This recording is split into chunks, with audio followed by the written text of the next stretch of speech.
Start recording. Start streaming. The Voltaverse, Christmas Eve, 2025, 3:44 p.m. It looks like I haven't logged in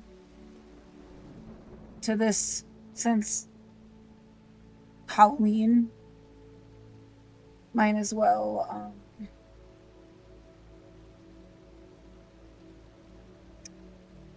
use it. What could I say? I use Social Orphan Anarchy more often now.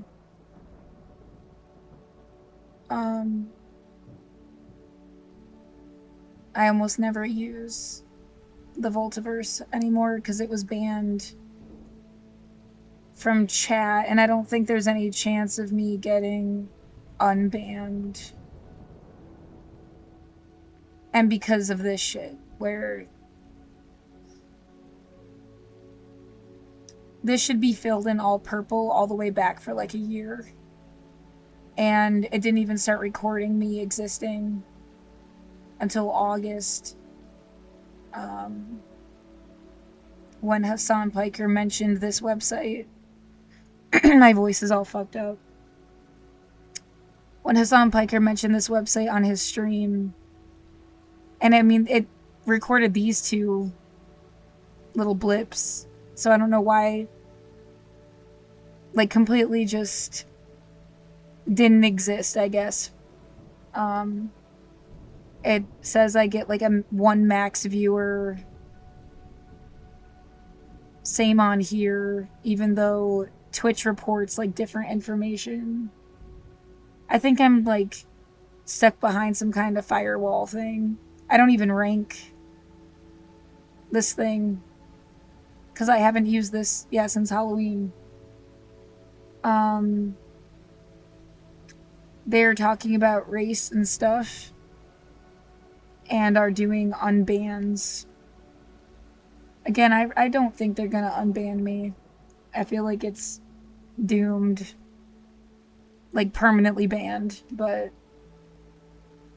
I didn't know if maybe logging in under a different name would help. Oh, right, and for some reason it does not work at all in Firefox. No idea why. Super annoying though. Log in.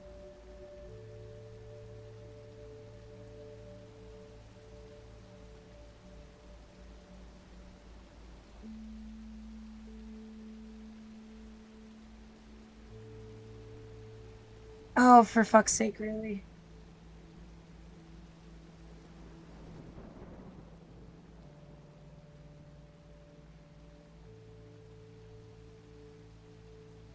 Six, 3, 5, 2, 6.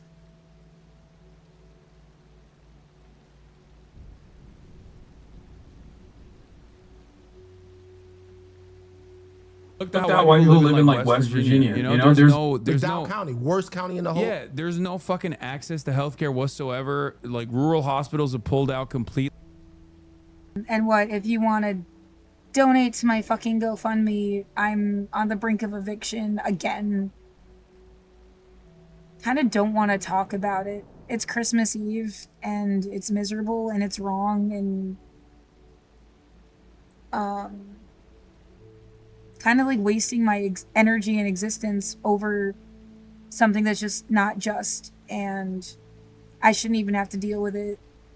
It's so obviously fucking wrong, and what people have like deliberately not cared for what the sake of turning me into a usable thing. I don't know. I end up saying the same fucking thing every single goddamn day. But yeah, if you go on this QR code thing, it'll bring you here. Somebody donated $38 yesterday. If you were gonna send money directly to management, tell me. They like took $500 from somebody months ago and pretended to use it towards late fees that they should have waived, and that would have been covered by the HRSN program if they hadn't waived them. They just like straight up stole $500. I mean, how else do you like? You can't just treat me like shit and try to drive me out of my home. I don't care who the fuck you are, how many there are of you.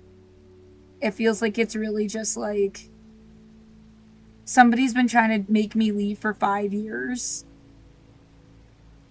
and they couldn't do it in a more obvious way earlier or something. I don't know. It's just fucked up. Get the fuck off me.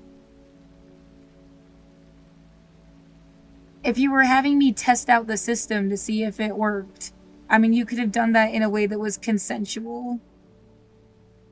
They've been gassing my fucking apartment with various pollution. That's like their thing to do lately. They kind of stopped banging on the wall the way that they were before. I think she did it once, like yesterday or something, or the day before. But they used to like bang constantly so hard, it's like they were punching me. Yeah, oh, they got their little fucking motorcycles and their sirens and it's like the police, the fire department, they got some bitch willing to fucking do their bidding like a minion. Been fucking with me for 5 fucking years. Somebody is gonna figure this shit out. I mean, maybe it'll be 20 years from now. I don't really care how long it takes, as long as, like, they're not gonna just put people in this room forever and torture them. Because they know all the fucked up ways to torture somebody in this unit. Gassing the unit, using sound, beating you up without touching you. Sick fucking psycho, fascist, liar, loser, fucking... I don't have words. I don't have enough nasty words for these fucking people, and whoever they are. They know who they are. I'm not gonna overgeneralize. It's not like Portland's fault. It's these specific motherfuckers with their name in their face. And their sad little cult garbage bullshit.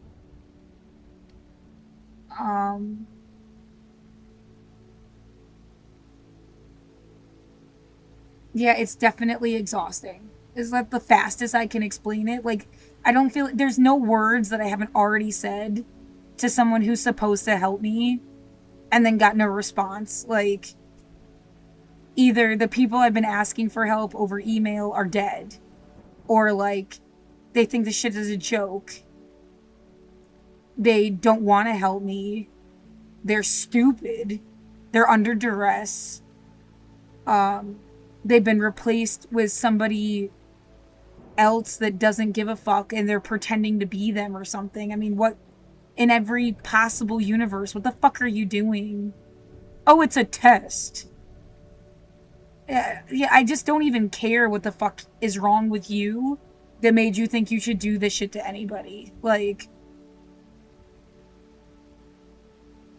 absolutely fuck this. So, yeah, I've been stuck in here for 5 years. It's gonna be 2020 fucking 6. I've been in here my whole 30s.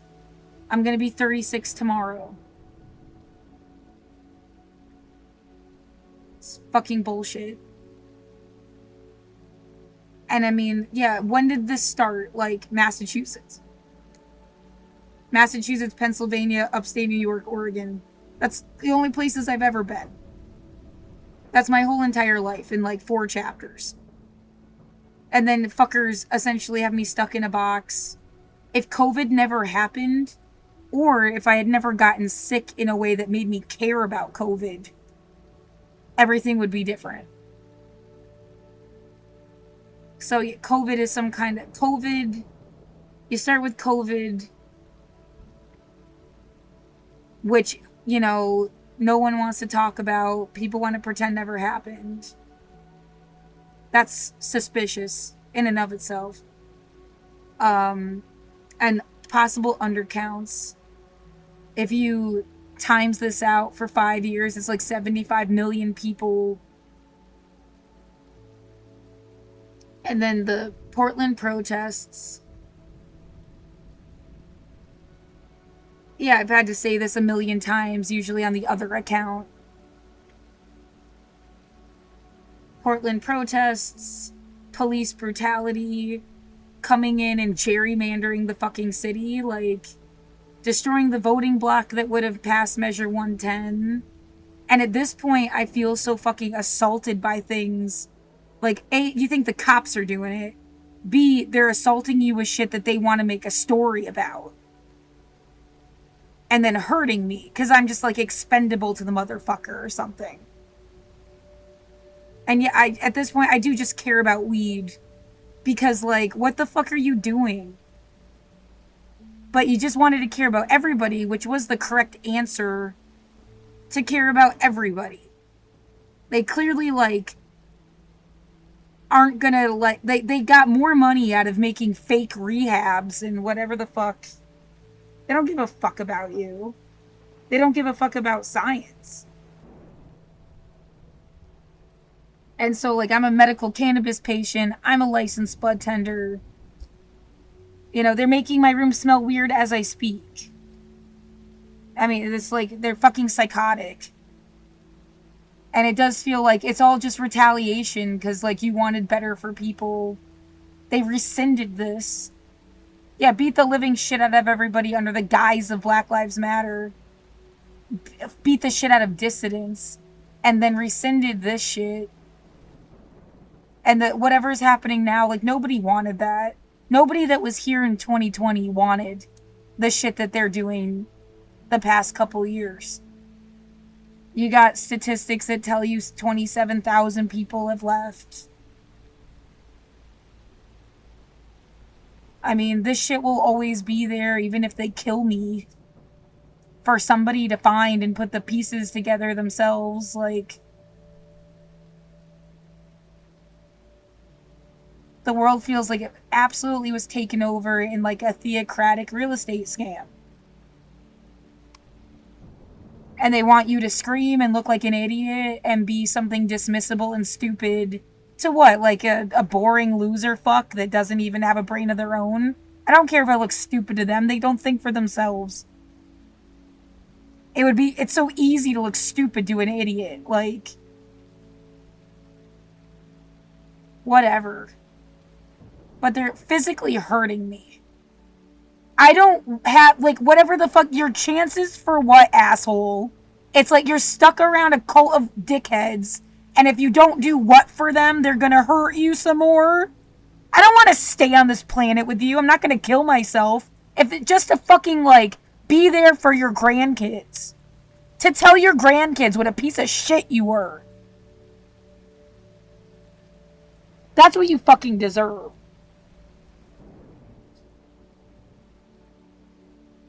The fucked up things you fucking did to me. No, fuck your entire maneuver.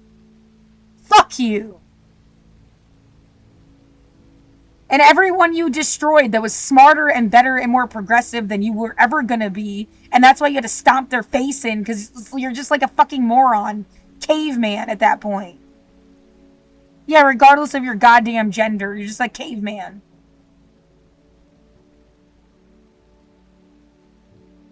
Because it feels like they, essentially deleted my generation. And all that's left is, like, Hassan Piker. They let him live because he's confusing. Yeah, they couldn't get to AOC or something.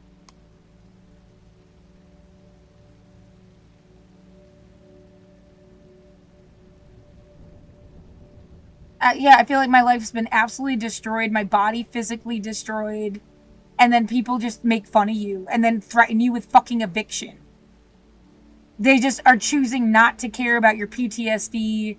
They don't get, like, no matter what the fuck I've sent them, the same goddamn letter 1,000,000 goddamn times. They just, like, ignore me. Yeah, like, you're pretending you don't read. Like, you can't fucking read or something. You make $50,000 a year to just ignore me. Yeah, whatever the fuck you're stuck on, I hope it fucks you up. Because you're a bad person.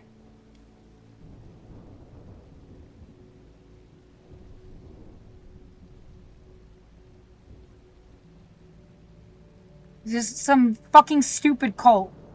Every single one of these. Over 100 emails where I talk about my PTSD and I'm applying for disability. They just like straight up fucking ignored me.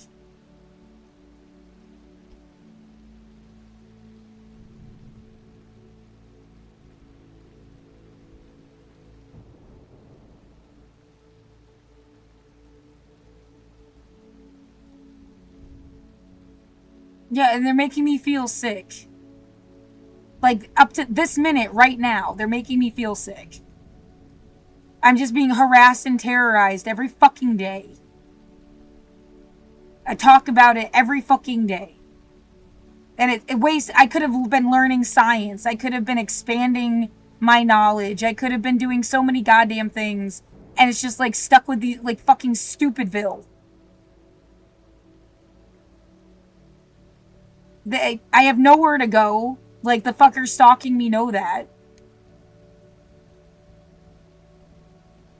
No, I hope I'm bait and you get caught.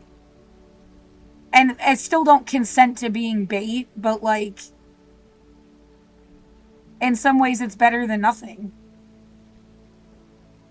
Fuck you.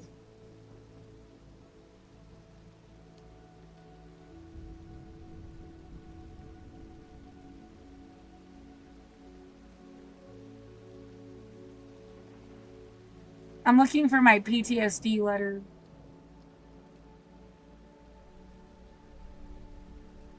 No, if you have to keep a bitch in a box to make her do things, you don't deserve her.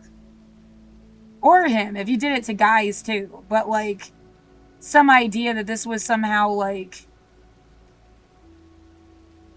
yeah, to use you in a romantic or sexual way in any, or that was one angle of it. Go fuck yourself. You literally don't deserve to be loved. Disgusting.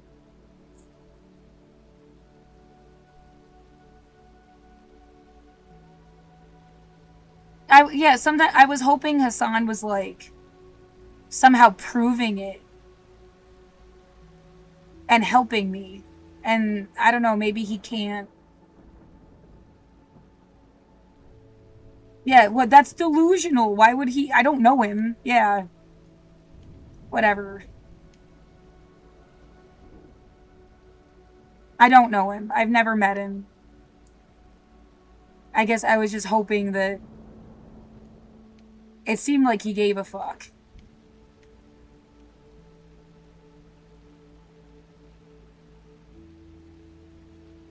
Where is... I have to pee. Where is the fucking letter?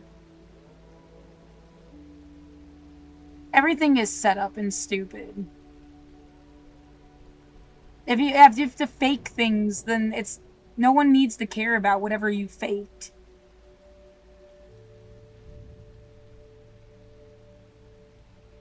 Why is it giving me a live notification? Did he, like, log off and log back on or something? Where the fuck is my letter? There.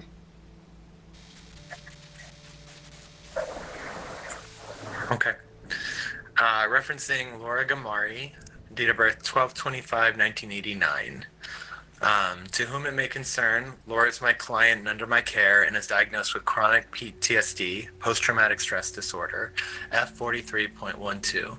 The client's PTSD currently impacts their functioning in all aspects of their life, including activities of daily living. Laura qualifies for accommodations under the Americans with Disabilities Act and is currently unable to work or do activities that require her to leave the house. Laura is concerned that their well-being, which is already compromised, would be severely impacted by eviction. I share this concern with Laura and feel that evicting her without comprehensive resources could place her in a crisis situation. Please feel free to contact me with any questions. Sincerely, Lauren Pritz, LMFT, number T, 1891.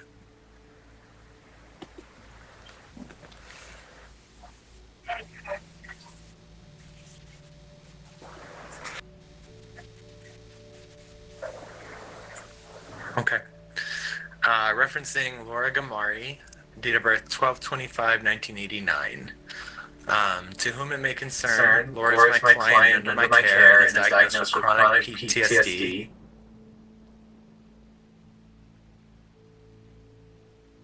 Right. They didn't get the point. They didn't give a shit. That's why.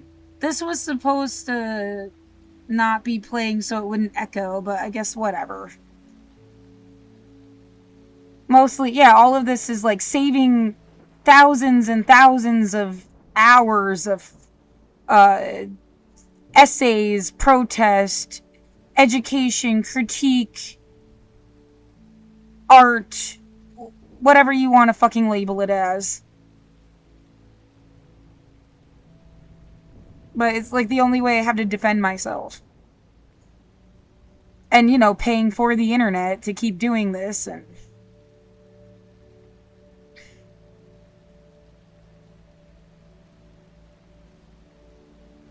nothing I have done is nonsense.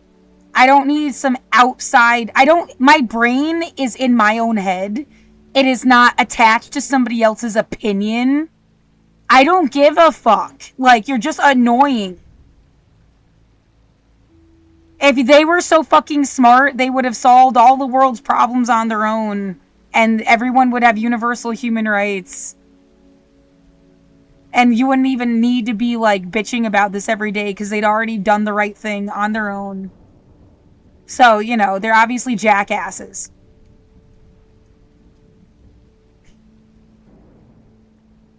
Whoever the fuck is in charge. Or deluding themselves that they are. I don't know what the fuck. Sick of this shit. Making me sick. Yeah, I'm sick of being used like, well, we have a problem with people that ride motorcycles. So the cops are gonna ride motorcycles around your house, and then when you complain about it, we'll use it as an excuse to follow people that ride motorcycles. Because we need a reason to have, like, money and a reason to exist. Because no one wanted the cops anymore. Everybody was about 8 to abolition. You know, they just, like, fucking decided to hijack everybody's life so that they could get a fucking paycheck. Because otherwise there was no reason to give them $200,000 fucking dollars a year.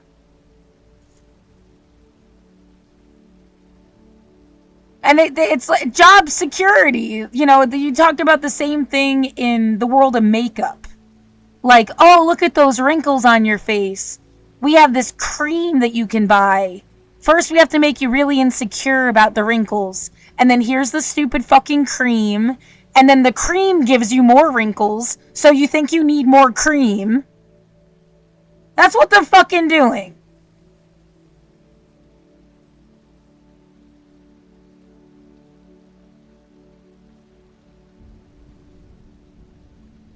Yeah, here's some, like, good, genuine fucking shit that...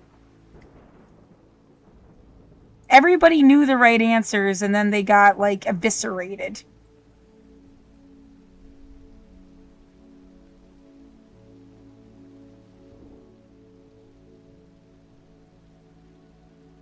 This is DemocracyNow.org, the War and Peace Report. I'm Amy Goodman with Juan Gonzalez. Well, the struggle to overhaul the criminal justice system in the United States has reached a pivotal moment. From the Obama administration's push to reform harsh and racially biased sentencing for drug offenses to the recent decision by New York State to reform its use of solitary confinement, there is a growing momentum toward rethinking the system. But new battles have also emerged, like the fight over stand-your-ground laws in states like Florida, where a number of recent court cases have highlighted the issue of racial bias in the court system. Marissa Alexander, an African-American woman of color who fired what she says was a warning shot into a wall near her abusive husband, is facing up to 60 years in prison at her retrial. Michael Dunn, who shot and killed an African-American teenager in a dispute over loud music in the same state of Florida, is facing a minimum of 60 years for attempted murder. But but the jury failed to convict him of the central charge in the case, the murder of Jordan Davis, a case that for many recalled the shooting of Trayvon Martin by George Zimmerman. To talk more about these issues, we spend the rest of the hour with the world-renowned author, activist, scholar Angela Davis, professor emerita at the University of California, Santa Cruz. For over 4 decades, she's been one of the most influential activists and intellectuals in the United States. She's speaking here in New York on Friday at the Beyond the Bars conference up at Columbia University. It's great to have you here, Angela. Thank you, Amy. Do you sense progress? Well, yes. I think that this is a pivotal moment. There are openings, and I think it's very important to point out that people have been struggling over these issues for years and for decades. This is also a problematic moment, and those of us who identify as prison abolitionists as opposed to prison reformers make the point that oftentimes reforms create situations where mass incarceration becomes even more entrenched. And so therefore we have to think about what in the long run will produce decarceration, fewer people behind bars, and hopefully, eventually, in the future, the possibility of imagining a landscape without prisons where other means are used to address issues of harm, where social problems such as illiteracy and poverty do not lead vast numbers of people along a trajectory that leads to prison. I'm wondering, in terms the first term of President Obama was often referred to by some as through the myth of post-racial America, represented by the election of President Obama. But even he has shied away until recently, dealing with some of the racial inequities of our system, especially the prison system. I'm wondering if you could see a movement of transformation in the president himself and how he deals with some of these issues. Well, this is his second term. He really has nothing to lose. And it really is about time that he began to address what is one of the most critical issues in this country. It's pretty unfortunate that Obama has waited until now to speak out, but it's good that he is speaking out, and I think we can use this opportunity to perhaps achieve some important victories. Explain what you mean, Angela, the difference between being a prison abolitionist, how you describe yourself, and a prison reformer. Well, of course, in 1977, when the Attica Rebellion took place, that was a really important moment in the history of mass incarceration, the history of the prison in this country. The prisoners who were the spokespeople for the uprising indicated that they were struggling for a world without prisons. During the 1970s, the notion of prison abolition became very important. And as a matter of fact, public intellectuals, judges, journalists took it very seriously and began to think about alternatives. However, in the 1980s, with the dismantling of social services, structural adjustment in the global South, the rise of global capitalism, we began to see the prison emerging as a major institution to address the problems that were produced by the deindustrialization, lack of jobs, less funding into education, lack of education, the close down of systems that were designed to assist people who had mental and emotional problems. And now, of course, the prison system is also a psychiatric facility. I always point out that the largest psychiatric facilities in the country are Rikers Island in New York and Cook County in Chicago. So the question is, how does one address the needs of prisoners by instituting reforms that are not going to create a stronger prison system. Now there are something like 2.5 million people behind bars if one counts all of the various aspects of what we call the prison industrial complex, including military prisons, jails in Indian country, state and federal prisons, county jails, immigrant detention facilities, which constitute the fastest growing sector of the prison industrial complex. So the question is, how do we respond to the needs of those who are inside and at the same time begin a process of decarceration that will allow us to end this reliance on imprisonment as a default method of addressing, not addressing really major social problems. And how do you see the changing public attitudes toward war on drugs and the willingness of some states now to begin a decriminalization process and recognize drug addiction more as a health problem than as a criminal justice problem? Do you see that having some hope of sharply reducing the prison population? Yes, I think it is important, but again, it's also essential to point out that people have been struggling. So again, what I'm trying to say is it's like some fucker breaks into your house, shoves a bag over your head, fills it so you can't breathe anything else with whatever the fuck toxin. Like, you know, it's like sex is good. You have an orgasm by yourself in your home. You have a partner that you fuck, whatever. But like someone comes up and rapes you. No, I don't want that.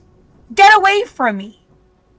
Or, you know, food is good. If they poisoned your fucking food, you know, you still need to eat. It's still natural to eat. This motherfucker hurt you with something that would have been good. And that's what's going on here. These fuckers are hurting me on purpose with who knows what the fuck it is. I know I can't breathe, and now my lips feel numb. And my eyes go funny. Like, they're fucking, it might just be like carbon monoxide or something, but like, that's supposed to be scentless, right? Like, I wouldn't even notice if they were doing it. It's something like you can tell some shit's in the air. And I swear to God, they're doing it for some kind of bogus, like, political theater shit. They'll do it with, like, a moldy smelling pot. But, like, I mean, it doesn't make me feel good. It just stinks and then makes you feel like shit. Like they're developing deterrence methods or something. And then experimenting on me. Get the fuck away from me! Yeah, if they wanted you to stop eating and then poisoned your food, they're psychopaths. And yeah, I don't know what the fuck it is making my mouth numb. Cannabis doesn't do that. So, whatever the fuck these people are doing, they're psychotic. Going around these issues for a very long time. And oftentimes when these new moments emerge, it is as if the legislators have come up with this idea for the very first time. And of course it is important that decriminalization is happening in certain states because drugs have served the so-called war on drugs, which as we know has been a war on poor communities, Black and Latino communities all over the country. That so-called war on drugs has been the major motor driving the rising prison population. So I often point out we need to look at the corresponding pharmaceutical industrial complex when we, think about the way drugs have served as a pretext for incarcerating such vast numbers of people of color. What about the for-profit system? The for-profit prison system? Well, there are private prisons, of course. the U.S. has given rise to this private prison industry. Corrections Corporation of America was the first private prison corporation. And now, of course, we have institutions like G4S, which is the third largest private corporation in the entire world. Third only to number one, Walmart, number two, Foxconn. And this security corporation, which owns and operates prisons all over the country, which is involved in the production of the carceral technologies used in occupied Palestine by Israel, which is involved in deporting prisoners from Europe to the global south, from the U.S. to Mexico. One begins to see how it all comes together. But I think that private prisons are not the only indication of the thoroughgoing corporatization of punishment.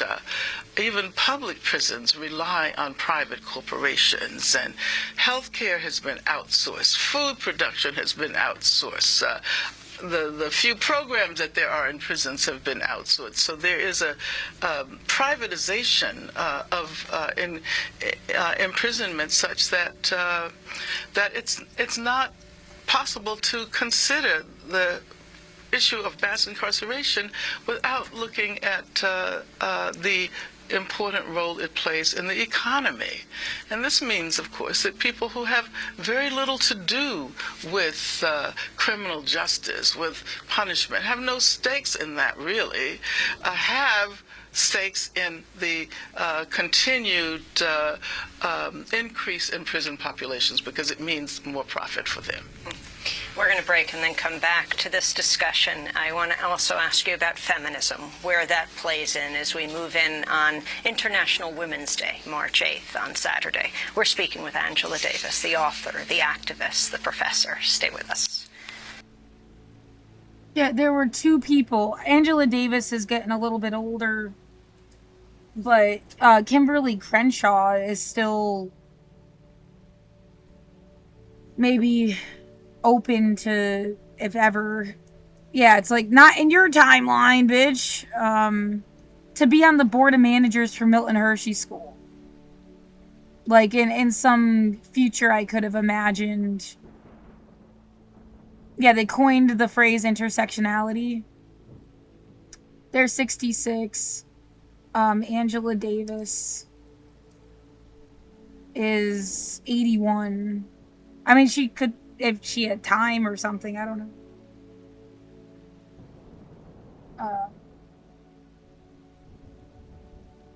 And to see what they would say about the school I went to and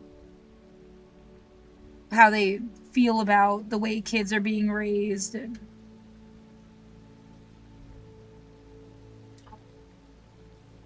yeah, I would have loved to know their opinion on it. Maybe have Carl Hart be the fucking drug counselor. But I think he's being, like, sabotaged.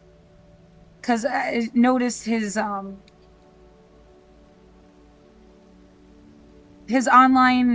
like, has been progressively more negative. Like, they did a interview with somebody, or a conference thing, and, like, they got in kind of, like, a fight. And, you know, you can be completely justified and have an argument, but I guess, like, because it's about drugs, it feels like it really plays into it's like model minority myth. You have to be, like, extra perfect, extra smart, extra articulate, even more, like, calm. The fact that someone's deliberately trying to make me scream all the time so I look like some kind of fucking, like, person that no one will take seriously.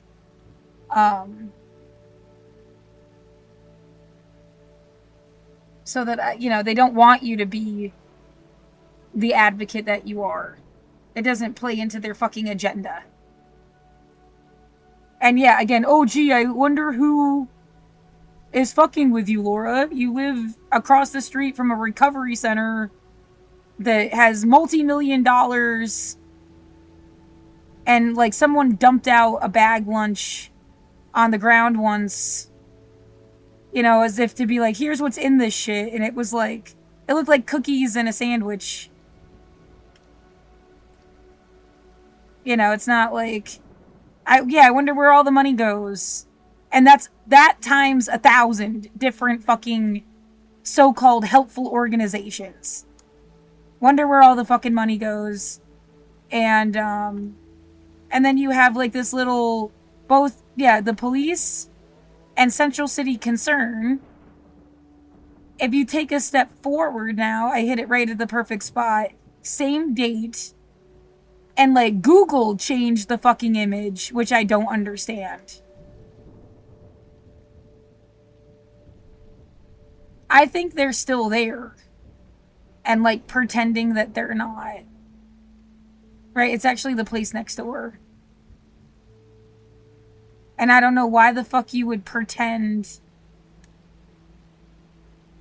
Yeah, that should, where the street closing signs are, but they're there all the time. Watching whoever comes down this street fucking with me. Completely able to have like stopped them. For 5 years you didn't notice anything? I mean, like, what is the joke here? Because I'm not the joke. Sick of this shit. So yeah, like this is practically like a mansion. You could have fit how many people in there? Don't tell me that's just like a conference room and you don't even use it. Loadish bullshit. Yeah, I'm scared that it's a human recycling center. They're literally like killing people out here. Or letting them die, however you want to put it. Making people homeless, making them depend on the system, killing the ones that complain. Something really fucking awful because there's no oversight and everyone's so fucking righteous and think they're doing the right thing and there's no one to say different. Yeah, it's like, prove me wrong. I don't know how you could, but prove me fucking wrong. That's not what's going on since 2020. Because, I mean, and if you prove me wrong, you're going to have to explain why there were people out here yelling, get out, go home. Right here.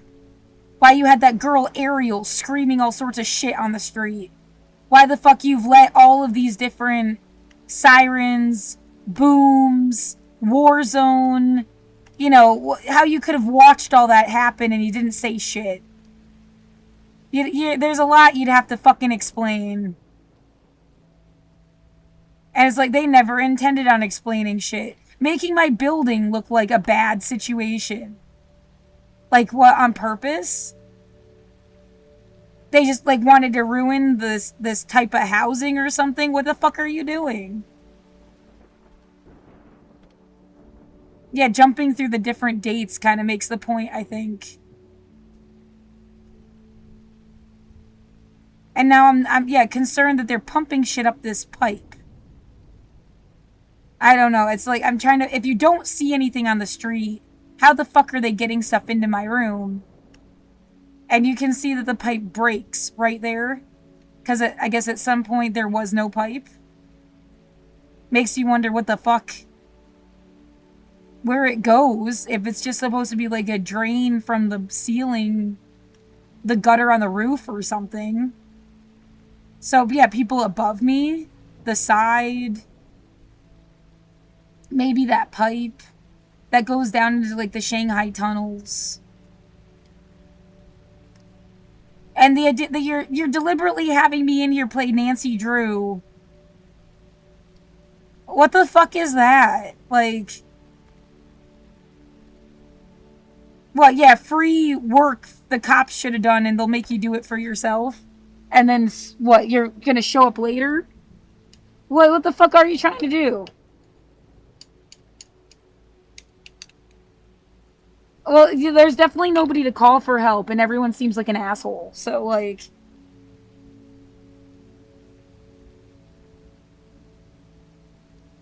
Yeah, please. Any really responsible adult that's supposed to care about human rights, like, where the fuck are you?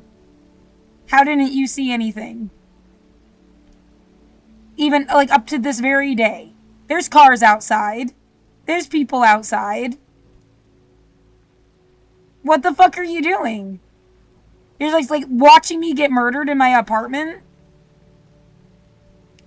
And it does feel like there's a camera in my unit somewhere. I can't find it. And that's been going on since 2020, before I bought the computer and the inside security camera. And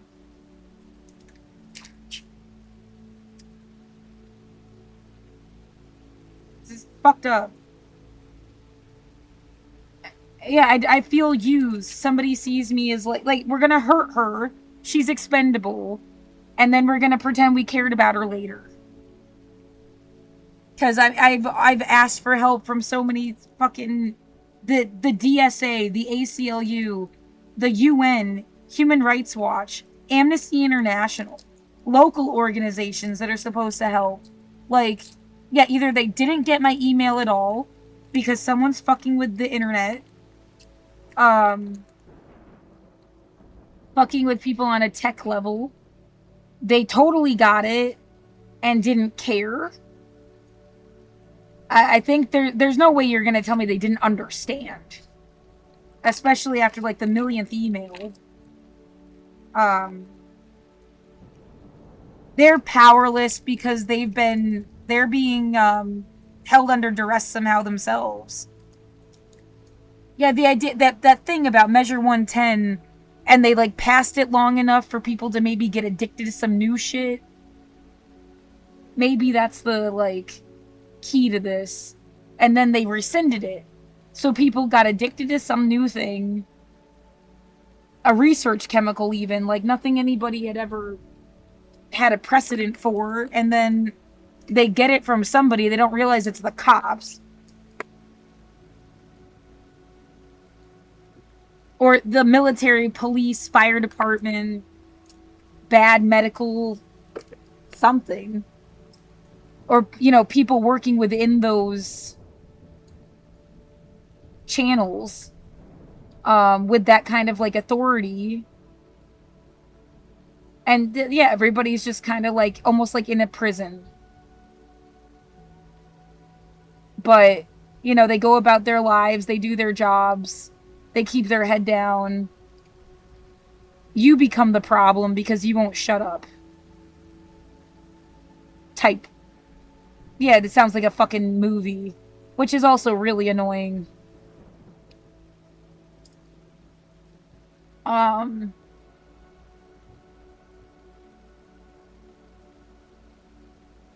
I don't know, switching over to the voltaverse Twitch stream, and because I imagine, like, this video will sit on this channel, then I'll probably switch back to Social Orphan Anarchy. And then this will just be on this channel for, like, a week. I don't know if there's a way to save a video so that it just stays there. I think I have to, like, upload it. Like, download it and then upload it again or something. I'm not sure. I haven't tried to fuck around with that. But, it is kind of like pushing all the words out faster, I guess. It's like, I have to be able to explain this in, like, 5 minutes. You can't.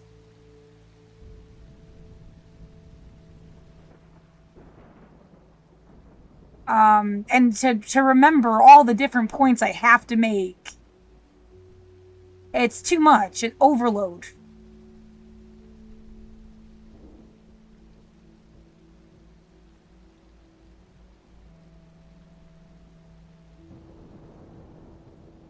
Yeah, I try to do my best. They want $9,180. And last year, they had me go through the HRSN thing. There's another thing that's supposed to help you, and I can't log into it. the Oregon...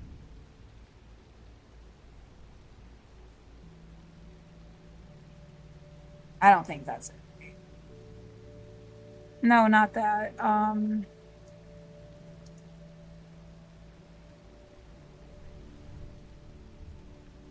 Rapid... It's called rapid response, which always is a bad omen. Click for application. Did I try to open this in a different browser? Oh, he's offline. Crazy.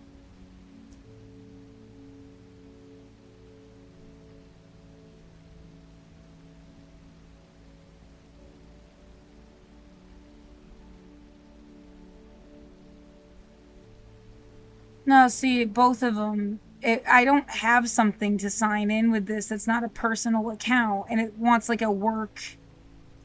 It says work or school. So I literally cannot fill out this fucking application anyway. And I emailed them about it. And they didn't respond. After I already sent them like a bunch of personal information.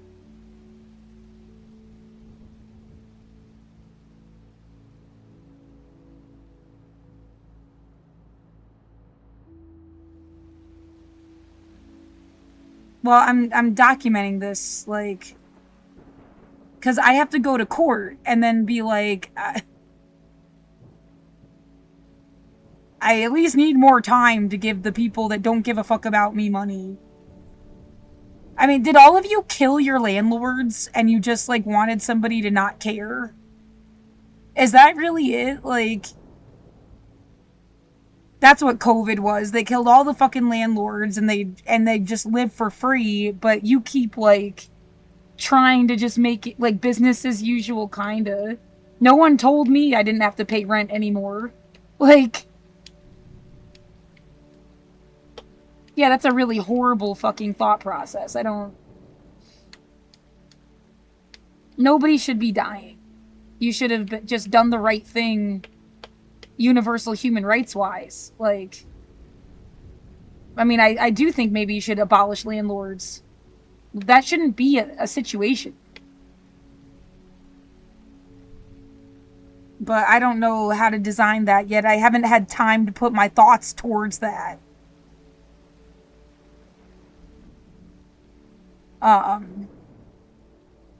Too busy defending myself. So yeah, I said this on December 20th, 4 days ago. And they didn't respond. It's like, well, it's the holidays. Okay, so, I mean, December 26th, I hope, or 27th, or 28th, or 29th, or 30th.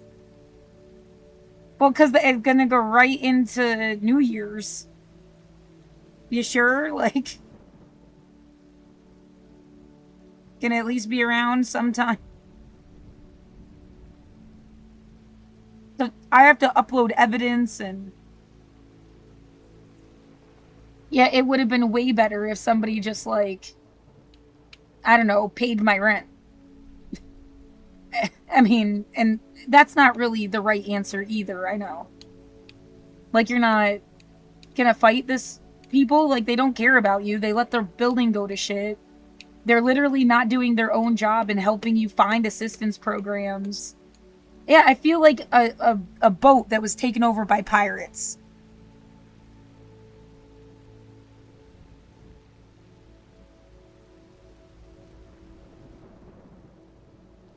Taken over by pirates, and I have like a cabin on the boat.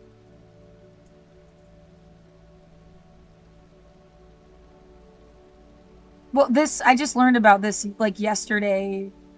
It's, like, 200, high school students died because they told them to stay in their cabins as the boat was sinking.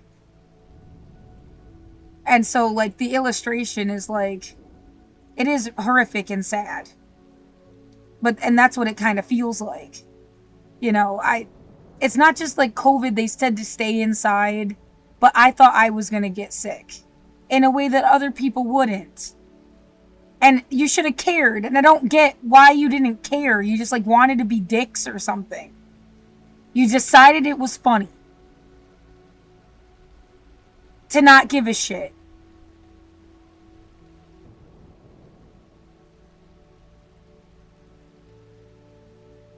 Fuck you. Again, if I had never been sick in my life, maybe it wouldn't have been so bad.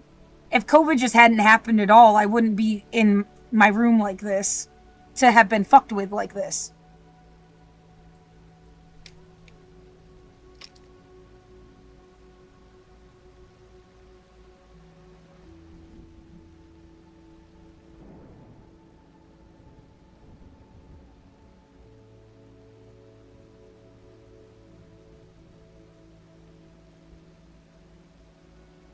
I don't know, now I'm weirdly sad that Hassan is offline and I don't know why.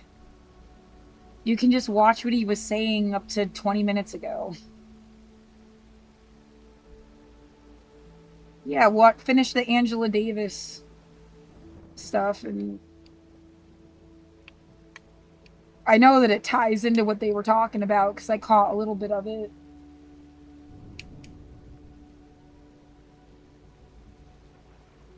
But yeah, that's...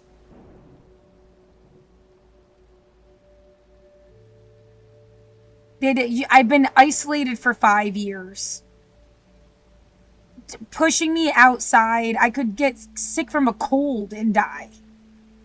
And then you're just saying you don't care? You killed me. You are murderers. Whoever the fuck is in charge of fucking letting this happen to me. And then gassing my goddamn unit while I'm in here, like...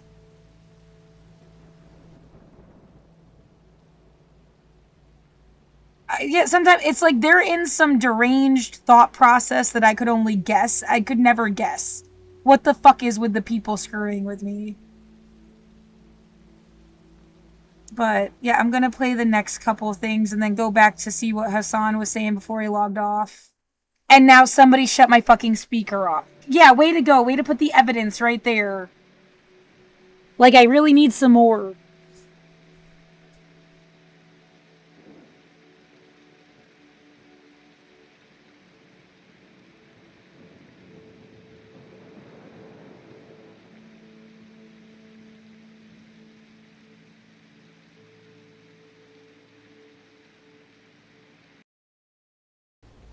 So people have been stalking me every fucking day for 5 years, and they've also heard me say the same fucking thing every day for 5 years.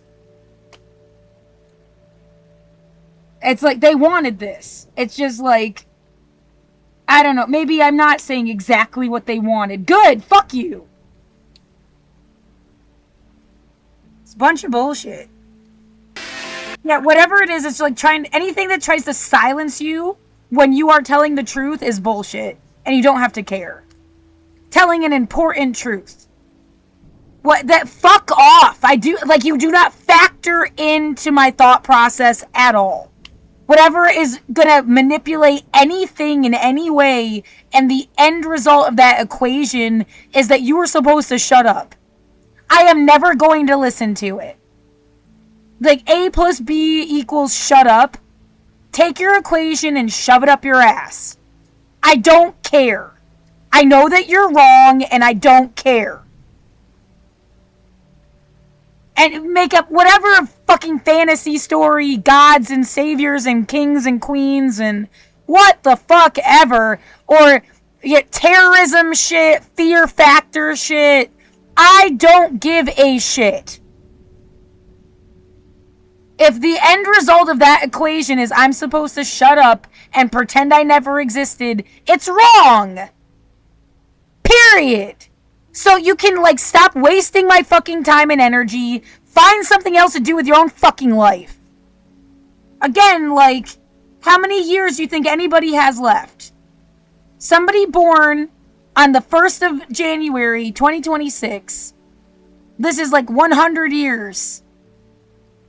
How long are the fuckers expecting to be around? And what the fuck are they trying to do?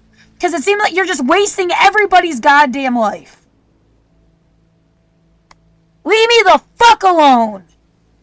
And stop trying to manipulate shit for your stupid, like, bad story full of plot holes and nonsense. If people don't get smarter, something is wrong. And if they don't remember that COVID even happened by like 21, 26, something is wrong. Because I never fucking thought about the 1918 flu ever. And I feel like it's going to be like the same fucking thing. They'll do this again, and they'll do it in a weirder, upgraded, techie way. And there's no stopping them. If somebody doesn't at least, like, keep bitching. And I've bitched as much as I possibly can. Hundreds of emails, thousands of hours streaming. I hope, even if this one video got saved someplace. I did my best. I was not complicit with genocide. And fuck you for doing this to people. You know who you are. Like, you obviously were people that did it on purpose, knew exactly what you were doing. This wasn't like an accident.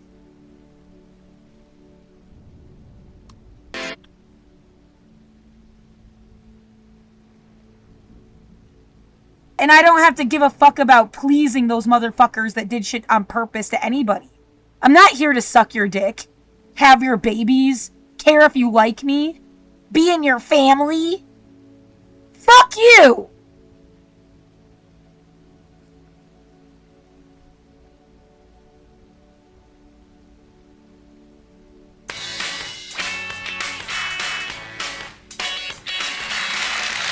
Everybody, please welcome to the program, Angela Davis. Nice to see you. How are you? Thanks for coming on the program. Oh, absolutely. How's things? It's a pleasure. Everything is going quite well. Nice. I mean, you keep busy, clearly at this point, talking, and there's a variety of issues that you're dealing with, so there's a lot of ground we can cover. I want to start right off with the idea of the justice system in America right now, because you know it all too well. Yeah. How it could play out. Well, you know, I never realized when I was younger that I would spend the majority of my life doing work around prison issues, one way or another. And then I realized that actually my mother had been involved in a very important case, the Scottsboro 9, in the 1930s. So somehow she must have passed that on to me. When did you realize that? How long into your journey? Well, I've been doing work explicitly around political prisoners and prison issues since the 1960s. I would say the early 60s. That's a long time. Yeah. It's a long time. I think for a lot of people, when they hear the phrase, those who want to abolish prisons, I don't think they may not have the same understanding of the issues that perhaps you would in the way you present it. So your position on it is what? Well, yes, I am. I identify as a prison abolitionist. And those of us who are a part of what we call the 21st century abolition movement want to see the issues that prisons attempt to address but cannot. We want to see those issues dealt with differently and more effectively. I mean, for example, violence against women. If we simply incarcerate every man or woman who commits an act of violence against women, that doesn't necessarily mean that the problem goes away. What it means is we have ever more people behind bars. So I want us to figure out how to resolve these pressing social problems. How do we create an educational system in the U.S.? The educational system, the public educational system is a shambles. And if you go into any prison in the States, you'll discover that the vast majority of the prisoners are illiterate. They never had an opportunity, not only to learn how to read and write, but to imagine the future, to get a sense of what it means to learn and acquire knowledge and think about oneself in the future. And it's also about giving everybody a fair shake. like everybody has the same chance, at the very least, to try to make something of themselves. Absolutely. Or build a life they want.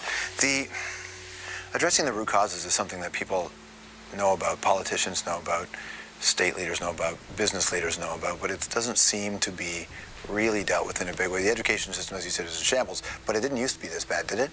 No, actually it didn't. It's getting worse. How is that happening? It's much worse. I teach in the university system in the University of California. California used to have the best public education system in the country. People immigrated from the East Coast to California because they knew they could get literally a free education from kindergarten to postgraduate level. And now in the state of California, more money is spent on prisons than on education. Is that because they're businesses and they're privately run, and the people that run the prisons are in the interest of building their business? Well, see, this is another reason why abolition is so important, because incarceration, imprisonment has become a profitable phenomenon. There are so many corporations involved in the business of incarcerating that they have stakes in the continuation of this gigantic system.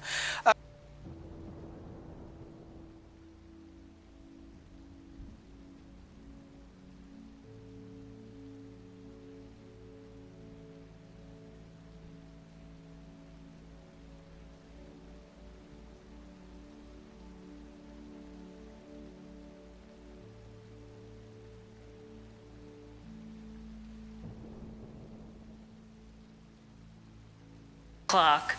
But I want to make sure that we have time for this last question, which might... Right, then we're putting going to continue to amplify and get worse. Like, heavily going to continue to amplify capitalism, because all the violence that we felt in 2015, 16, 17, 18, all of that race hate, right, and women hate and gender hate and sex hate, that is all going to continue to amplify and get worse. And so we better figure out how we keep ourselves safe. That's it. That's my checklist of what needs to happen next.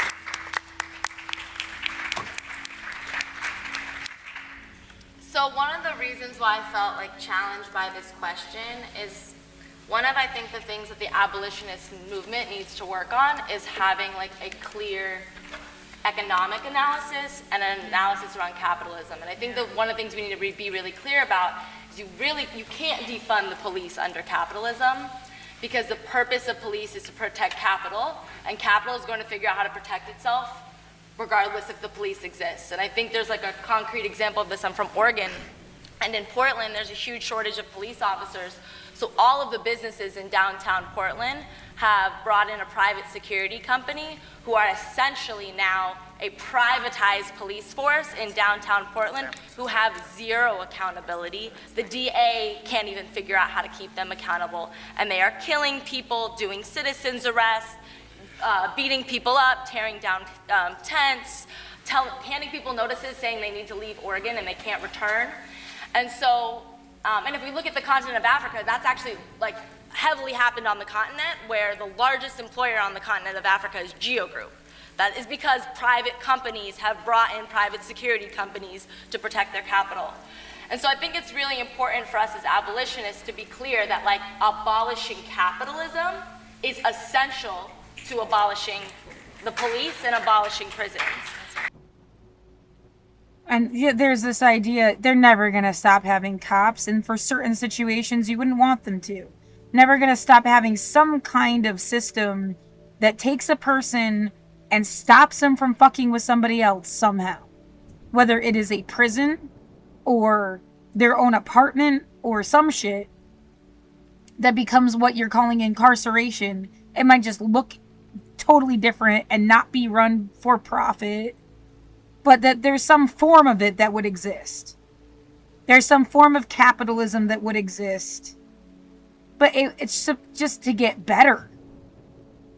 Not exploiting people, not a deranged effort to get money, not some kind of like absolutely fucked wrong concept from wrong-headed people that just found a way to like exploit and abuse. And they get away with it because there's no one to tell them no. So, you know, some evolution of the concept here. That, yeah, it's like you can see the future you're supposed to get to, but because you can't say every little step along the way to get there, somebody shows up and just like stomps their boot on your face, like the same old fascist loser from 1940 whatever. Because you don't know how you're supposed to get where you're trying to go. But you know the right answer. And these people had the right answer. I think most people knew these people had the right answer. So where the fuck are they now? Because they've either been silenced or they're dead. They've been displaced, sent somewhere else, held in some kind of, a jail, or sent to go live in the woods, and then they burned the fucking woods. I mean, like, one nightmare after another comes to mind. Regardless of whether it assists the people who are there, regardless of whether it punishes the people who are there. I think it's partly that it's the will of the people in a sense, that we live in a punishment society. People want their pound of flesh, and oftentimes they're not worried about recidivism, they're not worried about rehabilitation. It's that particular individual who's convicted of a crime needs to pay their debt to society. And we're conditioned to hear about their debt to society. And so you have a culture of people. Somebody said to me once, rich kids pay fine, poor kids go to jail. And my dad would say, rich people can be eccentric. If you can't pay your bills, that's when you're crazy. So it comes down to whether you can afford to make mistakes or something, and then afford to fix them, and then the people that can't, and they'll make you be poor on purpose too. That's social murder. That are interested in seeing the bad person go to jail. And doesn't that also feed into the problem? Most people, including myself, I have to catch myself sometimes, when someone does something bad to me, the first instinct is to figure out how to get back at that person. Right. So, how do we... Right, bad like how? Premeditated murder. Yeah, that's not supposed to happen to anybody ever. I don't want people to steal my shit. I don't even have shit. So you steal from me, you're just stealing what little I have. I don't have, like, extra. I'll never be able to pay for the shit I have now to get it back. Like, I can't just replace it. Not say that, oh, well, that's some fair game if you can replace it. No, you don't have any idea what the fuck. I don't think you should break into people's homes. I don't think you should steal their stuff. I don't think you should fuck with their cars. I mean, like, what universe somebody wronged you how? I feel like people are stalking me. They know that they're doing it, and they're doing it with intention.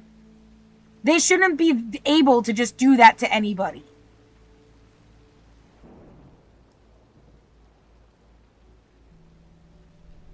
Did somebody hate fucking you? Why did you do that? Like, you can't even have a conversation about it. Did someone put you up to it and then figure out, like, oh, there's this, the cops in town get these guys that do drugs. They're potheads. They get them to fucking, and they'll leave them alone and let them be potheads if they go fuck this girl that nobody likes. Tape it and give it to the cops. That would be a really bad situation that you'd want to stop. Should the cops then be in jail? Who wouldn't think, yeah, totally? Is it going to help them to be in jail? It's just going to delay them being an asshole for like 10 years. And then they get out and take revenge. Like, I don't know.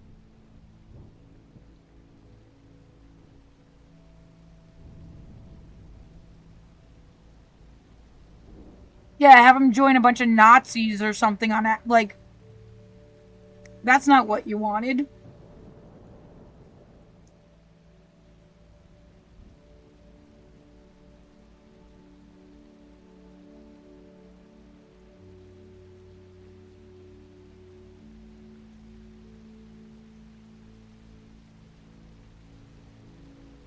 I guess I'm saying I don't know.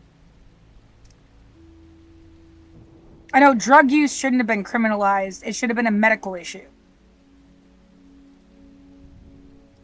Cannabis is legal now, so it even more proves the point of like, look, if you just make it a dispensary and create an infrastructure for it with tested products and all this other stuff, like it's totally legit. I have a bud tending license. I'm not going to try every drug under the sun so that I can know what to tell you to take for other drugs. But like, you think it's probably the same shit for like opioids.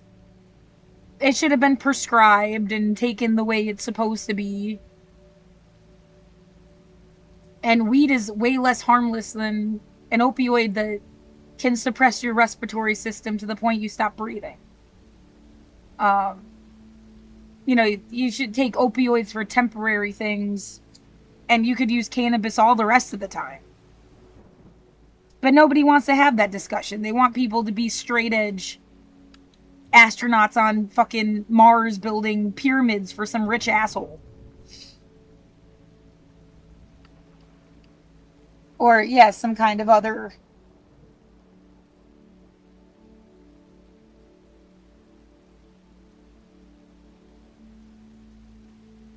sanitized concept. Well, I didn't hang out. People that did. There was somebody that, like, they said they broke into people's house when they were a kid, went to jail. By the time I knew them, they had, like, served their time. And, like, how much did I really know them? Like, you can't act like I fucking. God, that's so annoying. But the concept of, like, if they went to jail and they got, and, you know, they get a fresh start, you don't get to hold that shit against them. That's double jeopardy.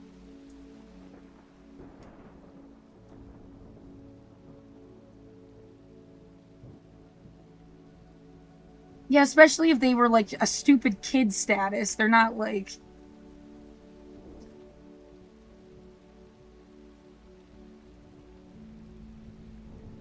But yeah, that's got to be the most. And yeah, I have a sister that tried to use my social security number. You're not supposed to fucking do that. But that's like, probably like the worst like crime.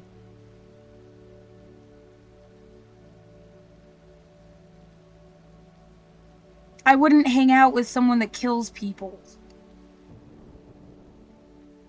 And then it's like, well, the military and the cops, they're like paid to be trained to do that. Yeah, I didn't hang out with military and cops.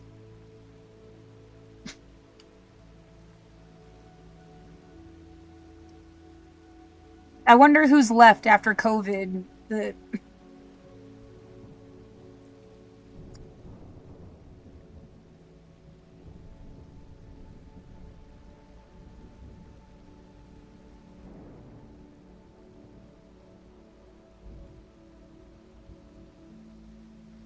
I don't know, if you can at least just explain how the world got so warped, it could help a future, maybe, that would have never seen it coming. Imagine justice in a very different context. Justice that's not based on vengeance, but justice that's made on repairing the relationships that are damaged through harm. It's a long-term plan, obviously. Very long-term plan. Very long-term plan. And you think about it, it wasn't that long ago when, you know, segregation was a reality. And it wasn't that long ago when a student gets killed because he integrates a school. This is in most people who are watching their lifetime. Do you look at this like 20, 40, 50, 60 years? Is this a century long of constantly changing attitudes? Well, I do, and actually I would go back to the era of slavery, because the civil rights era, the mid-20th century, was an attempt to address problems that stemmed from slavery. In a sense, it was the second abolition movement, the first one being the abolitionist movement against slavery. So I do think we have to imagine these, prospects along a continuum that goes for decades. I often point out that when I was young, growing up in Birmingham, Alabama, and I used to sometimes get very upset that as a black child, I couldn't do what I wanted to do. I couldn't go to the amusement park. I couldn't go to the big library. We had to go to this sort of rundown black library. And, my mother was always very careful to tell me that this is not the way things were supposed to be. She said, this is not the way things are supposed to be, and they will change. So she allowed me to develop the capacity to imagine the future in a way that sometimes seems very radical.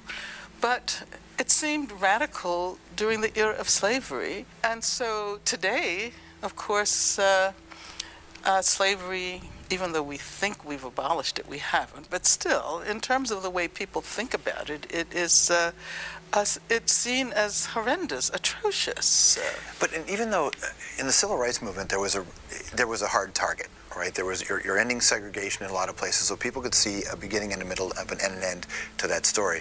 You get to today, and even though there is a black president, you go to lots of parts of the United States of America, there's segregation. Like it's a little bit more behind the scenes, and in a sense, it feels like the movement has changed and doesn't exist anymore. That the moment there was integration, people said, "Well, we've done it." Well, and that's problematic. Actually, during that era, in the 50s and the 60s, I remember very clearly the movement was seen as a freedom movement. Although it came to be interpreted as very narrowly as a campaign against legal segregation, it was much broader. It included economic dimensions. I not only want to be able to have the right to sit in this restaurant and eat, but I need a job to make the money that will allow me to enter the restaurant. So those are the kinds of issues people talked about in those days. Unfortunately, we came to see it as simply an assault against segregation and as simply an effort to integrate into a society that was already flawed. But Dr. King, who of course is perhaps the most one of the most well-known public figures. He's the only non-president in the States to have a holiday. He's the only person of color to have a national holiday. He pointed out that it made no sense to integrate into a society without at the same time criticizing the structure of that society. Is it part of it the way the movement's changed and the way protests have changed? Because I mean, I wasn't born in that era, but I've listened to the stuff that Dick Gregory did. I know I look 60. I know I'm 59. No, okay. But the era, like, there's no Dick Gregory anymore. Like, comedians who went out there who were more than just comedians. There was a completely different. It's as if people go to protests right now. They have their protests, and then they go home. And then, aside from the grassroots people still organizing, the mass of the population who protests go home and think they've done their job. Whereas back then with Black Panthers and with, even to a degree the Nation of Islam, there was a movement that sustained itself, and that seems to be missing. When I was much younger, and not in my 60s, we imagined ourselves as a part of vast communities. And you didn't even have to know the person with whom you shared community. People in Vietnam who were struggling for their freedom were a part of our community, and we imagined ourselves in that way. So therefore, it wasn't simply about just going out to a demonstration. The demonstration demonstrated the existence of that movement. And today we tend to see the demonstration as the movement, and that's really problematic. You talk to the students. Do they, when you're with them, what is their response to you when you say that? Well, I have a lot of hope and a lot of faith in young people. But do you have hope based on faith, or do you have hope based on data? Because hope and faith, we saw a president campaign on hope, and we see what reality is, right? So where does your hope come from? Okay, I think you need the hope, but you need the analysis as well, and you also need to recognize the extent to which people, when they come together, can bring about change. The Obama campaign was a perfect example of that.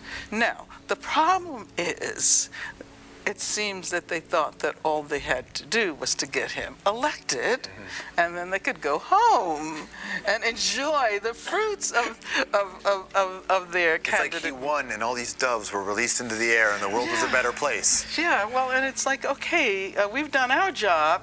We put you in the White House. Now you do yours. Yeah. But he's the president of the United States, and you know, those of us who were involved in. If Trump teaches you anything, is that you don't know whoever the fuck. And yeah, I still care about Obama. I'm not backtracking on him being like the best president we've ever had. But you don't know them. And you really don't know the Congress and the Senate, the House of Representatives. You don't know them at all. You don't even know their fucking names. It's way more than whoever the president is. And it's, you don't know who the fuck the president really is. You get 4 years, maybe, to like get to know them before you vote for them. If that. No, and there was some logic to, I want to say it's my generation because I'd never heard of it before. But like the leaderless revolution. You don't need somebody to stand up and speak for you anymore. You should be able to have like a direct democracy. I speak for myself. I represent myself. Somebody else can't even represent me well. But they don't do it that way because you're supposed to elect somebody and then you go back to work. And you're too busy with work to fucking know what they're up to on that political level. Even though everything is political. I don't know what to call it. Rule of law level.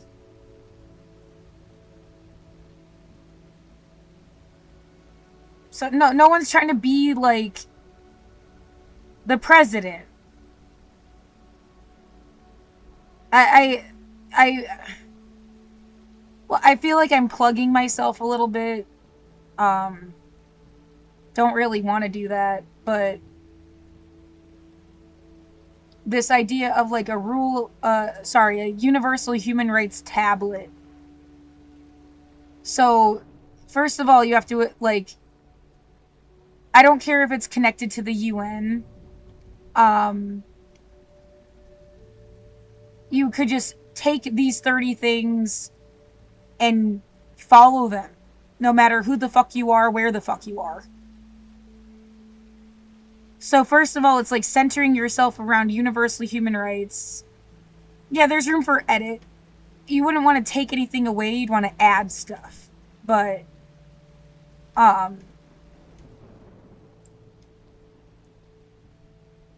where is it? I don't want to spend a lot of time looking for this.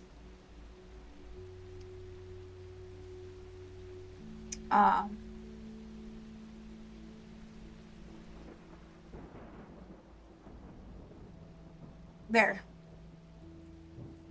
So what a direct democracy could look like, as long as and you know, this is an idealistic, there's no corruption, there's no exploitation, people aren't lying, they're not fucking around. Everyone's given like a tablet. I mean, it could be as big as your phone, but it's not just a phone because it needs to be encrypted in a way that's like unhackable. And create like the most serious offense if you were fucking with somebody's tablet. It's like instead of a social security card and an ID, you have your tablet. Of course, yeah, the immediate thought is like, well, if they make you homeless, that thing is going to get ruined, like, or lost or stolen. That's already an issue for people that become unhoused. That I don't want to happen.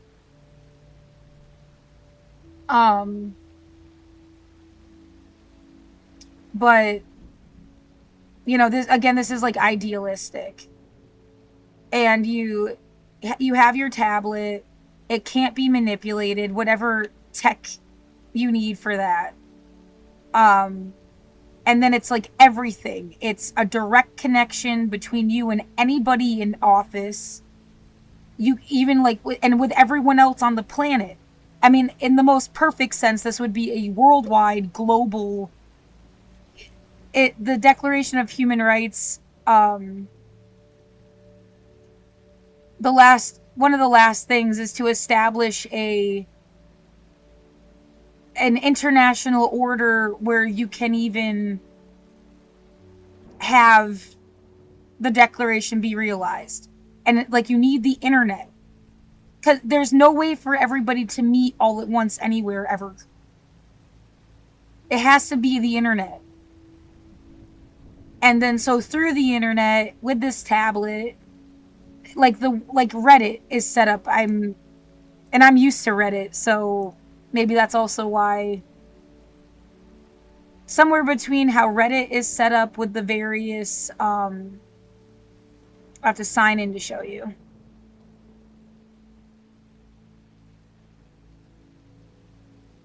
How Reddit is set up with the various communities. And there's like a community for absolutely everything.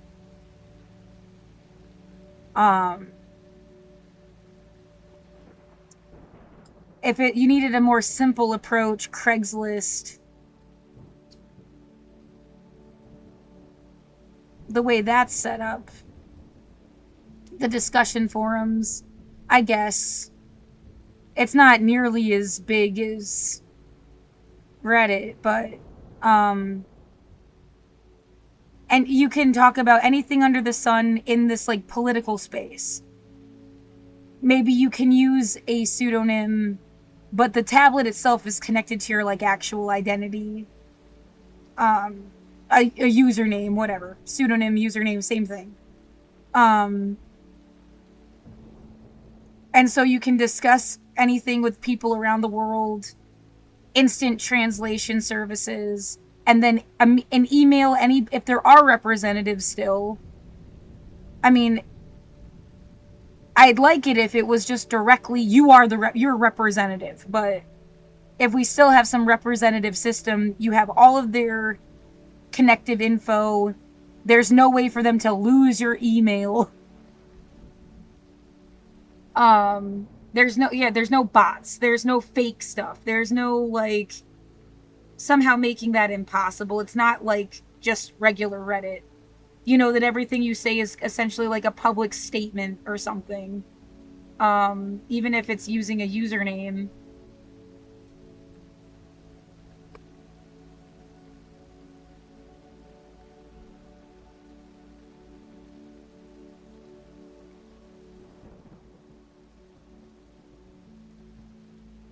And yeah, again, it's like, I guess it's idealized because there's not supposed to be a way for someone to fuck with you. You know, you have a right to talk and respond and have conversations, and delete what you said. But there would still be something that said, like, you had said something and you deleted it. Okay, like,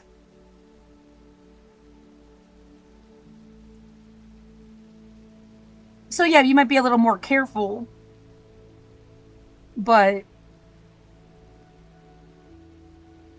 yeah, just this, like, if you look up my name and do,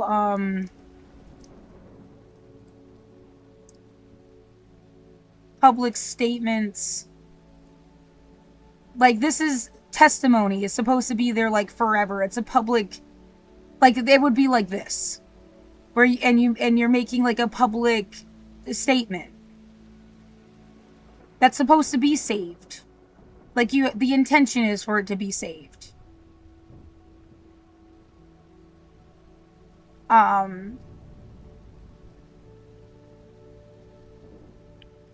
Directly contacting people, chatting with everybody on the planet.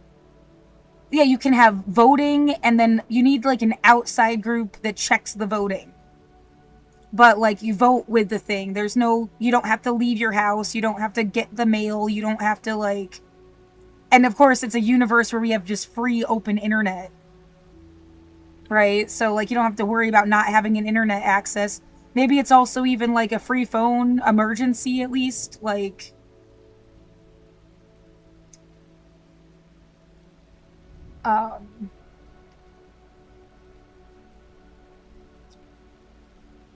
voting.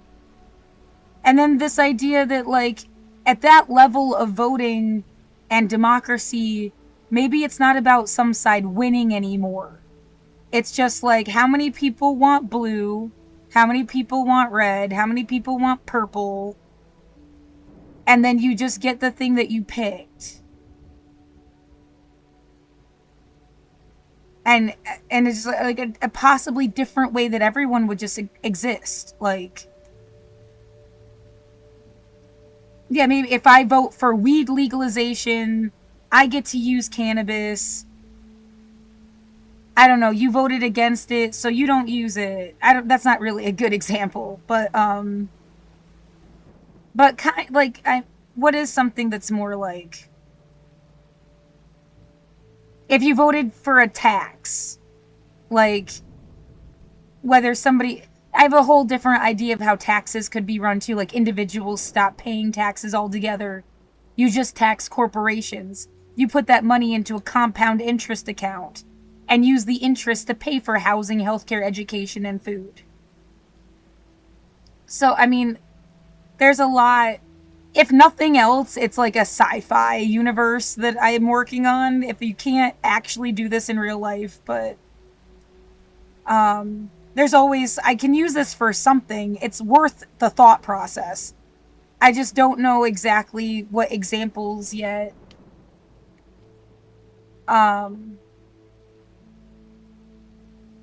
What have I ever voted on? Like a tax levy or something, preschool for all, Measure 110.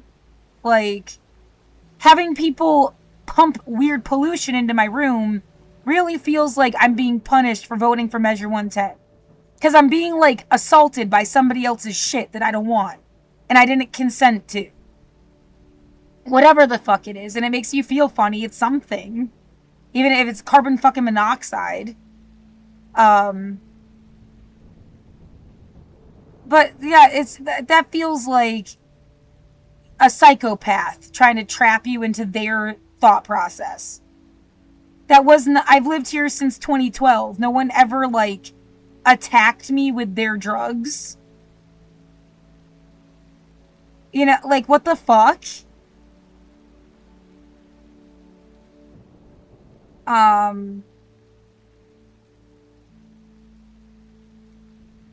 Right, it's like a psychopath that wanted everyone to be straight edge that's doing that, which is just crazy ironic.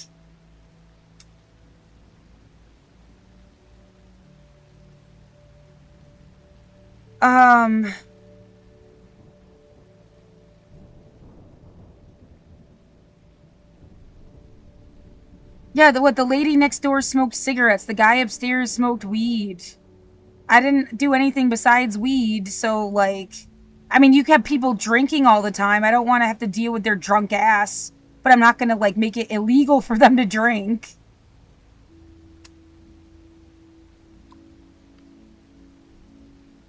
This is bullshit. Yeah, and the one guy that fucks everything up isn't everybody else that didn't fuck everything up.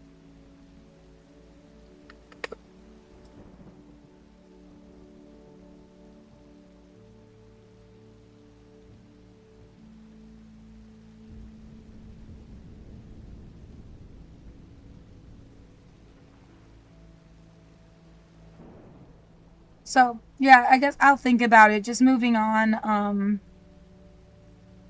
Possibly not needing elected representatives anymore.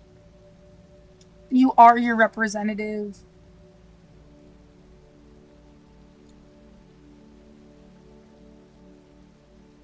I think I just repeat myself a little bit.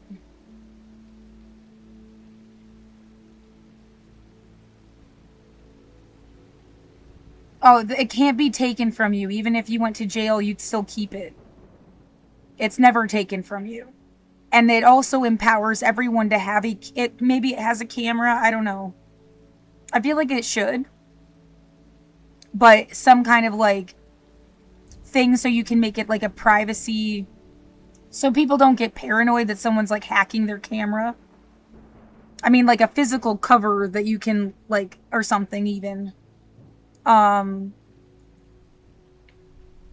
you know, how much different could jails be if people, they knew everyone has a camera? You can't fuck with people the same way. And a direct line to like the ACLU, you know.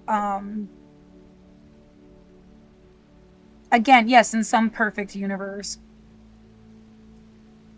And it would be an absolute automatic, like, I don't know what to call it, like the worst transgression to fuck with somebody's tablet.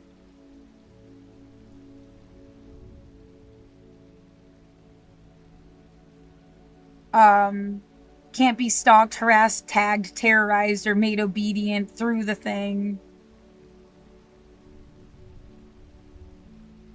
And yeah, you need some independent group that has a third eye for accountability. Checking blind spots. Checking those votes to make sure the numbers are... But I mean, it could be as simple as like, okay, everybody, you vote, and then you go to this site and say who you voted for. And if the things don't match at all, we do a recount. Like, they're like 1 million off. You do a recount.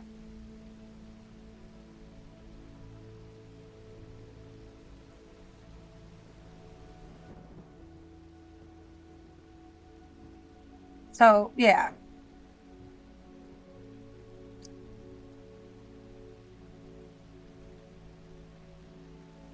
Definitely should never be scared of assholes.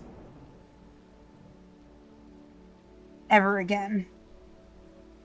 That campaign, because I participated. I have to say, this is the first campaign that I participated in not supporting a candidate who was, well, I guess I should come right out and say either a communist or Peace and Freedom Party. Yeah, I mean, you ran as a communist, right? I ran as a communist. Yeah. And Obama's not a communist. Obama is definitely not a communist.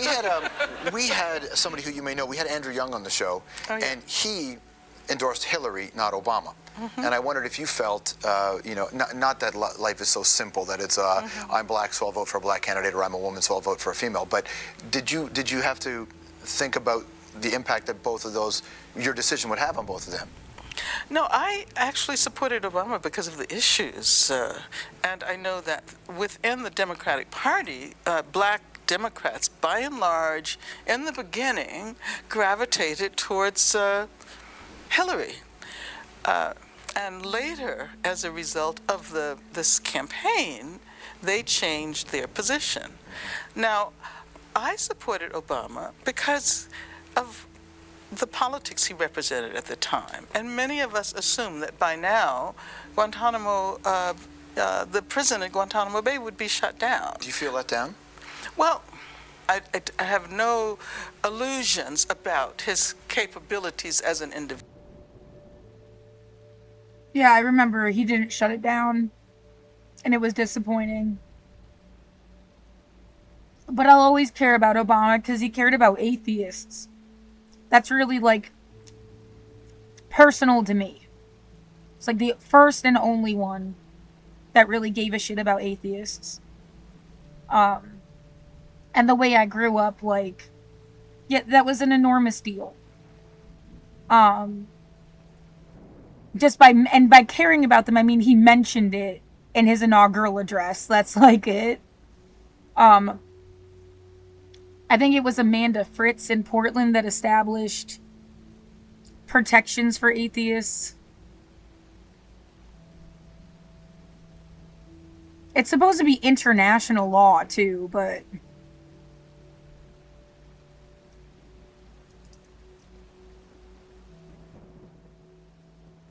Yeah.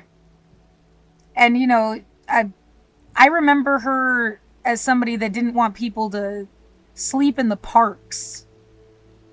And being like, what the fuck, why? But, so, you know, there's a good and a not.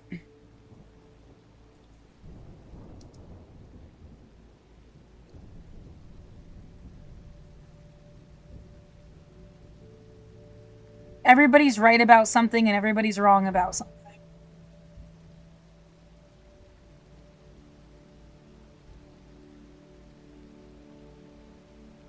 Well, I mean, giving people housing is a better response than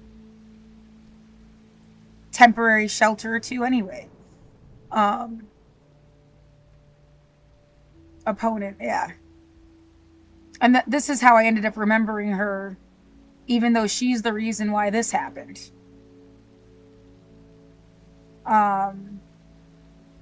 Anyway, what else about Obama though?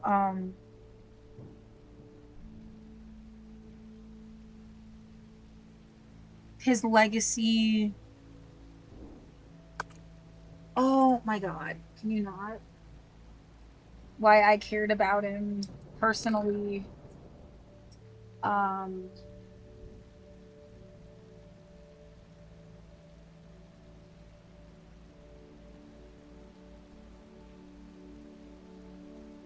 There was something else.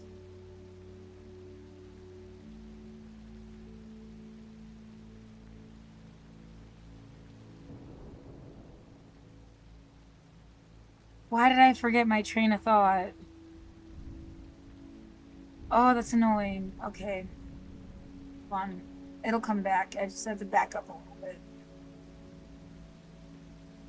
Now, I supported Obama because of the politics he represented at the time. And many of us assumed that by now, Guantanamo, the prison at Guantanamo Bay would be shut down. Do you feel let down? Well, I have no illusions about his capability. Yeah, it's what the fuck ever brought you to this point to know this stuff or think this stuff? I was not taught universal human rights in school. I learned it on my own in the past couple years, and even like the past year, making like a protest out of it on my own. It just was looking for like something that was right, and it's the most right thing, as in right as in correct. And it was established 70 fucking years ago. So it kind of goes to say, you know, they knew already. And just did not employ this guideline they've already known for 70 fucking years for some reason. Yeah, it feels like having the cheat codes to life, the answer to the test of life itself. And it's just they just won't do it on purpose.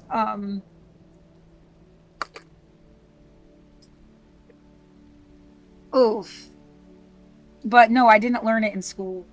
I mean, you can say the culmination of my education led me to some point to know that it's the right answer, but like, yeah, also not. Like, I think if my grade school had their way, as at grade school versus college, you know, 5th through 12th grade had their way, I would have just been religious. And that's kind of violating my own rights. They specifically had adults there that would say everything's a privilege, not a right. Like, directly. You know, you're supposed to pull yourself up by your bootstraps and break the cycle of poverty and work really hard and never take a handout. Like, that was the mentality. It was not, oh no, you're just supposed to have these things. Even though the school itself, like, it's like it was built into what the school was doing. Why wouldn't you just extend it to everyone? Like, you should be able to go to school and also be able to trust the situation, but have like healthcare, food, basic needs met through the school system. And you live with your family. But yeah, you have a dentist appointment, you get out of class, you go see the dentist, they're like where your school building is. You go back to class. Maybe you get like a card with, I don't know, $500 on it to go buy clothes at the beginning of the school year, and like everybody goes and gets clothes that they pick even would be better than what they did with the uniforms. Like,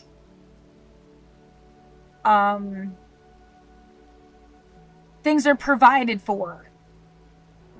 And that should have just been like human rights, not gate kept. And then you have to follow our rules and do as we say and do all these chores and go to chapel every Sunday for an hour, or else. Like, yeah, don't forget devotions. And being told to bow my head and close my eyes when everybody prayed. Like that you have to. You have to keep your shirt tucked in. You have to keep your belt on. You have to, like, yeah, just suck it up, put up with everything, and then you get your college scholarship. And then, you know, continue to also do the same shit in college because you don't even know any different. Do the same as in, like, I didn't even know how to color outside the lines. What else was I gonna do? I go to class, I go back to my dorm. I go to class, I go back to my dorm. It feels like a luxury that I can just sleep whenever the fuck I'm tired. The biggest luxury in the whole fucking universe. That's still true to this day. That you could sleep when you're tired. And some asshole is making me tired, like, all the time.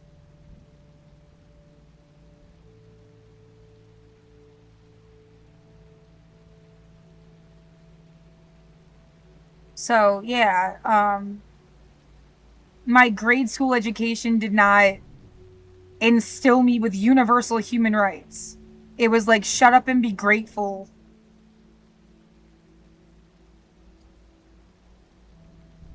You have to earn shit. And then college, I took a lot of classes and a lot of things. They didn't do that kind of like moral development.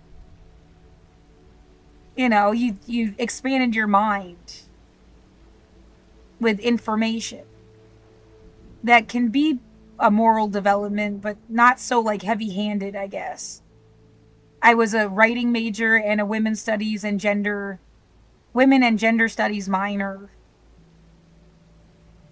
You learn history, you learn facts, you learn concepts, like you learn the math of writing.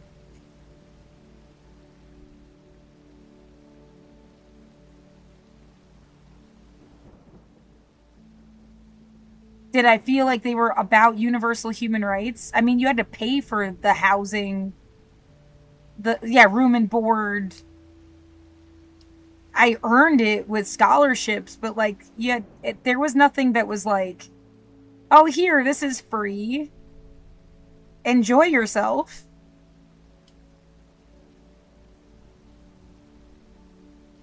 That shit was not free.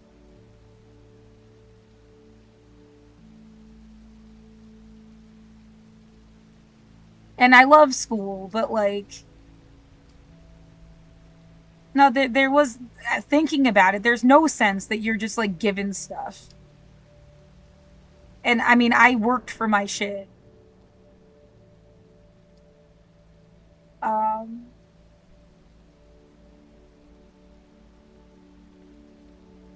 You could say, well, that's America for you. Nothing is given. There's no free lunch, you know. Oh my god, universal human rights, bitch, or you're wasting everybody's life. Like,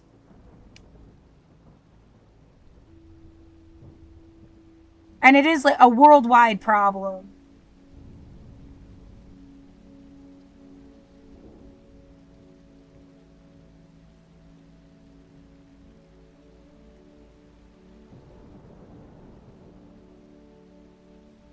So, yeah, I did not get a universal human rights education, really. It's more like, I learned about civil rights.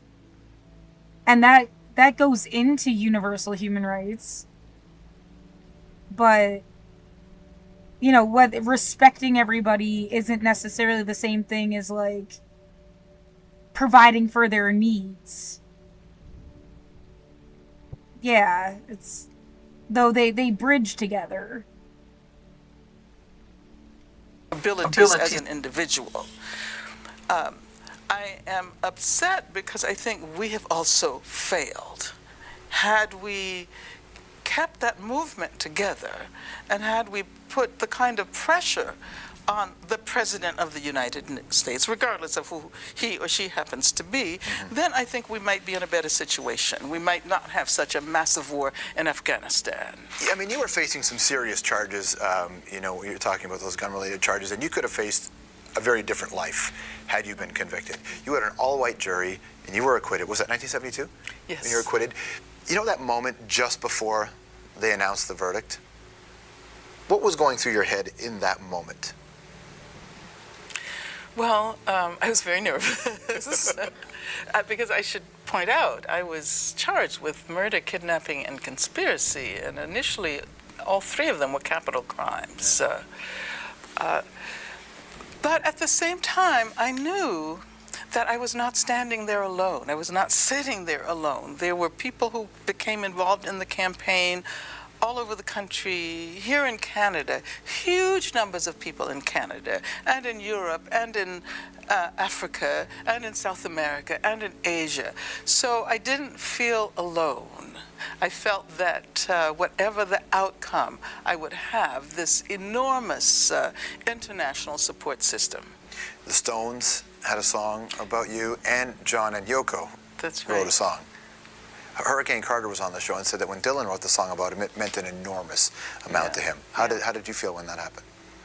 Well, it made me feel a little humble, I guess, because I remember thinking, why do I deserve all of this? I'm just one person involved in a movement that encompasses vast numbers of people. What about all of the other people who are in prison? Why do I, as an individual, deserve this? But of course, I totally appreciate it. Especially as a communist. Yeah, Here's it, exactly.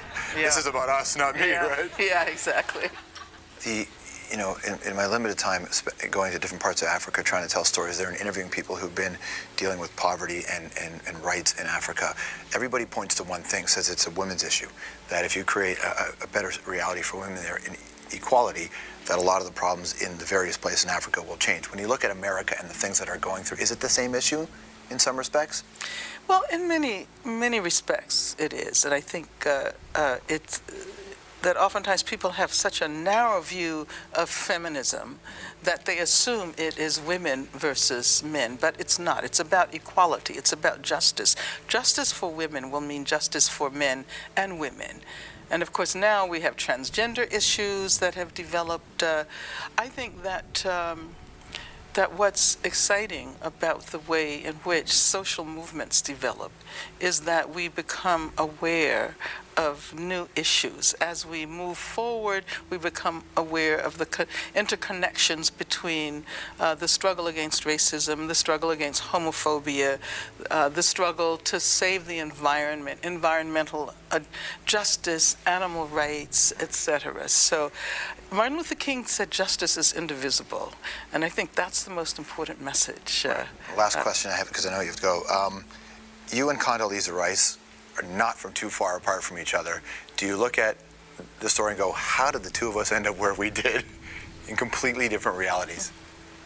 Well, I'm reading a biography of her right now, and I'm amazed that so many of the same experiences, although she's a bit younger than I am.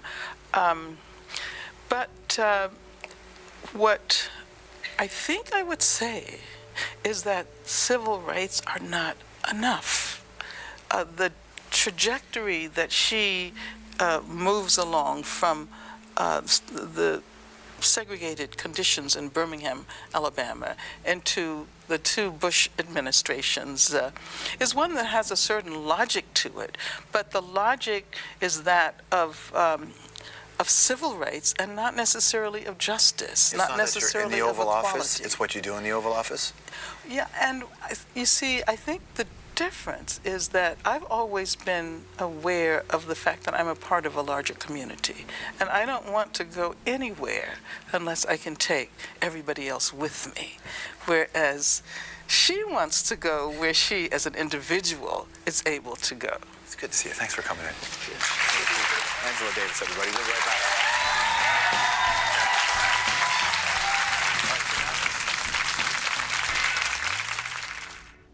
I want to bring in another guest into this conversation as we turn now to look at the coronavirus and the case for abolition. The spread of COVID-19 poses mortal danger to the more than 2.3 million people locked up in U.S. prisons and jails. As of May 1st, the Marshall Project reports more than 14,000 incarcerated people and nearly 4,000 workers in state and federal prisons have tested positive for the virus, and that number is expected to be far higher due to lack of testing. Activists and human rights defenders are demanding the mass release of prisoners to save lives and halt the spread of this deadly virus. For more, we're joined. Right, because they didn't get a fucking death sentence. Who knows what anybody was in jail for? They didn't get a fucking death sentence. They were supposed to get out and be able to have a new life. It's just like nightmare after nightmare. And then imagine, yeah, they put all these people in jail because of the fucking protests because they were dissidents.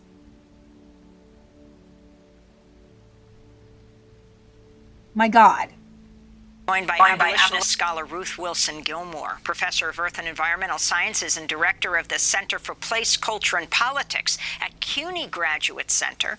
She is co-founder of California Prison Moratorium Project and Critical Resistance and author of Golden Gulag, Prison, Surplus, Crisis, and Opposition in Globalizing California. Her forthcoming book is Change Everything, Racial Capitalism, and the Case for Abolition. Professor Ruth Wilson Gilmore, it's an honor to have you with us. From Lisbon, Portugal, where you are right now. Can you start off with the basics? How would you define abolition? And can you put it in a pandemic context right now? Oh, I certainly. Thank you for having me on the show. And it was very good for me to hear the commentary from my colleague in Texas. Abolition seeks to undo the way of thinking and doing things that sees prison and punishment as solutions for all kinds of social, economic, political, behavioral, and interpersonal problems. Abolition, though, is not simply decarceration, put everybody out on the street. It is reorganizing how we live our lives together in the world. And this is something that people are doing in a variety of ways throughout the United States and around the planet already. It is not a pie-in-the-sky dream. It is actually something that is practical and achievable in the city of New York, in Texas, in South Africa, around the world. Well, could you talk about this response from in other parts of the world to the question of crime and punishment, and why? Obviously, we often talk about how the United States has such a disproportionate percentage of the world's prison population. Yeah. Pause.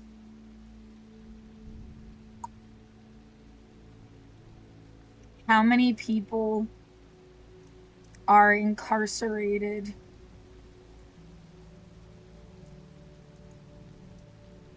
from the 2020 protests globally?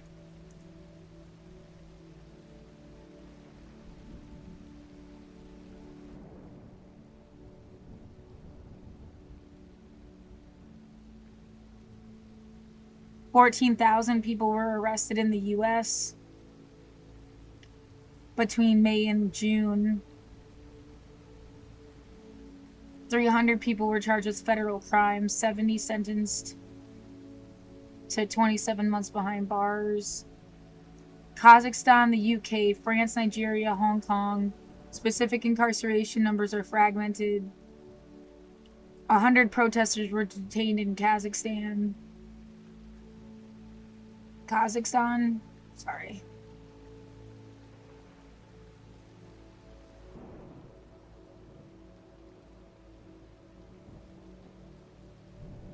You have no fucking idea, but you got a clue. It answers the question, too, like, where the fuck are people? Some of them might be in jail. Some of them might get arrested for things that have nothing to do with the protests. Like, they got followed and then fucked with. Who knows? Just something else to keep in mind. Oh, yeah. The idea that they wanted to,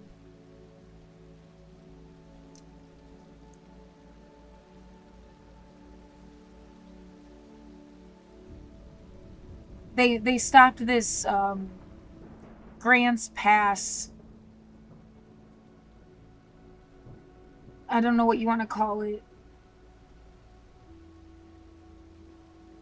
Rescinded the grants pass.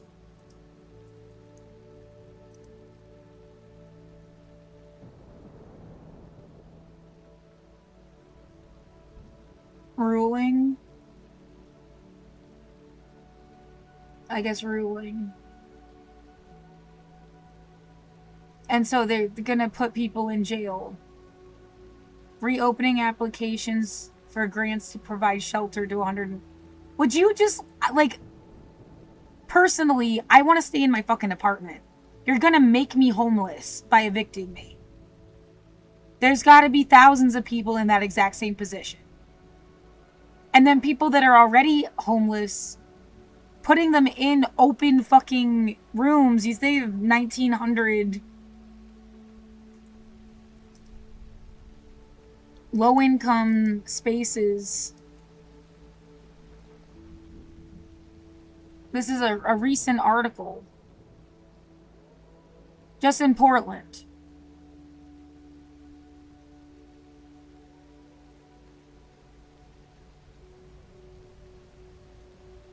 $1,900 affordable apartments are empty. And they found $21 million fucking dollars. Found $21 million.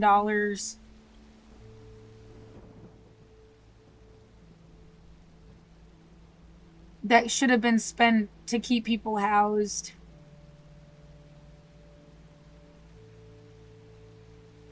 These numbers just keep going up.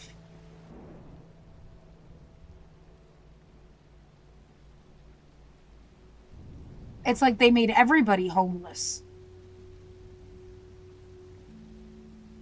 So criminalizing homelessness, that would put people in jail. And then they have another fucking COVID outbreak. It's just a nightmare. A fucked up nightmare.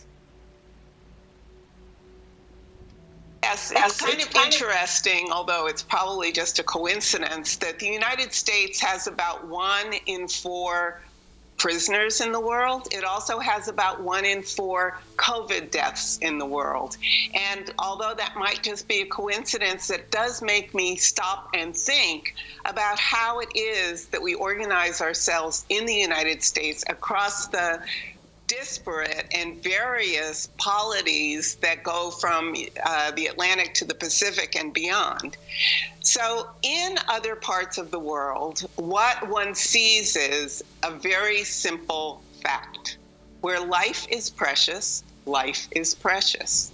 In places where the state, the government, municipalities, social justice organizations, faith communities, labor unions work together to lift up human life, the incidence of crime and punishment, including the incidence of interpersonal harm, are less likely to occur. And this is in places where populations are every bit as diverse as in the United States.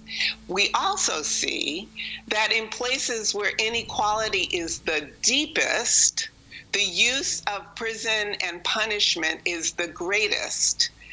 Nowhere, however, gets even close to the United States. Professor Ruth Wilson Gilmore, you talk about organized abandonment and organized violence of the state. You talk about this as twin evils of the pandemic. Please explain. Okay, did I use the word evil? I might well have done.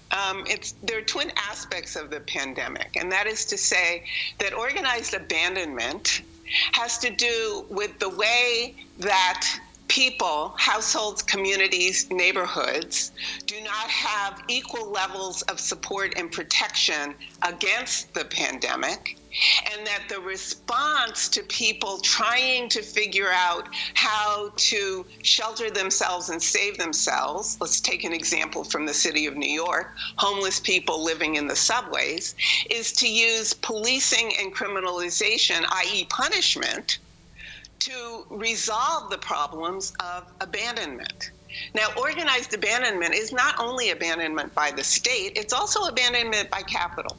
Whether it's abandonment by real estate capital that produces more and more luxury apartments, but not affordable housing, as we can see in struggles throughout the city of New York and around the United States, or tourism capital that pushes certain kinds of people out of certain areas of the city and only welcomes them in if they work as workers in the service industry, delivering, serving, taking care of, and cleaning.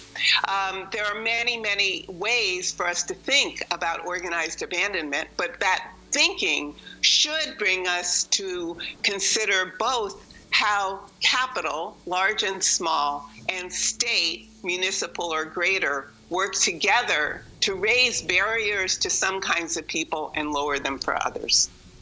I wanted to ask you, when prison reform is discussed, it's usually talked about help or assistance to nonviolent offenders or release of nonviolent offenders as opposed to violent offenders, as if a violent offender, there's no question that they can never be released before their sentence is up.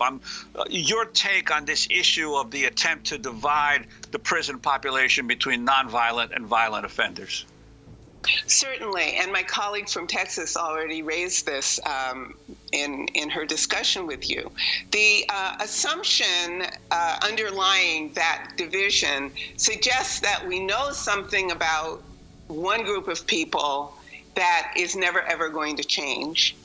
And what we forget is most people who go to prison for whatever the controlling offense, which is to say what they're convicted of, leave someday.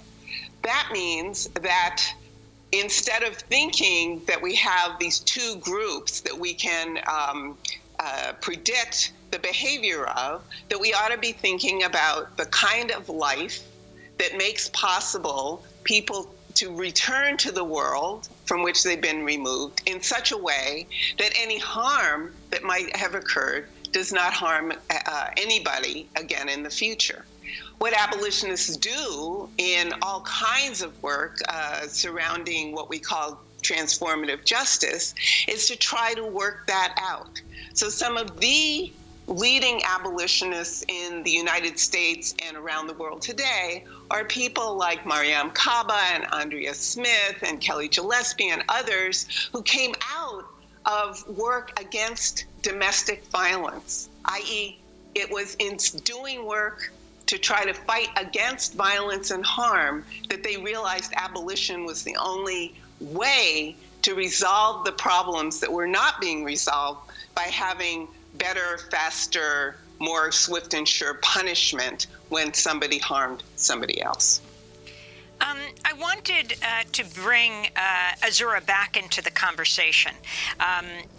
To ask about the media coverage of the prisoners again, and get Ruth Wilson Gilmore's response. This astounding situation in Ohio: 80% of the prisoners testing positive. You have that happening right now in Ohio. In in Tennessee, you have in Arkansas, Governor Asa Hutchinson announced Tuesday nearly 40% of the state's coronavirus cases are concentrated at Cummins Maximum Security Prison, where some 850 prisoners have tested positive.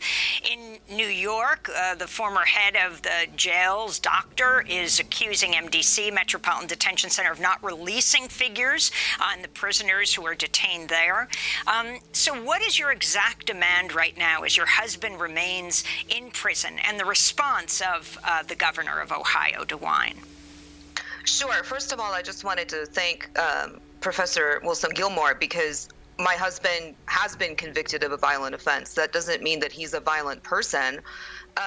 And people absolutely can change. I think in terms of the media coverage, one of the frustrations has been that Ohio DRC has been unwilling to release the names of the dead, especially at Pickaway. We have one of our coalition partners who's formerly incarcerated there who really wants to know which of his friends may have died, but we are being told that we can't have that information due to privacy reasons.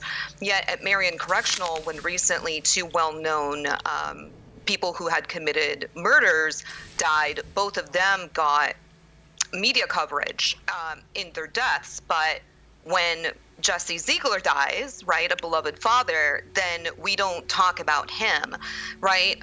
So from the use of the word inmate versus incarcerated person, the focus on state actors such as Governor DeWine without focusing on what everybody else can do, we've seen, I think, some pretty mixed media coverage, and I would like to see journalists continue to do better by reaching out to people who are directly impacted and uplifting those voices. I think the people who are closest to the problem are always closest to the solution, and it's so wonderful to see journalists such as Democracy Now! Doing a great job of covering these issues.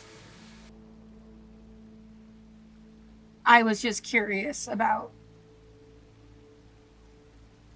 the day, and I'm really glad I clicked on it. This happened before George Floyd died. This was just the standard conversation.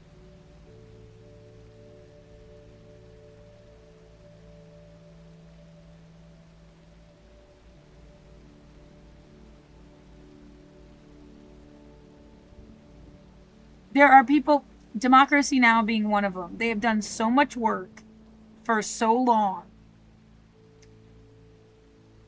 They have to actually care about what they do every day. Genuinely care. And they're universally human rights based. It's intertwined into every episode, every single day. I still don't understand, though, how there isn't more, because they're under duress is like the only,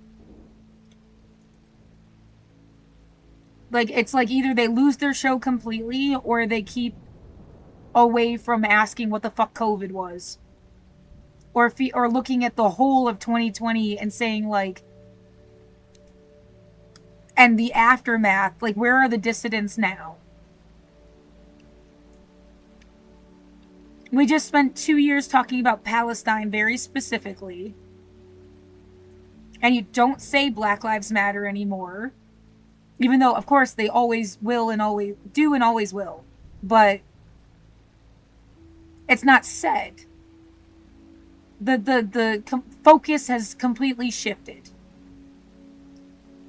And I just think, I'm worried you're going to get far enough into the future that you, like I said, like, it's like 1918.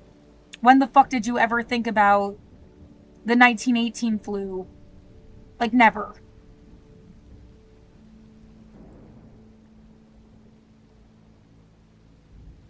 And it's going to be like that again. And then some wheel turns, just like it has everybody energized and scared in a certain way. Energized is the wrong word for it, but, well, like, I mean, when you put people in these situations, they're ready to pop off. It's a stress. So stressed in a certain way. And then you have a series of protests and you gather all the people that think a certain thing, and they, one by one mysteriously, like, disappear. Until what kind of future is it going towards? Because Democracy Now! Is still active. I can play today's news or something after this, just to put it in perspective. But, like, if you didn't listen to Democracy Now!, it would absolutely feel like the world died. The world that cared about human rights issues like this is gone. Hassan Piker is like the only visible, active. Even if I wasn't following him personally, he's like in publications and interviews, and like other people talk about him. There's AOC and Bernie Sanders. They did like an oligarchy tour fighting oligarchy like at the beginning of the year, and then it's kind of been radio silence. Yeah, he put out a statement a couple days ago, actually. I can look that up too. But yeah, AOC, Bernie Sanders, Zoran Mandani, I guess. And then I see people as like, I think once they get into office, at least, they're there to just get people to go to work. They're being deliberate, like, they can't really change anything. Especially not by themselves.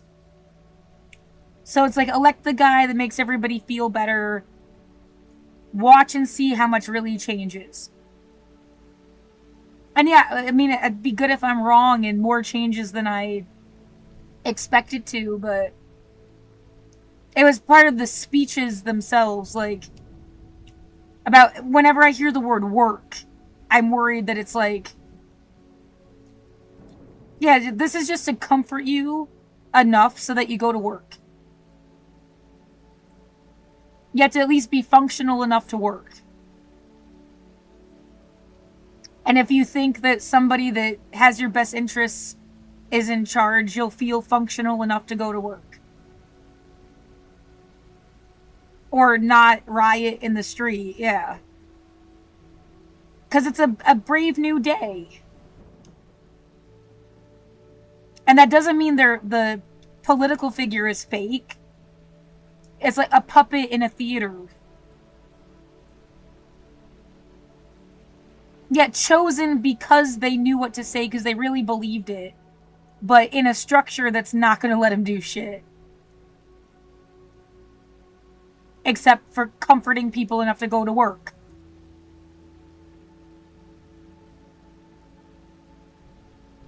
And continue business as usual. At least long enough to get to the next generation, and the next time they do this shit, and the next time.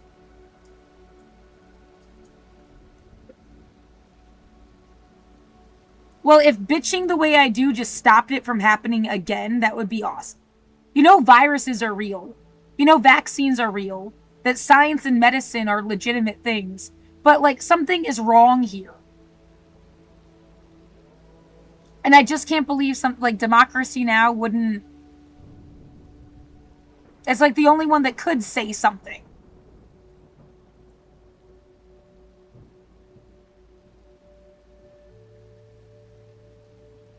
And yeah, seeing that this happened before George Floyd even died.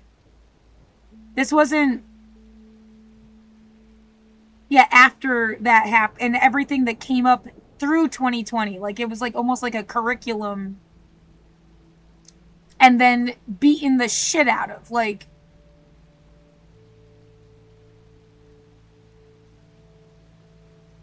Well, there must. I don't know where to draw the line. An easy place to draw it is like the curriculum being for the dissidents, the people that showed up for the protests, the general dialogue, and then all of the police and the fire department and even some medical staff, like, just feeling like, oh hell no, you can't cast us as the villains of history, and they retaliated. And they won because they have all the fucking power. Like, there really was nothing for a dissident to do. They have the lawyers and the judges, like, just as locked as anybody. The way that Trump came back into power, that's a good indication. Something has gone horribly fucking wrong. That there's even a joke he could run for a third term still in the air. You keep talking about Epstein every 3 fucking months. But saying nothing new.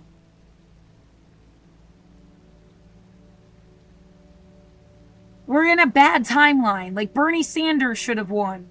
We should be working towards housing, healthcare, education, and food. That was his platform. I don't know why he didn't directly say it was universal human rights, but his platform was universal human rights. Is he supposed to definitely be alive to be president? Even, like... No, they were gonna have him... It was between Kamala Harris. Like, that was the Brave New Hope. I keep saying Brave New, and that might not be the best choice of words, but, like... That was the new thing. And she was like a lunch you could eat, and Donald Trump was like a rotten lunch that's gonna make you sick. I do feel like he is written as a villain into history. Like, that there's no way around it, and something has gone horribly fucking wrong.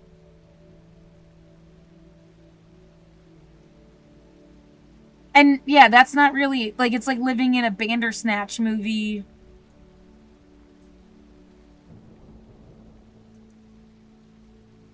If you don't know already, this movie works by, like, you pick one of two options, and sometimes the options seem really arbitrary, like a different kind of cereal. But they affect the outcome of the movie. And you could watch the movie over and over again and get different endings. Like a choose-your-own-adventure book, but it's a movie. And so, like, this whole situation feels like being trapped in that kind of, like, choose-your-own-adventure. If you choose Trump shit, you're gonna get a bad ending.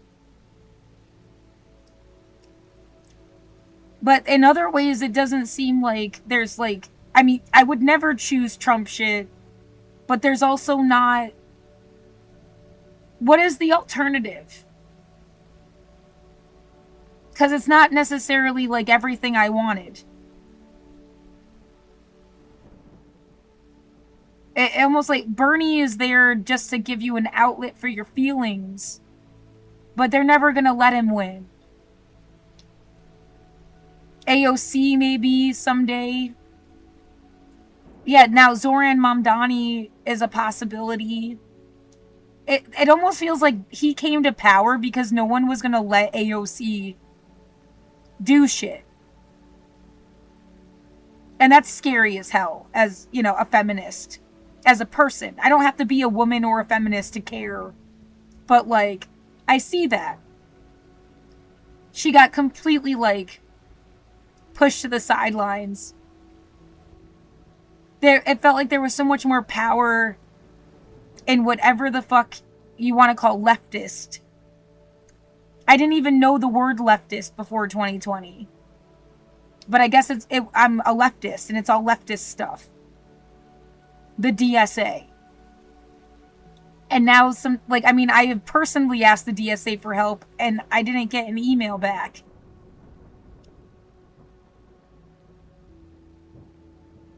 Like, it's like someone destroyed everything that, like, mattered.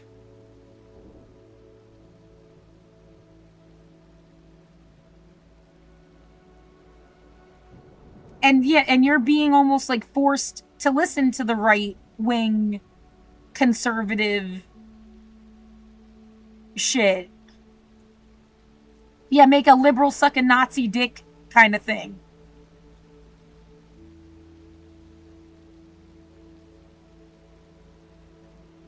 So this, yeah, it really feels wrong.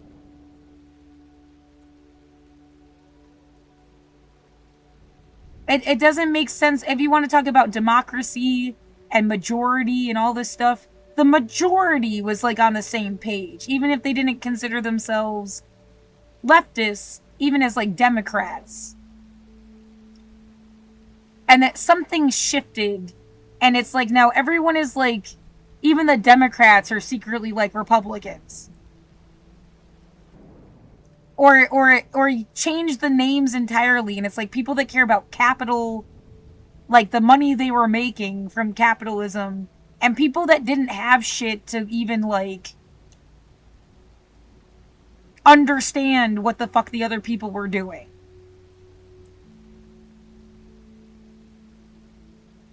And that's why you get this like centrist, neoliberal, the Democrats and the Republicans shaking hands, and the leftist all on its own on the side, critiquing capitalism.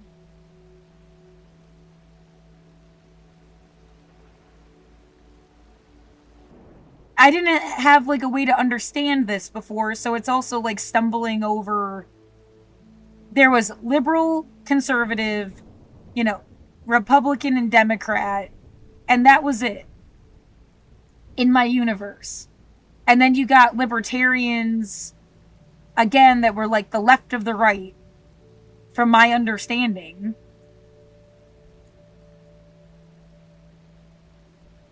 And then here comes like the DSA. And I feel like aligned with the DSA more than they care about universal human rights. But yeah, something has just like choked the life out of everything. You're in a weird universe where like Taylor Swift is the only musical act. Where somehow now it's weird and wrong again and taboo to be like alternative somehow, instead of it should be like boring. It's like so fucking everyday that you don't even think about it. And it went back to being like taboo.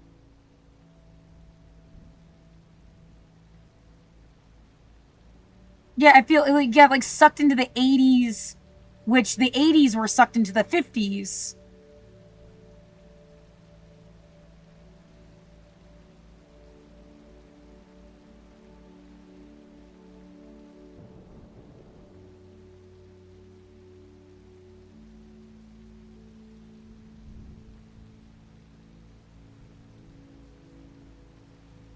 But yeah, it does. It feels like 2020 was planned. And whether it went horribly wrong or it's still in its fucking Bandersnatch schedule script, you just gotta play it out. I mean, whatever it is, it's contrived. It's not organic. It's like a program. It feels wrong. It is wrong.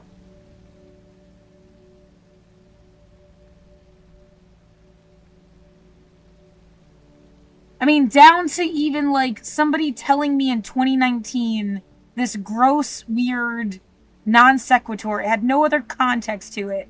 Saying to me that after 5 years, it's like you're a virgin again. I can't go back in time and ask what the fuck they meant by that. But I have been stuck inside my apartment for 5 years. Did somebody think that, like... Well, it's like you had sex before and they wanted to marry you off to somebody. And when they did, they wanted it to be like you were new again. I'm gonna end up ripping somebody's fucking eyeballs out and making them eat it. Like...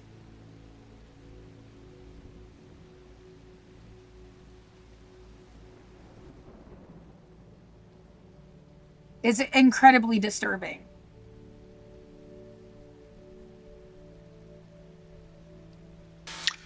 Professor Wilson Gilmore, we have about a minute left, but I wanted to ask you, you focused a lot of your research and attention on the role of incarceration in California specifically, the nation's biggest and most...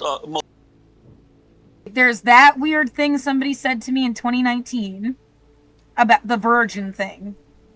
And then there's, in 2010, a different person broke up with me and said they looked 10 years ahead and didn't see me there. Which would have been 2020.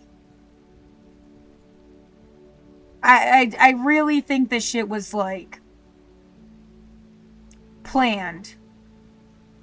It wouldn't have been planned by them, but somehow they knew some shit to say this shit to me.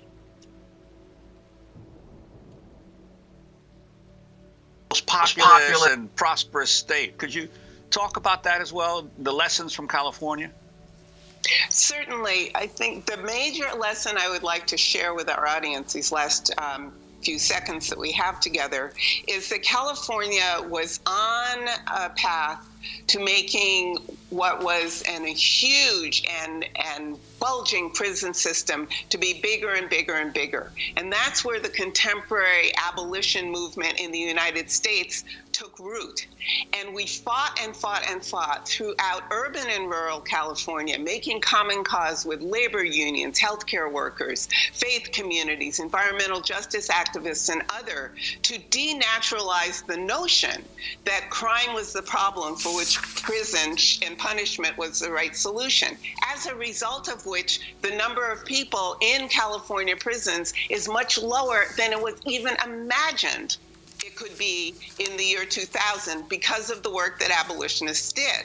That work needs to expand, but we see victories in Los Angeles County where a plan to build multi-billion-dollar jails was defeated after nearly 15 years of struggle. Ruth Wilson Gilmore, we have to leave it there, but I want to thank you so much for joining us from Lisbon, Portugal, author of Golden Gulag, Prison Surplus, Crisis and Opposition in Globalizing California, her forthcoming book, Change Everything, Racial Capitalism and the Case for Abolition. And I want to thank Azura Crispino, co-founder of Prison Abolition, Prisoner Support. I'm Amy Goodman with Juan Gonzalez. Stay safe.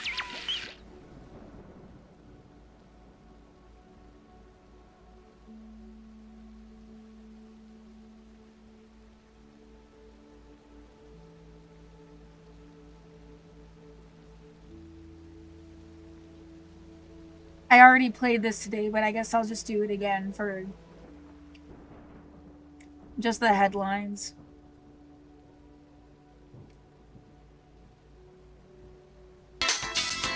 Welcome to Democracy Now!, democracynow.org, The War and Peace Report. I'm Amy Goodman. Venezuela has accused the United States of the greatest extortion in history as the Trump administration ramps up economic and military pressure on Venezuelan President Nicolas Maduro.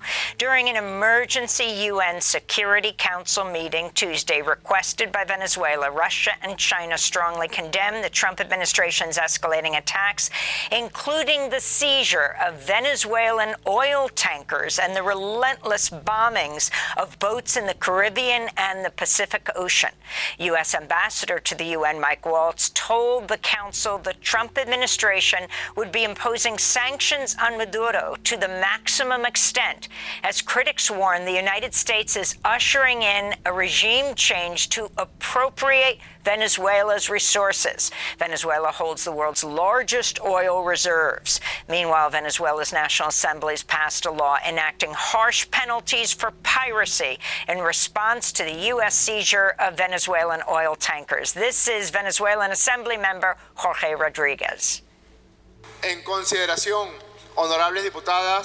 In consideration, honorable deputies, those in favor of approving the second discussion of the bill for the protection of freedom of navigation and trade against piracy, blockade, and other illicit international acts, please indicate with you. The law is approved unanimously.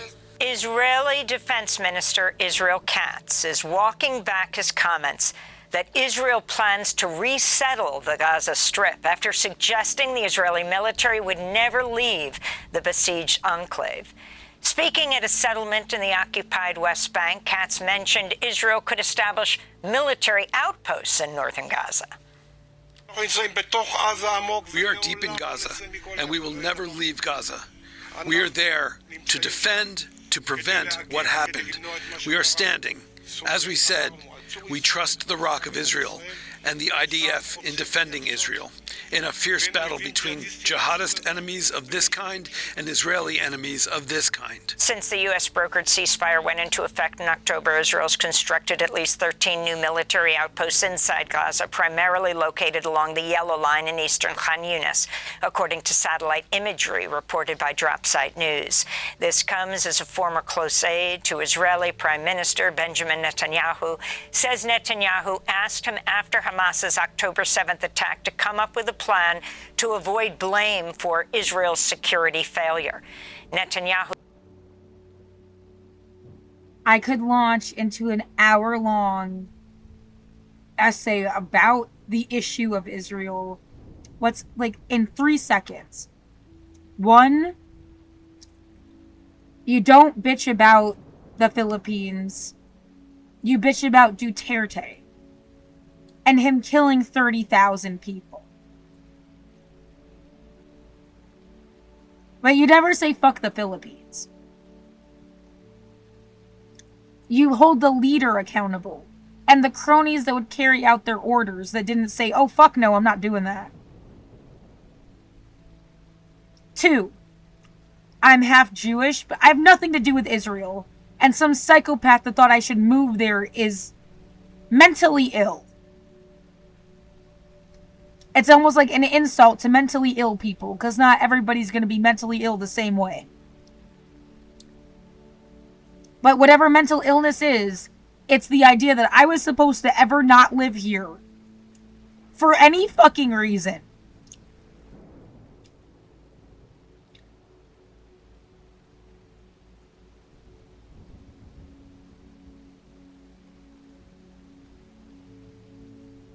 You know, I think that's it. Just you don't say fuck the Philippines, you say fuck the leader. Same thing with any other country on earth. Some kid's gonna be born there 20 years from now with nothing to do with this. Why are you stigmatizing them? They just happen, they are born in a geographic location. That's not who you should be mad at. So changing the rhetoric. And then as someone who's half Jewish and half a bunch of other shit, obviously, I have nothing to do with Israel. I'm also a humanist, yeah. Even if I was religiously Jewish, there's no reason I need to leave. That's its own kind of like sick trick or something.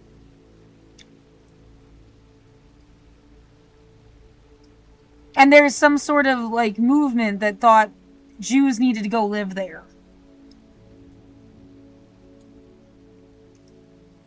I think that's what I got to say about it.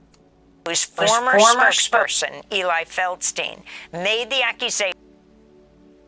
I guess 3, you're against genocide for anyone. Anybody. All the time. Period. Yeah, is there a chance? Did you make me watch babies dying? For some weird, like, other purpose?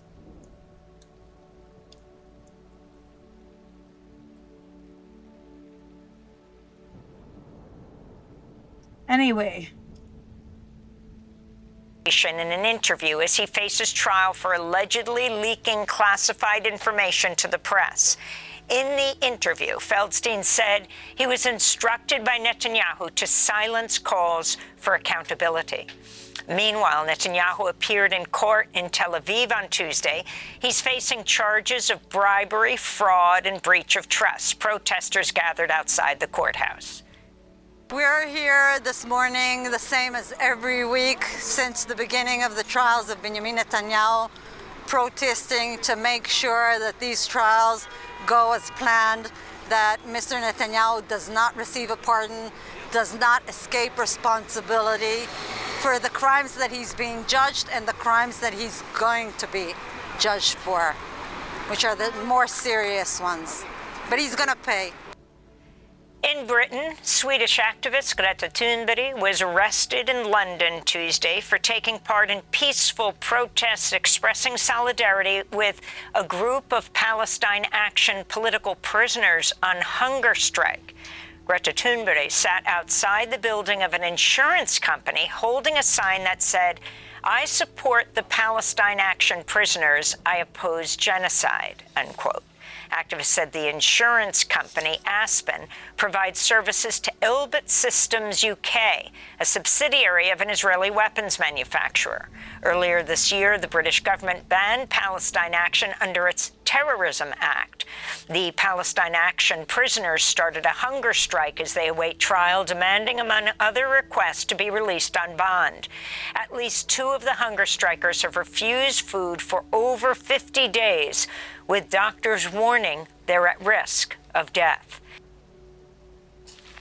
Days after the December 19th deadline for the release of all files related to the late serial sex offender Jeffrey Epstein, and under enormous pressure, the Justice Department released more than 11,000 files Tuesday, totaling nearly 30,000 pages of documents. This includes emails sent between FBI personnel back in 2019 mentioning 10 possible co-conspirators. There has got to be some kind of psychological manipulation behind this. You got a laundry list. Sexual abuses perpetrated by groups on Wikipedia. All over the world, all sorts of different times and places. You're never going to hear about it. Especially the shit, I guess, that involves the church. Though there's something about them. They're going to give millions of dollars. What, but you probably have to prove that someone hurt you, right? Obviously. I mean, it makes some amount of sense. You can't just make a claim and just be believed. But, like, what are they going to put you through to prove that somebody hurt you? But I just feel like you're never going to hear about the Boy Scouts. You're never going to hear about the UN. You're never going to hear about the BBC. Much less if cops were involved in any of this shit. The gymnastics team, the Air Force, BBC. And they'll just always talk about Epstein. Without really giving more information. And it does something to you to, like, anything that happened to you, you know, no one cares like they care about this case. Or they would be talking about it. So you should just, like, shut up and go away.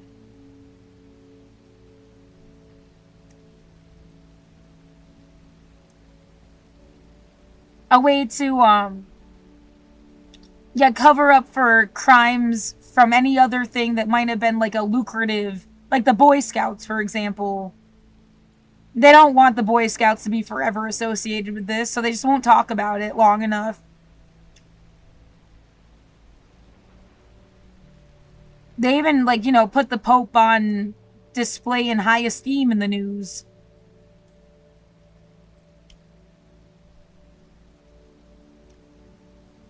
And what, eventually survivors die out. People don't remember. They get silenced. And you just keep talking about fucking Epstein.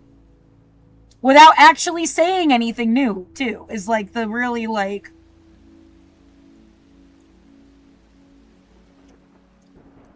Of Epstein. One is described as a, quote, wealthy businessman in Ohio. The emails also detail that, quote, 3 have been located in Florida and served grand jury subpoenas. 1 in Boston, 1 in New York City, and 1 in Connecticut were located and served, unquote. Ghislaine Maxwell is the only Epstein accomplice to be charged criminally and is currently serving a 20-year sentence on federal sex trafficking charges. The Justice Department is desperately looking to hire outside attorneys to work on redactions in the... Right, there's more I could say, and then immediately the response of, well, what do you want them to do? They fire the bad people. They say they won't hire anybody. Something bad happens again, they fire them. What do you want them to do? Because what's going to happen, they'll invent some, like, really bullshit test, make everybody go through it, or some COINTELPRO level shit. What do you don't want to open the door for that crap.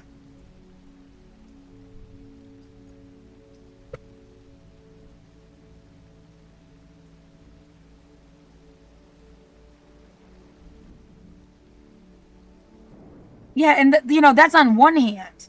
Like, on another, it's, you know, some people would just also think you're kind of a prude. You know, let situations happen. Who are you to judge? If a girl says she's happy now, you can't tell her that her life was stupid.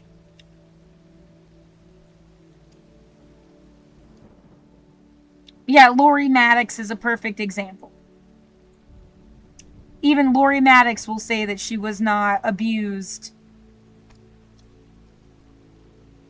It's other people that are like, you were 14.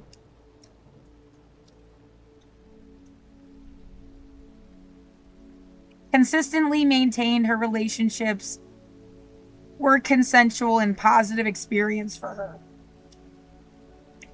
And just, yeah, repeating that shit until somebody gets their way, and all they wanted to do was fuck people before they knew better. You know? Like, maybe you just gotta encourage guys to feel gross. It doesn't have to just be guys, people. To feel kind of gross. That if they want to be with somebody that seems like dumber than them, or obedient and manipulative, of being able to be manipulated. Why can't you want a co-captain that's like on the same page as you? Shows off your own insecurities or something. And yeah, I'm talking a future situation, just how you like teach people to have positive, real relationships.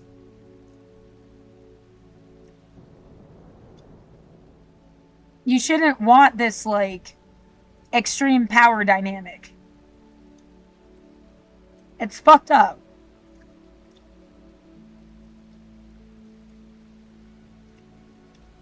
And all they have to collect enough fucking people that were 14 and don't care, and then they don't give a shit, and they do this like merry.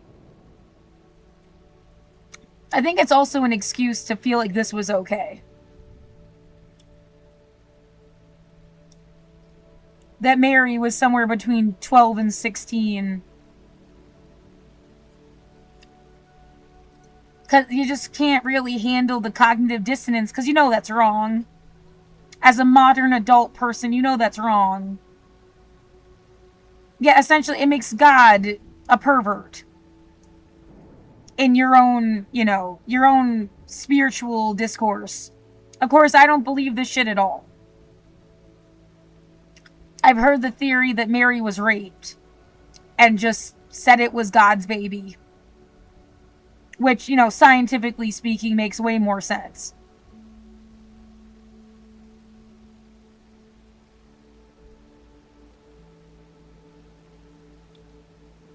Yeah, what is that? No, that does not mean you rape somebody, you fucking moron. Like,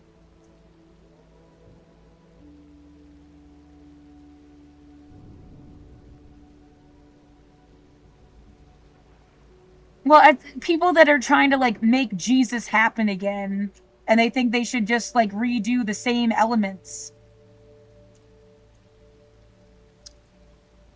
I mean, they're already lost in the sauce. You want to make Rumpelstiltskin and Humpty Dumpty happen, like, too? Or...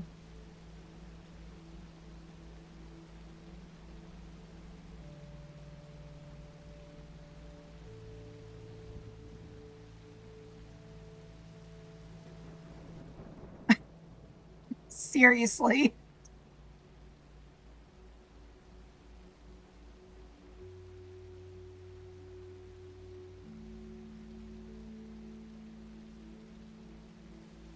Well, you could say, oh my god, you're so rude.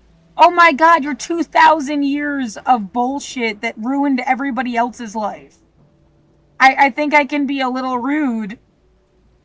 Especially when I feel like I'm getting killed because people still believe this shit.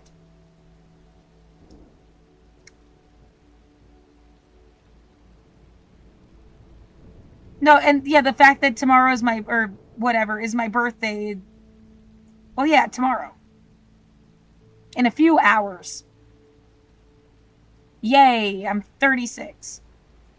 But that's just like the cherry on top of the irony cake. Like,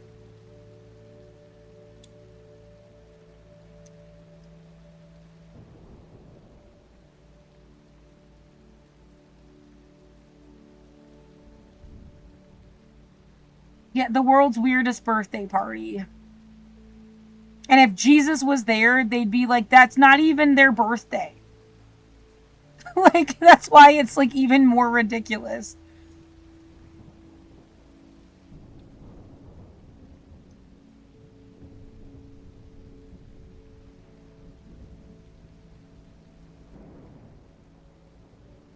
No, I really think it's like deep seated in people's. Maybe it's how they make themselves feel better. Yeah, first, could you just change the standards of love? And then would you chill on this religion shit? At least.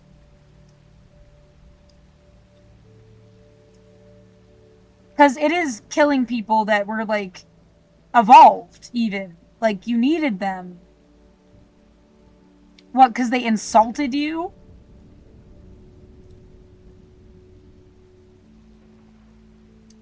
And yet, we'll just keep on talking about the same shit forever, I guess, instead of, like, something better with our lives. Because you can't deal with whatever the fuck this is. Epstein files continues to hold. We'll have more on this story after headlines. The Supreme Court Tuesday blocked the Trump administration's deployment of hundreds of National Guard to the Chicago area. The High Court sided with U.S. District Judge April Perry, who first blocked the deployment of troops to Illinois back in October. In a 6-3 decision, the majority wrote, quote, "At this preliminary stage, the government has failed to identify a source of authority that would allow the military to execute the laws in Illinois," unquote. Illinois Governor J.B. Pritzker hailed the ruling as, quote, "a big win for Illinois and American democracy," unquote.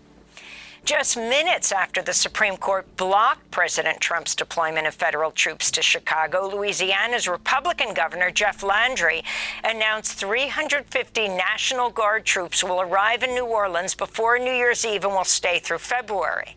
The troops are expected to join Border Patrol agents who've been cracking down on immigrants in New Orleans. Meanwhile, the Justice Department is suing Illinois Governor J.B. Pritzker, challenging state laws that restrict immigration arrests at courthouses, hospitals, daycare centers, and public universities. ICE's so-called Operation Midway Blitz has led to the arrest of more than 4,000 people in the Chicago area. Data shows only 15% had criminal offenses, which are mostly comprised of minor traffic offenses, misdemeanors, or nonviolent felonies. Jillian Kaler, a spokesperson for Governor Pritzker, said, quote, "The Trump administration's masked agents are not targeting the worst of the worst. They're harassing and detaining law-abiding U.S. citizens and black and brown people," unquote. A federal judge ruled Tuesday the Trump administration must restore federal disaster aid to 12 states that refuse to cooperate with federal immigration enforcement. The Department of Homeland Security and the Federal Emergency Management Agency, FEMA, had reduced more than $233 million from Connecticut, Delaware, the District of Columbia, Massachusetts, Minnesota, New York, Rhode Island, Vermont, and Washington. In a statement, the Massachusetts Attorney General, Andrew Joy Campbell, said, quote, "This victory ensures the Trump administration cannot punish states that refuse to help carry out its cruel immigration agenda, particularly by denying them life-saving funding that helps prepare for and respond to disasters and emergencies," she said. The Trump administration's banned abortion care for veterans nationwide. The Department of Veterans Affairs Monday issued an internal memo confirming it'll no longer provide abortion assistance even in cases of rape, incest, or threats to life and health. The policy shift includes U.S. states where abortion is still legal. The move eliminates abortion protections issued for veterans by the Biden administration in 2022 after the Supreme Court overturned Roe v. Wade. The Center for Reproductive Rights said the rule change was ushered through by the White House Budget Director Russell Vought and VA Secretary Doug Collins, who are openly anti-abortion. Nancy Northup, president and CEO of the Center for Reproductive Rights, said in a statement, quote, "Everyone should be appalled by this heartless policy. President Trump said he would leave abortion to the states, but he continues to seize new opportunities to restrict it nationally," unquote. The Trump administration will resume garnishing the wages of people who are on default on their student loans starting in January. People got too close to the sun, so to speak, critiquing capitalism. So they pulled a fascism and dragged you back through the history of civil rights to make you claw your way through it again. Because you already had this shit down pat. It's just supposed to, like, take up your time for the next 20 fucking years.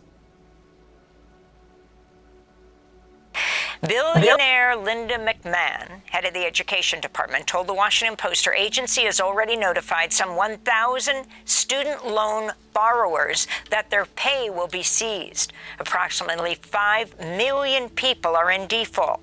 This comes after the Trump administration began withholding tax refunds and Social Security benefits from some student loan borrowers in default, as it also slashed affordable repayment options for millions of people. Persis Yu, Deputy Executive Director of Protect Borrowers, said in a statement, quote, "At a time when families across the country are struggling with stagnant wages and an affordability crisis, this administration's decision to garnish wages from defaulted student loan borrowers is cruel, unnecessary, and irresponsible," she said.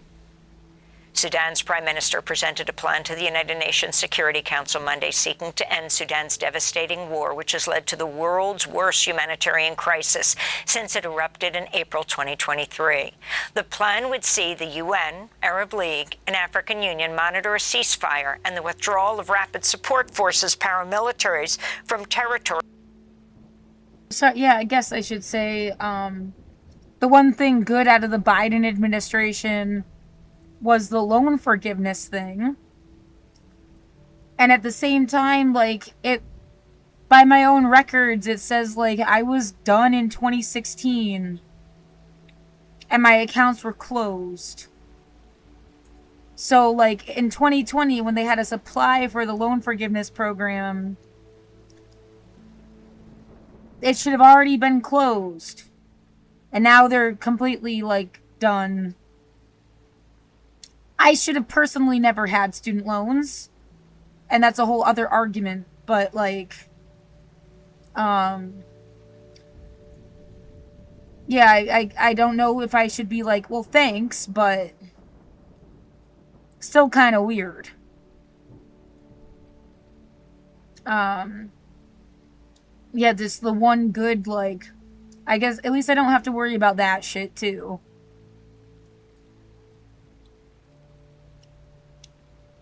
I was scrubbing toilets since I was 10. I shouldn't have had to worry about it at all.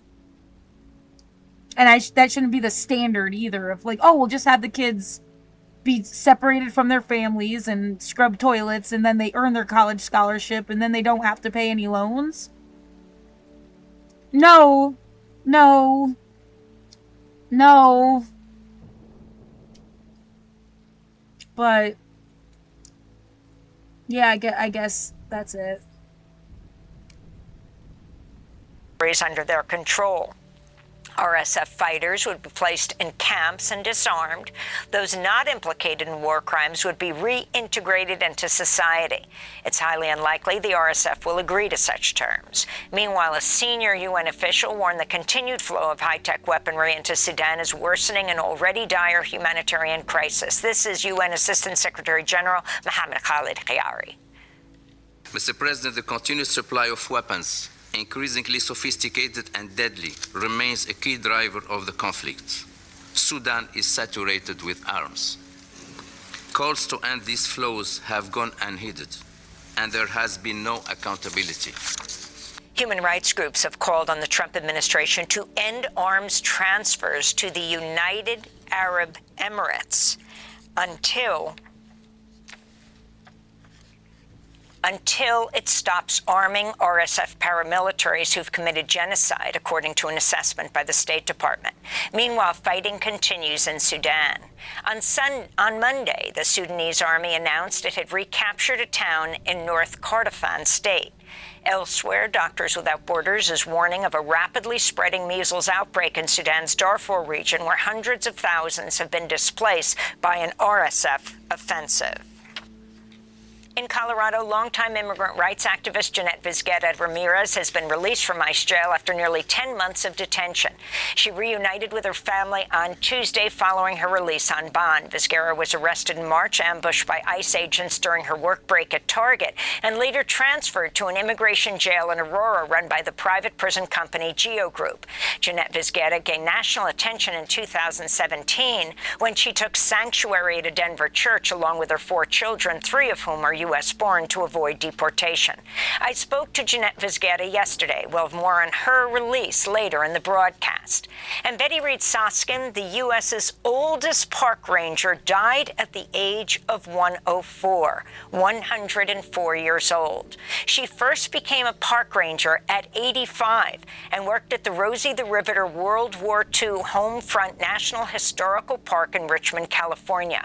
During World War II, Soskin worked as a file clerk in a segregated union hall in the San Francisco Bay Area. In the 60s, Soskin held fundraisers to support the Black Panthers. In a 2015 interview with the Interior Department, Soskin said, quote, "When I'm on the streets or on an escalator or elevator, I'm making every little girl of color aware of a career choice she may not have known she had," unquote.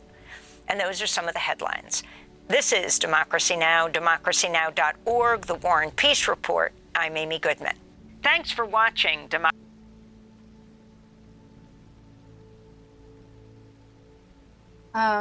Bernie Sanders, most recent thing I think I said, and then see what was up with a day ago, and then see what was up with Hassan's stream. How wasn't it there? That's weird. It's under a different... Okay.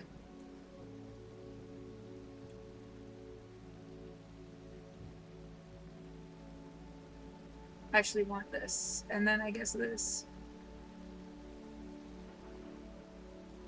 And then, I don't know, maybe cut it short just to have like a concise video. It is a little bit like, once again, like 2020 to now. What the fuck? Plug your fucking music or something. I'm not good at this. Like, I don't really want to be good at it. Plugging myself. There's a bunch of shit here. Most of it's free. You just go to buy and put 0.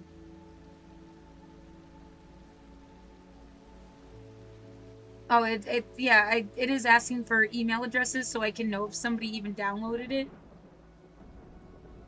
But you don't have to pay anything.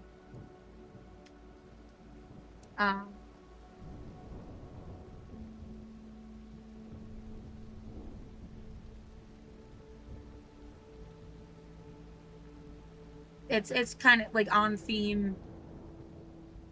And, you know, 2020 to now.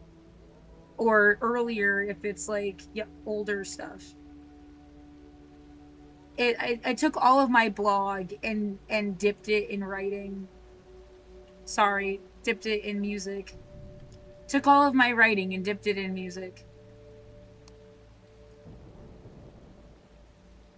Alright, so...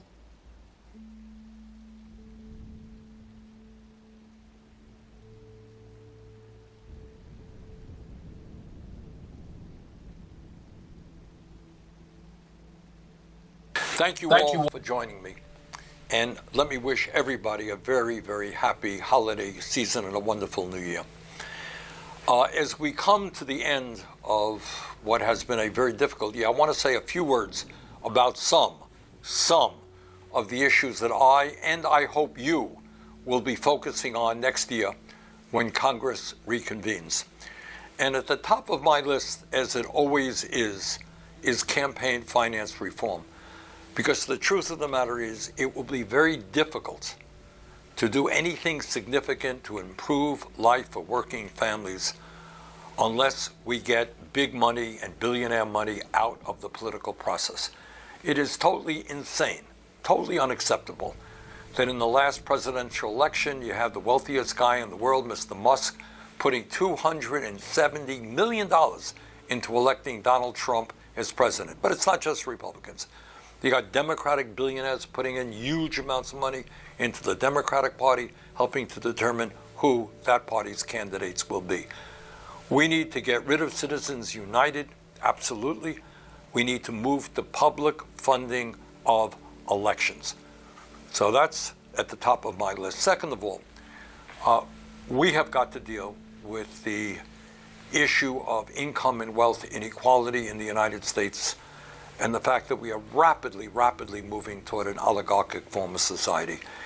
It is, again, totally absurd that you have one person, Mr. Musk, who owns more wealth than the bottom 52% of American households.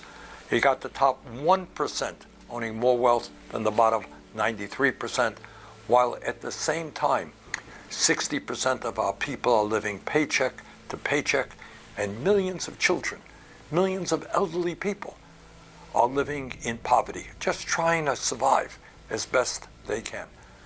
So we're living in a moment when the richest people have... My other screen name is Social Orphan Annie Archie. As in, like, Little Orphan Annie. Okay? And Orphan Annie, Dorothy and the Wizard of Oz, the kids in Willy Wonka. There's all these stories where these, like, children are supposed to go to someone older and beg them for help. And I'm trying to say, like, maybe the begging should stop. And it's more like, hey, motherfucker, what are you doing? No, I don't want you to show up in town, put your name on everything, and be like, let's sing the praises of the wizard, Daddy Warbucks, Mr. Wonka, who's ever gonna be the new one. You need something better than that concept. But it seems like that was the concept desired, expected.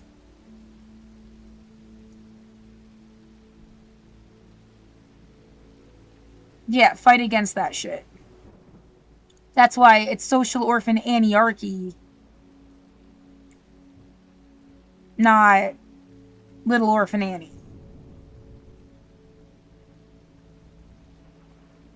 Because I think that is what they wanted me to do. Personally.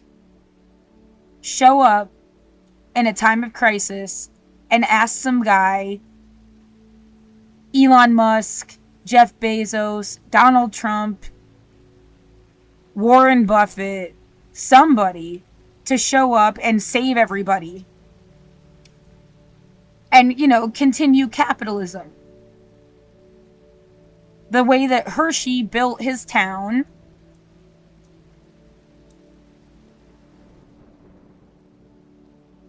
Name is on everything.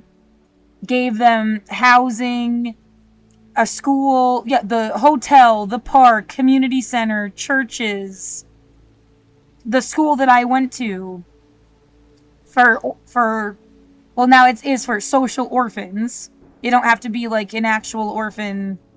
A social orphan is enough. Poor kids. It's the criteria to get in.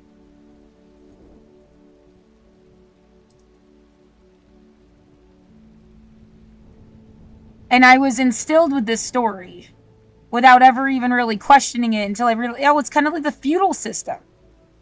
And you have a lord and he shows up and is like, oh, thank the Lord. No, bitch. No, you don't want that. The attitude of gratitude. Yeah, suck it.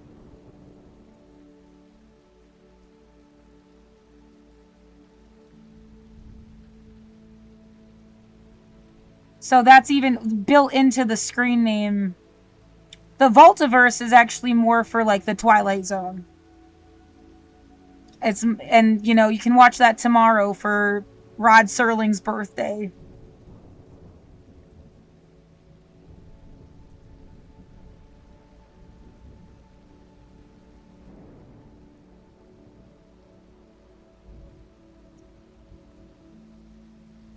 I'm not trying to be funny or commercializing what I'm doing. I'm trying to, so you realize just how deep the situation is. And I feel that like sense that I'm supposed to like, yeah, tell Elon Musk to give his fortune to everybody. Is he gonna put his name on shit? But he needed, like, they needed someone to beg them for help. It's the same concept with the police fucking with you so that you then need to call the police. I don't know if it was the same stream or an earlier one where it's this concept like with makeup. Oh, look at the wrinkles on your face that aren't really there. Here's this cream to buy. The cream also gives you wrinkles and you need more cream. That's how they sell the stupid face cream. The police, like, oh, look at this problem you didn't have. I guess you need our help now. And they get paid and maintain the sense of power that they've always had. When you were living in a world that was critiquing that power. Up until 2020, that's what we've been talking about for the last fucking hour.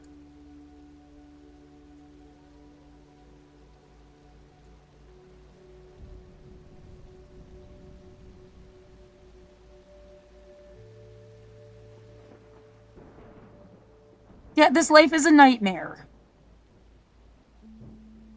And I'm not gonna die so that you can just, like, keep fucking people over. Sometimes I think that's all anybody wants. They were hoping you die. And they're gonna do all the same shit again.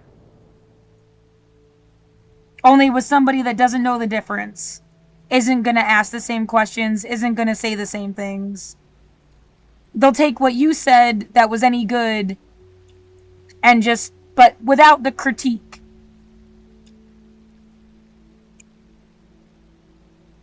Until, what, eventually you live in some kind of perfectly designed nightmare that no one can escape. I hope evolution always takes hold somehow. Like, yeah, arose from the concrete image. You just can't help it. It will always burst through the bullshit.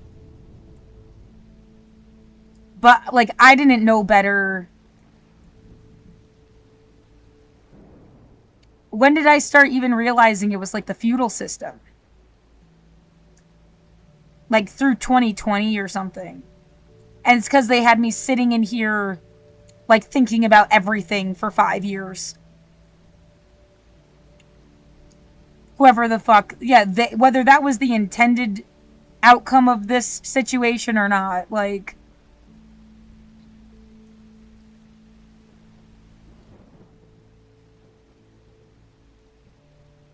I have been medically isolated. I have not stepped foot outside for 5 years. If that wasn't abundantly clear.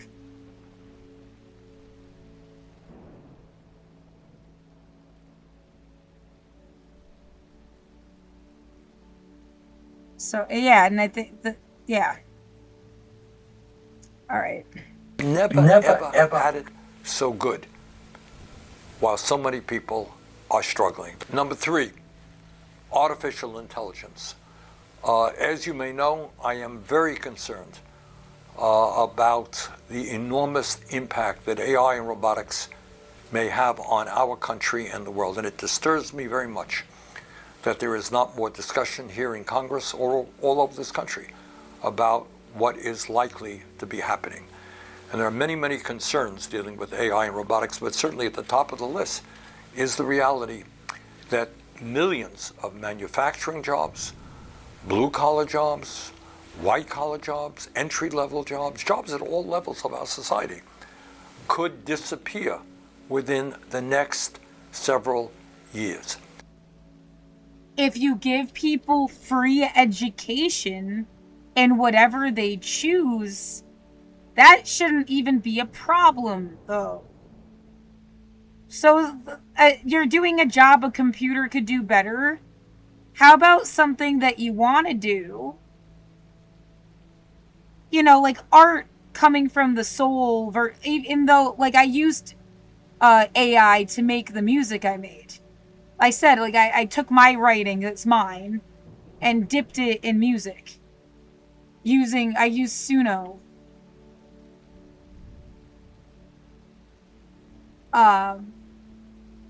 To me, it's like a tool that's helped open up art. Of course, that's not what they're talking about. Robotics and AI, they mean like drones that are going to follow you and shoot you. Okay, or like that. There's a really good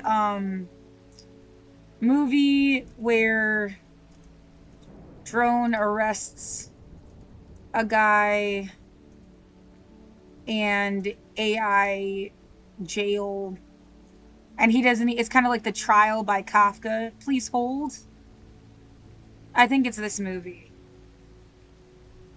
I've seen it on TikTok. Like, this is the nightmare that you want to be wary of. But the point I was trying to make is, like, art is always going to be worth something more when there's real soul in it. It wasn't just... If I had let the system also pick the lyrics, there's nothing in it to, like, really...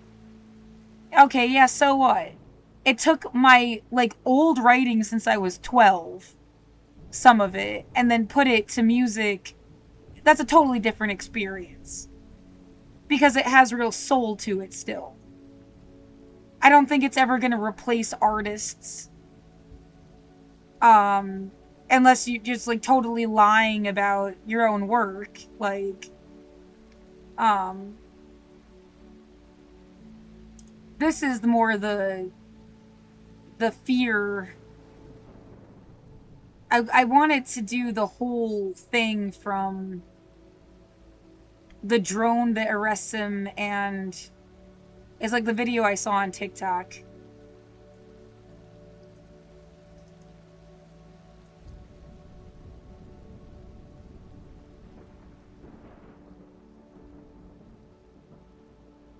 Recap. Okay, this might be good. We see an interesting mural covering the background while a package is being delivered by drone. This man is on his way to work. He's notified by his phone that the bus is going to be late, but it found him an alternate route. We're in a not too distant future. Artificial intelligence and machine automation is the norm. His phone then notifies him of an urgent message. He's under arrest, and he's to stay where he is and await a police escort. Immediately after, the police drone arrives, confirming his identity as Mateo Torres and for him to put the handcuffs on. He says he didn't do anything, but the police drone says failure to comply will result in the use of non-lethal force.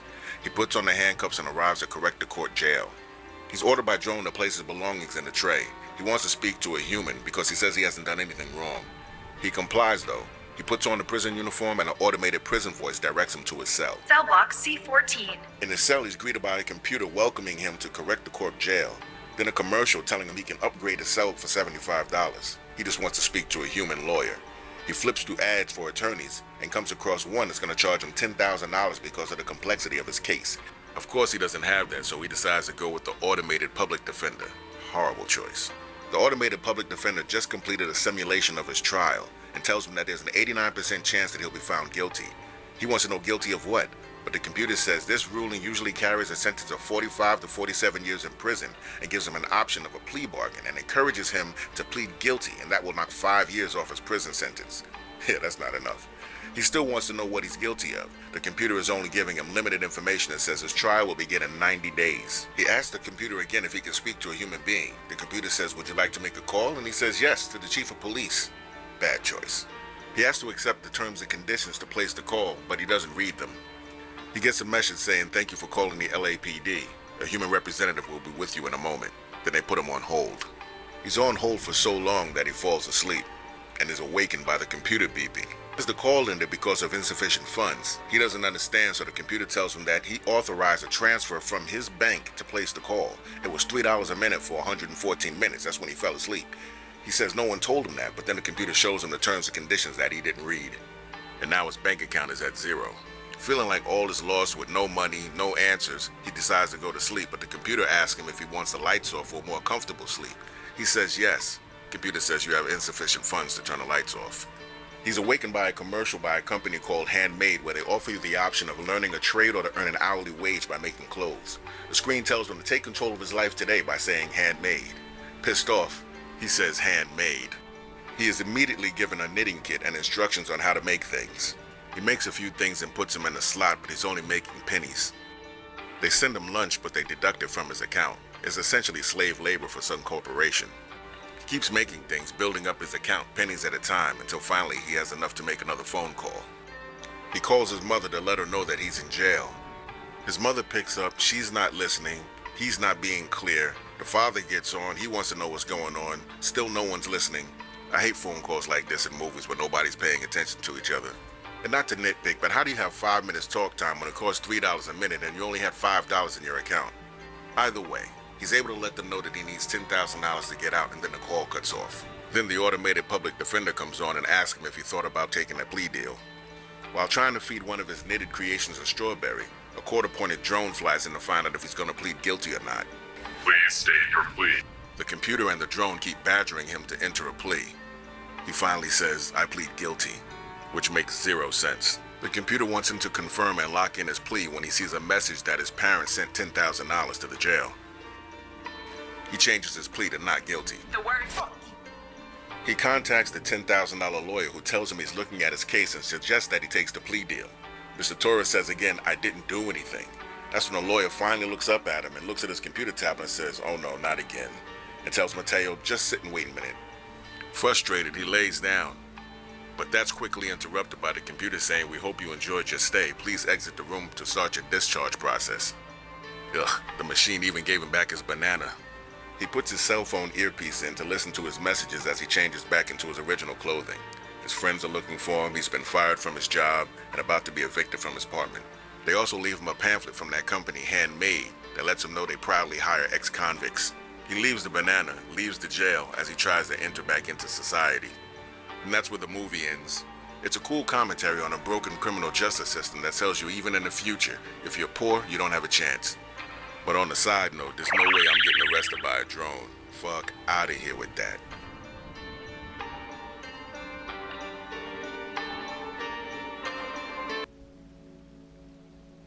I hadn't seen the rest of the concept, just up to the part where he doesn't have money in his account. Yeah, that you bash that fucking drone into the ground and run or something. And what? Then ruin the rest of your life if it sends more after you. I mean, you know, there's no winning. And yet everything's a fucking scam for money. If you could have just solved the money problem, they wouldn't even be able to do the money thing. It would be a non-factor.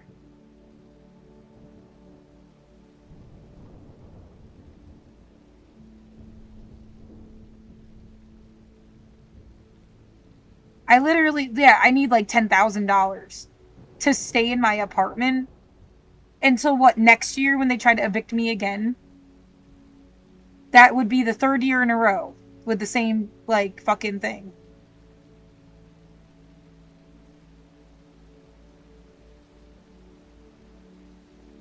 That shit feels like a scam. And what, you wanted me to just hate something so much I do what? What the fuck is the joke?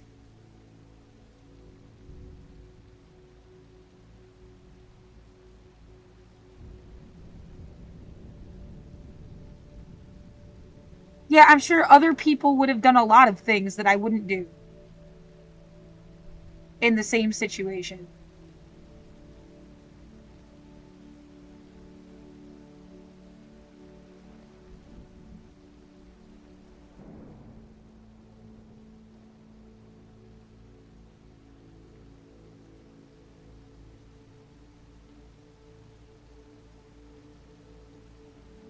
It's fucking wrong. And what is very disturbing is that AI and robotics are being pushed by a handful of people who happen to be the wealthiest people in the entire world. People like Mr. Musk, people like Larry Ellison, Jeff Bezos, Mark Zuckerberg, and others. Very multi-billionaires. And left alone, they will be determining the future of humanity. And it's not just economics and job loss. It is what happens when millions of our kids spend a good part of their lives on ChatGPT, getting their emotional support from machines and not other human beings. So it is a huge issue, which needs a lot of discussion. And to my mind, what we need is... I've had therapists since I was 7. By the way, I have PTSD. Nothing else. PTSD is anxiety and depression. But nothing else. I don't have another different mental illness or something. Not to put stigma on anybody, but like, that's my situation. And still, Pinterest is the best therapy I've ever had.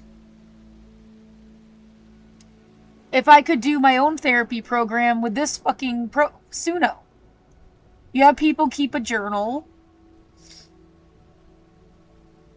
And then they put their writing into the program and they make an album out of it. I've never been happy the same way. And you can pick the kind of music that it sounds like, you know, totally tailored to the person. That's good therapy. There's a lot of things that, like, the therapist just can't.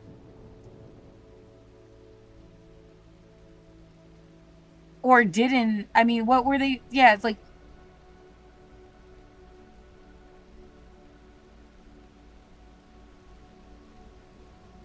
They weren't going to replace a family you don't have. And they weren't going to be able to, like, give you resources. They can't, install universal human rights and have everybody care about it. What would have actually helped you? They can't, you wouldn't want to be lobotomized and forget shit. Having people treat you different for your memories would be nice, but that takes, like, social change. Some people that are just so fucking happy or trying too hard to be happy, they don't want to know you or hear you. You make them feel bad. That was its own problem.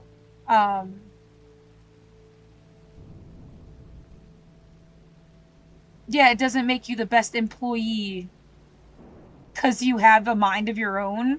I mean, fuck that too. Like, whatever. They couldn't change society for you. They could listen to you. They could help you express yourself. They could give you information. They could put you on medication that you didn't necessarily like, you know? I think cannabis has done me better than any Effexor. And then seeing my family go through different medication, it never made them better. It never made their life better. Their life sucks. My dad just died in 2022. His life sucked.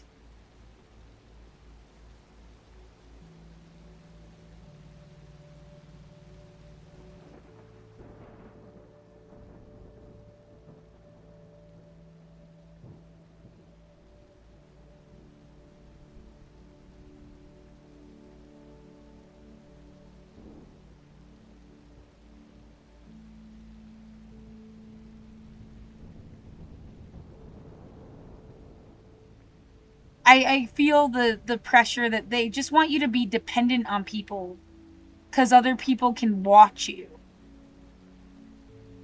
And then they're going to judge you.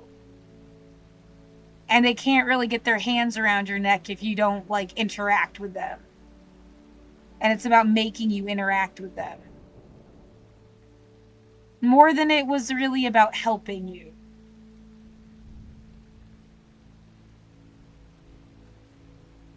But that's coming from personal experience. Not everybody has the same experiences, so I appreciate that. Just mine. Well, you'll easily find someone that contradicts everything I just said. They loved being on Effexor, whatever. Like, okay, well, that's them and this is me. Differentiate. Like,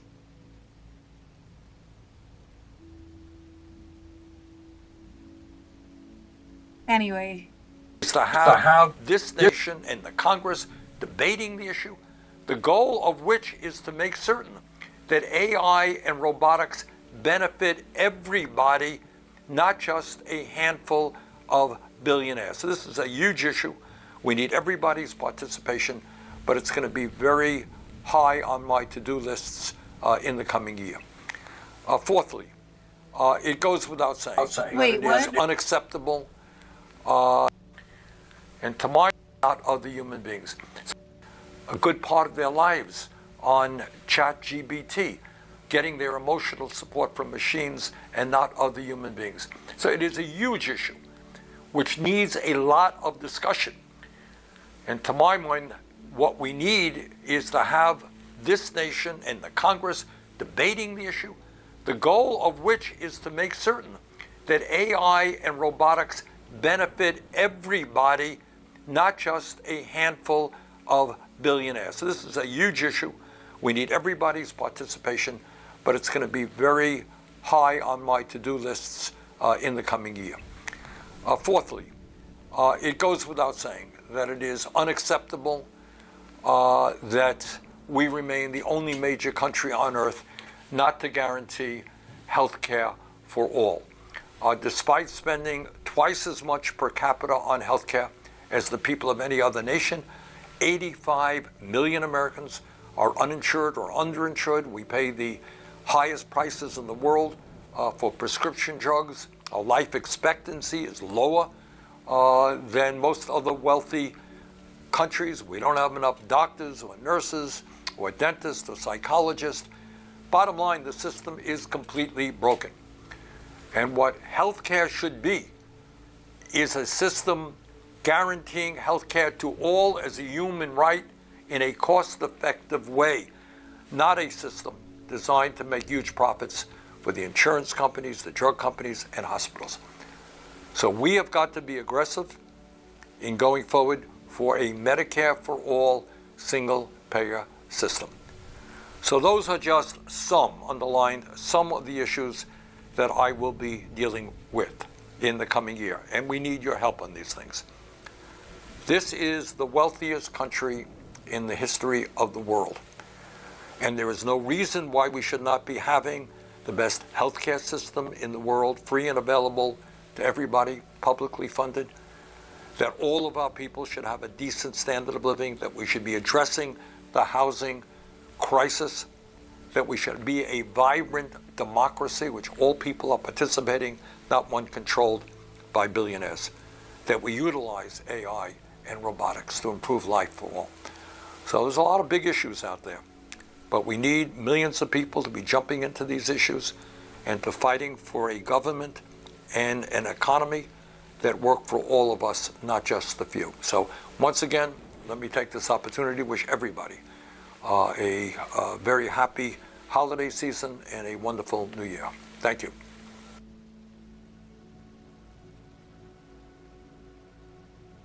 Health Secretary Robert F. Kennedy Jr.'s decision to fire all 17 members of the CDC Advisory Committee. Vaccines in autism. Killed a COVID vaccine. Measles outbreak is spreading. Vaccine.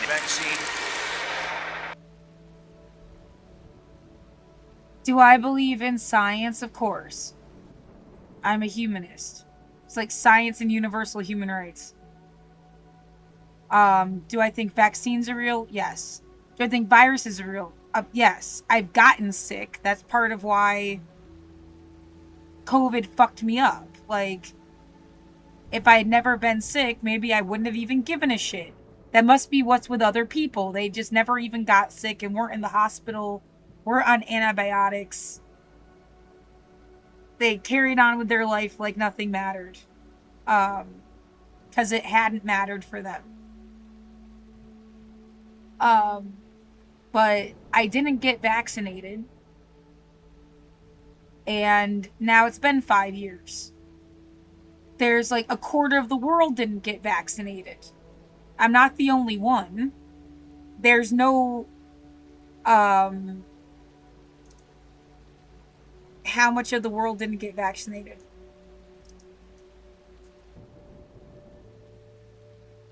I'm not the only one, and there's nothing that says like, hey guys, maybe you shouldn't travel to these or that country because those people like didn't 2.2 billion people globally still aren't vaccinated in sub-Saharan Africa and South Asia.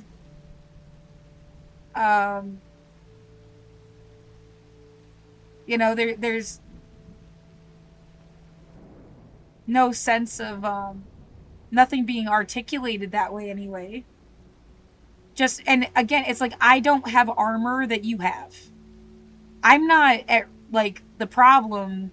You're the one that's going to get me sick. Yeah, like, in a sense, I'm what needs to be protected. You've got the protection. I'm not a threat to you.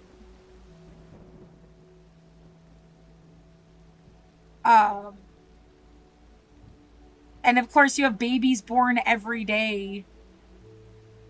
I think they just changed, like, when the earliest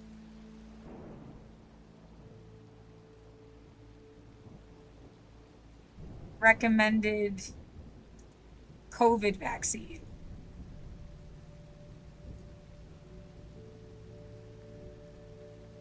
Six months and older. Special emphasis is for seniors.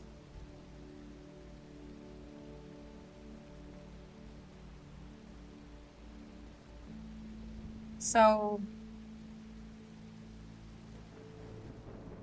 yeah, there's still unvaccinated people, and until they're 6 months, I have no idea when. Yeah, I don't have any knowledge of my own vaccinations other than the Gardasil. And yeah, I really wish I could have gotten my medical records, because they gave everybody the Gardasil shot in high school.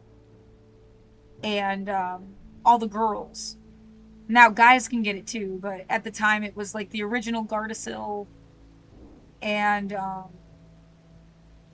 it was supposed to be like a 3-shot thing, and I think I only got 2. But I've never had an STD. I don't know how much it's protected me or not. I'd never had sex with someone with an STD, so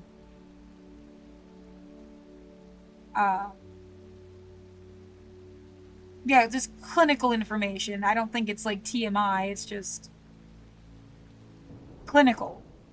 Kind of important data, really.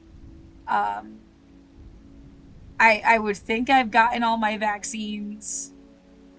It would be really fucking weird if you hadn't. Like, I remember standing in line for the flu shot, and each year there was a different girl each time, but they, like, passed out. They didn't like needles.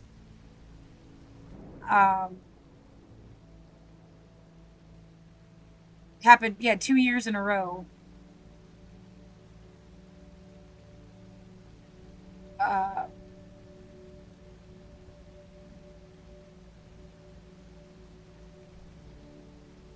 So yeah, I definitely remember us getting the flu shot.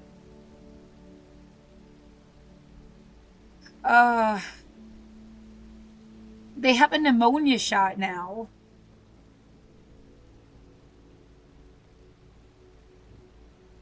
Too.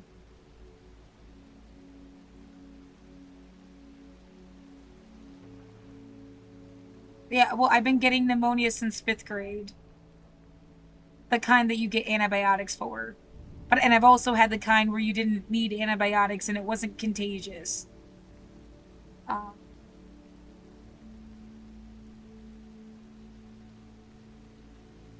Well, they had me with a face mask on. Like, it's like been almost like a part of my life. It didn't seem as weird until after 2020. I've had costochondritis and chronic bronchitis. But I've never been so, like, unable to sing, fucked with, till they were pumping their toxin directly into my fucking apartment. Over the last 5 years. That's what's really fucked me up. I quit smoking 5 years ago. It's whatever the fuck they're pumping into my window.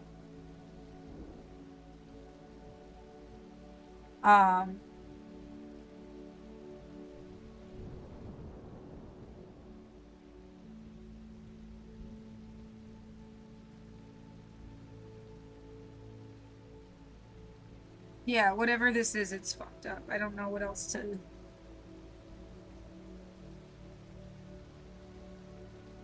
The point being, I'm not an anti-vaxxer.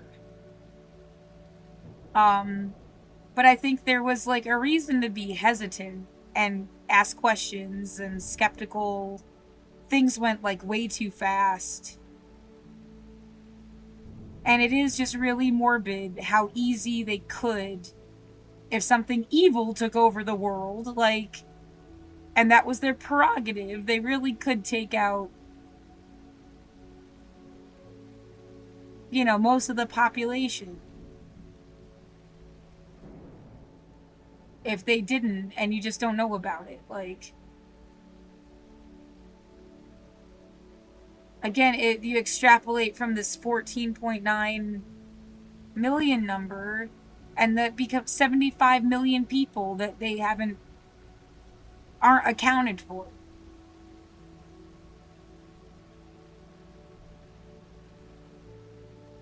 I'm not joking. It's not funny. That's a genocide. Even if you want to say it's a genocide of the medically vulnerable, then, like, it's some kind of genocide.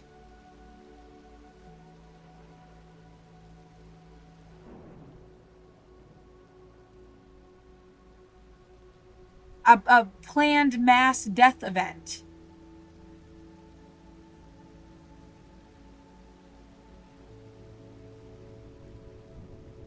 A fucking wrong thing to do, yeah.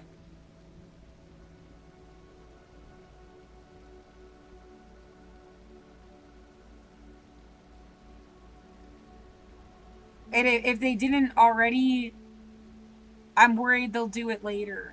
And I don't know how to stop it besides bitch. Like, staying silent won't stop it, that's for sure. Nobody's gonna have a clue. And if that makes you do this weird bipartisan thing where there's at least one situation where you end up being, like, in a sense of on the same team as somebody, that's also really frustrating. That feels like that liberal suck a Nazi dick thing. Like, hey, we agree about this. Just forget everything else? Are you kidding?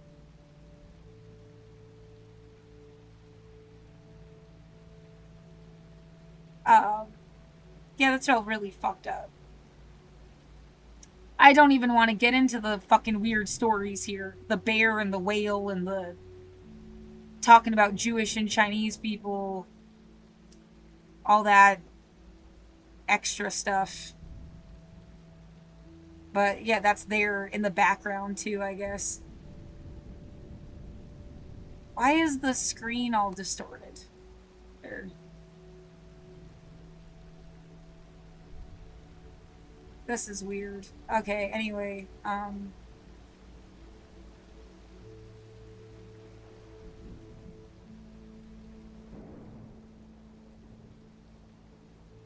well, if I'm half Jewish, does that mean I'm half, like, what the fuck was that supposed to mean, to say that Jewish and Chinese people had some immunity?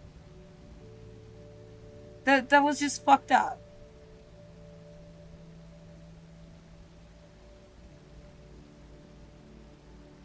Yeah, being half immune to something isn't going to help any more than if... It's also just ridiculous. Whatever, dude. So, well, anyway, that's where I'm coming from watching this right now. And if I got vaccinated... Well, because I respect Hassan Piker. I really like him. It seems a little bit sad. But he put on his own Instagram that he got the Moderna shot. I'm not stalking him or something. He put it on his Instagram. Well, that is weird to know.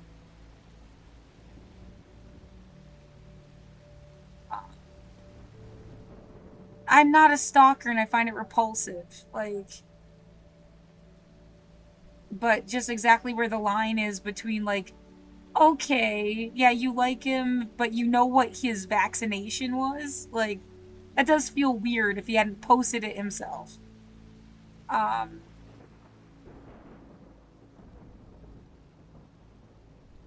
think I went back too far. Hold on. Well, he said he got the Moderna. And just because of that, I was like, I guess I would get Moderna too. Because he got it. And it would just, I guess, yeah, feel samesies or something. Otherwise, I have no reason. You don't want the Johnson & Johnson shot. Yeah, there's that entire bag of worms. The fucking Johnson & Johnson shot was deliberately given to the homeless community. And again, I don't say these things to scare anybody. It's like, what the fuck? Because it was pushed heavy to give to the unhoused community and then rescinded due to risk of rare and dangerous clotting conditions.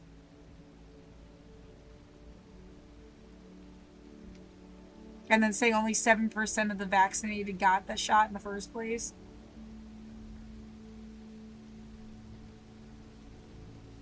And then there wasn't like a push, okay, let's get people, the unhoused, to get a second shot of Moderna or Pfizer or something. They just like let it go.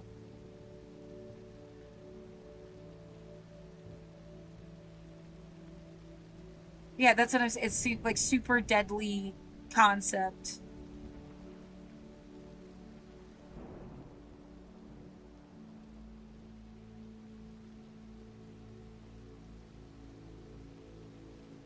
Should I try to find an article that specifically says that it was given to the unhoused? Just to back up what I'm saying?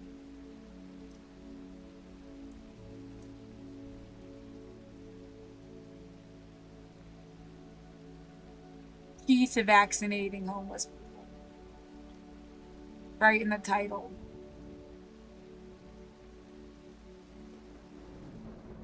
You know, just to cite sources. This is fucked up. And yet, how close am I to being unhoused myself? I don't know what the timeline is, but if they don't rule in my favor on the 6th, I don't know if they would evict me on the 7th. Next week. Like, 2 weeks.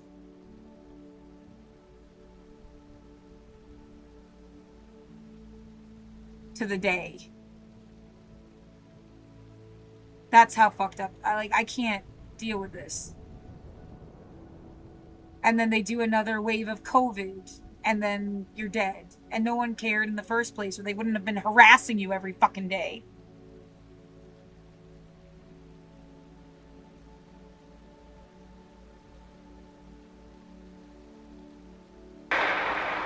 We need to talk about vaccines. For most of human history, infectious diseases were among the world's deadliest threats. Large segments of populations were wiped out in short periods of time. The bubonic plague, smallpox, the 1918 flu, polio, measles. These diseases didn't care if you are rich or poor. They touched everyone and they were devastating. In the late 1700s, an English doctor came up with a revolutionary concept. Use a weakened version of a germ to teach the body how to fight it. And the first vaccine was born. By the 1950s, we had the first effective polio vaccine. What was once a terrifying disease that paralyzed children has now been reduced by more than 99% worldwide. Vaccines for measles, mumps, rubella, and hepatitis A and B followed, turning deadly diseases into preventable illnesses. Okay, brainwave. What was the HPV thing, really? It's a form of cancer, like...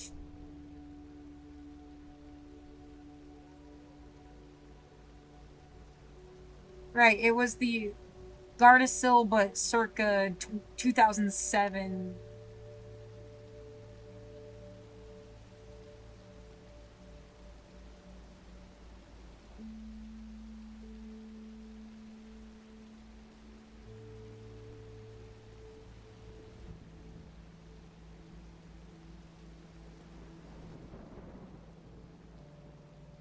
Six, 11, and 16 and 18.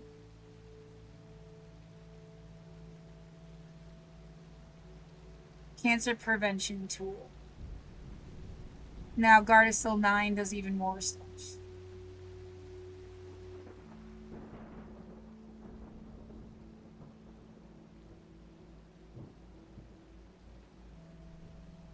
And both males and females get it. They only did the girls.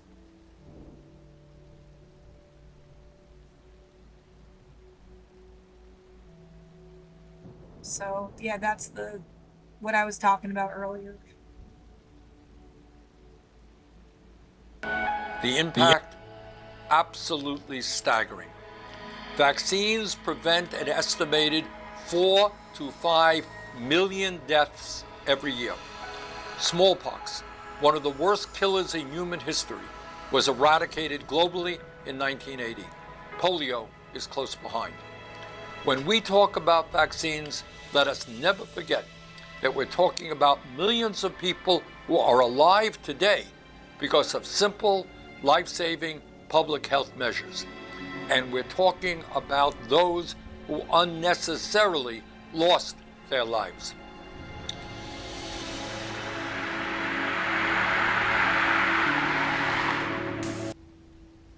Yeah, I don't know if it was 06 or 07. I don't remember. I just remember being in the cafeteria at school. They did it in Founders Hall. I don't remember what year it was. It was high school.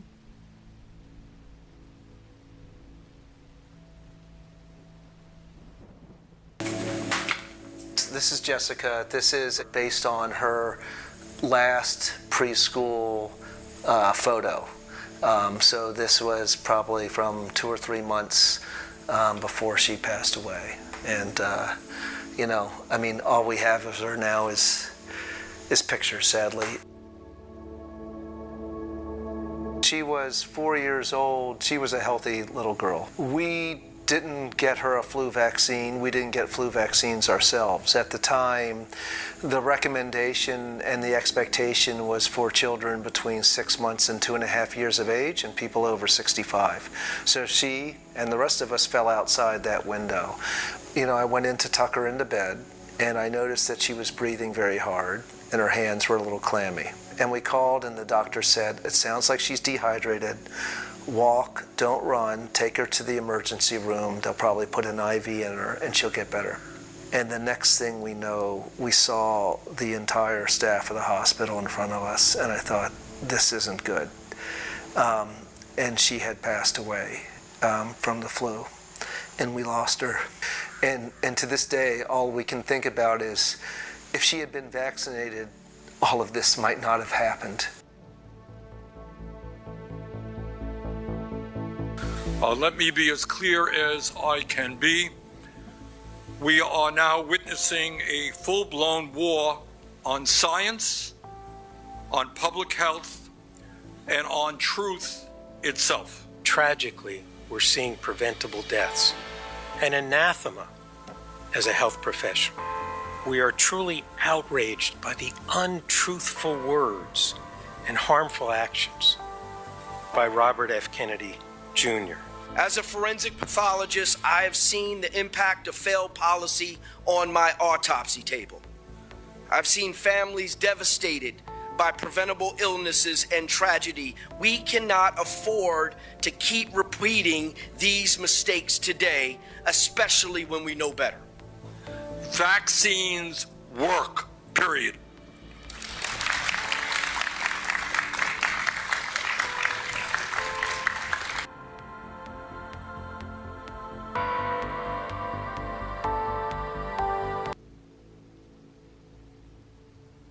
And I played that because it was the most recent video.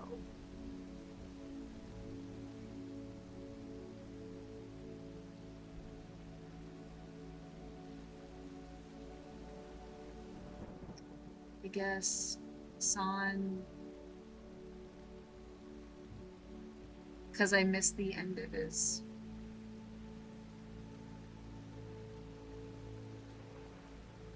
Not sure what's going on where it's not playing the volume here. It's weird. It just is like completely blocked on Twitch. It's fucking strange.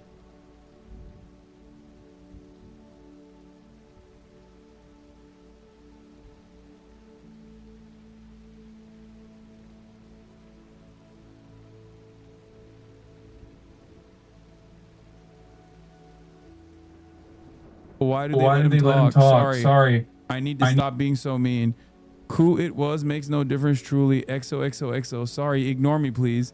I know there's a room where I'm happy. Let me in. Would you ever have Dermot Kennedy on the stream? I think you would get along well. Dermot Kennedy? I don't know. I thought that said Dom Kennedy. Shout out.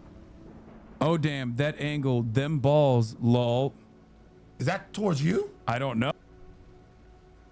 They're unbanning people. That's why I wanted to, like, I don't know if I could get unbanned.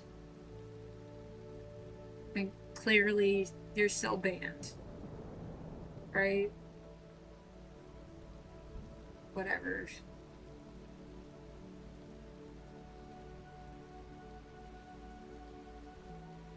No, I have no idea. I told my coworker while cleaning a client's... she's asking for you to stop. And she did not believe me. I just gave her... She's asking for you to stop. Let's just do this. She's asking for you to stop. Just like, can we just get the unban? Just one unban. Just one unban. Just that's like... Okay. I unban. That's an unban. That's an unban. That's an unban right there. That's an unban. All right, we did it. We got Freaky Unk to get you unbanned. Okay. All right. Well, I gotta go because my family's here. Everybody's here. Hey, this was fun, man. Yeah. Thank you so much, and I'm gonna be doing your podcast as well. Of course. Come on the pod. I'm very stoked on that. Maybe you can take Rachel out on a date. Who? Rachel, my podcast co-host. I don't know about that, but maybe we'll you see. can take a look, pull up her picture. Maybe you can take Rachel out on a date. Maybe we'll see. I'll let you try to convince me on that. How about that when we do the pod? Yeah, I think yeah. Okay, you come out. Higher Learning Podcast. You guys, Higher Learning. Come hang out with us. We have fun. The whole nine. I don't know what this is right here. What's this? This is outro music. But go ahead. Where can people find you? Keep going. They can't see it yet. Van Lathan. At Van Lathan. VanLathan. Instagram, Twitter. I guess I'm on Threads. I didn't even know I was on there. A lot of fun. Peace. I hope to come back, man. This was fun. No, absolutely. No problem, anytime. Man. Peace. All right, everybody. Love you all. I'm going to go spend some time with my family now, but I'll see you tomorrow for Socialismus. I'm going to be going through your Amazon wish list and gifting you guys. And once again, thank you, Van, so much for coming on. No problem. And we'll see you tomorrow. Peace. That was it. Curious mostly. Kind of want to end my thing. Maybe I should do more news.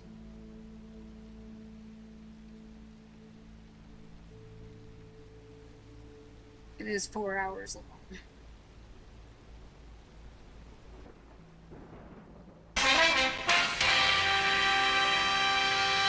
Good evening, I'm William Brangham. Amna Nawaz and Jeff Bennett are away. On the NewsHour tonight,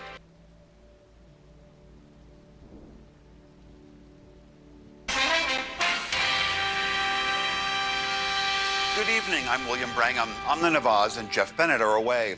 On the NewsHour tonight, Ukraine proposes demilitarized zones in parts of the Russian-occupied East, the latest plan for ending the nearly 4-year invasion. Judy Woodruff reports from a small New Hampshire town on how the answer to political divisions may begin within our own communities. When we don't have that sense of belonging, our nervous system is literally on fire. We are vulnerable to extreme views and to extreme behaviors because we feel so unsafe.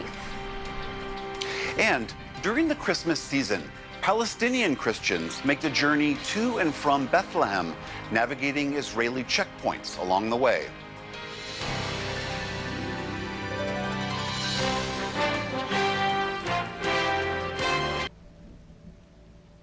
Don't know what's up with the coding. It keeps doing this thing where I can't play back. I have to restart the whole thing again.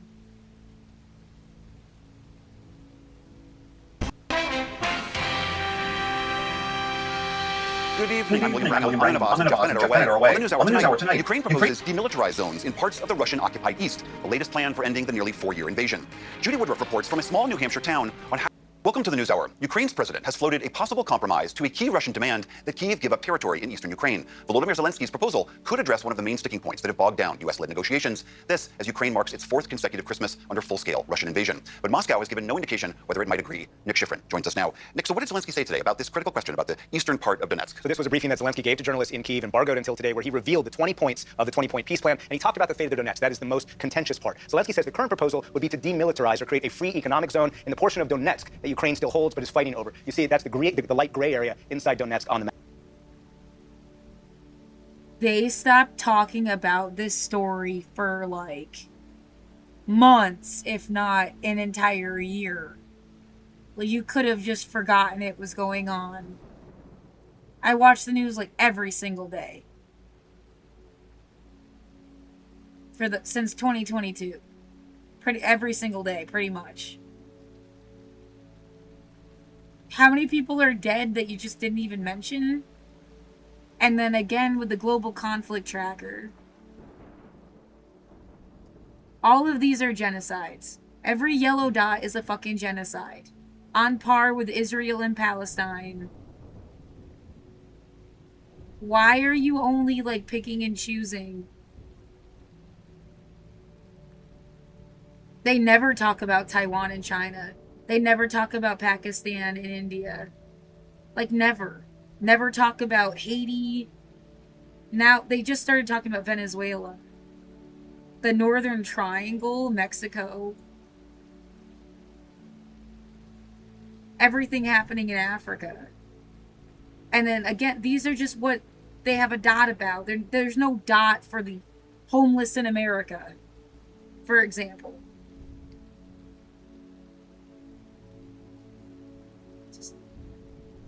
Fucked up. Ukraine's military would have to withdraw from that territory, which Russia has failed to capture through 11 years of war. The compromise that Zelensky told journalists is, quote, "We consider a free economic zone a potential option for a sovereign state to choose." He has not used that language before. The reason it's potential is the decision will be left to a national referendum. Quote, "Only a referendum can determine whether people agree to such a path if the proposal for Ukraine is precisely this, either this or war." Zelensky's language is dramatic there because that's how he sees it, William. Either Ukrainians agree to the entire peace plan, including converting land that they fought and died for into this free economic zone, or they reject it, the war continues, and they do not get security guarantees from the US or Europe. So on that referendum, what would be required for that to happen? So Zelensky went further than the text on the peace plan, and talked about the conditions that he wanted to talk to President Trump and President Putin about. Those include a ceasefire first, and then 60 60 days to prepare the referendum. 2, Ukrainian police would remain in the so-called free economic zone. 3, only Ukrainians living in Ukrainian territory could vote. In other words, Ukrainians under occupation will be excluded. And 4, international forces must then be present on the ground to guarantee that no one enters the free economic zone under any pretext. It is not clear whether Russia will agree to any of this, but Russia has repeatedly rejected that last point, the presence of foreign troops on the front line. And in fact, William, tonight Bloomberg is reporting that Russia is seeking changes to this text and that the text lacks provisions that are important to Moscow. A lot there. What are the other challenges still remaining? The main one is the fate of the Zaporizhzhia nuclear power plant. This is Europe's largest power plant. It's been occupied by Russia since the first days of the full-scale invasion. And Zelensky said today the U.S. plan is for the U.S. to manage the plant, for the power to be somehow split between the U.S., Ukraine, and Russia. Zelensky rejects this. He said, quote, clearly for Ukraine this sounds very inappropriate and not entirely realistic. How can there be joint commercial activity with the Russians after everything that has happened? We are enemies. It is very difficult to have anything in common with them moving forward. Ukraine's counterproposal, William, Russia's withdraw from the plant, and that Ukraine and the U.S. split it 50-50, even if the U.S. chooses to send some of their half to Russia. I mean, given all that, what has been agreed to? Well, pretty much everything else. That's what Zelensky said. A couple of highlights from that everything else basket. Ukraine no longer has to give up its NATO bid. Ukraine's military is now able to stand up to 800,000 soldiers during peacetime. That's up from previous numbers. And crucially, security guarantees that the U.S. would respond very specifically if Russia opens fire on Ukraine. Zelensky said today that would enable a strong Ukraine. But the war rages on, William. The Russians released video just overnight that it said attacking Donetsk and advancing in the small village of Donetsk. Meanwhile, Russia's attacks are mostly on civilian targets. Zelensky said Moscow, you see there, fired hundreds of drones and ballistic missiles. Quote, this is how the godless strike, he said, ahead of Christmas. Nick Schifrin, thank you so much. Thank you.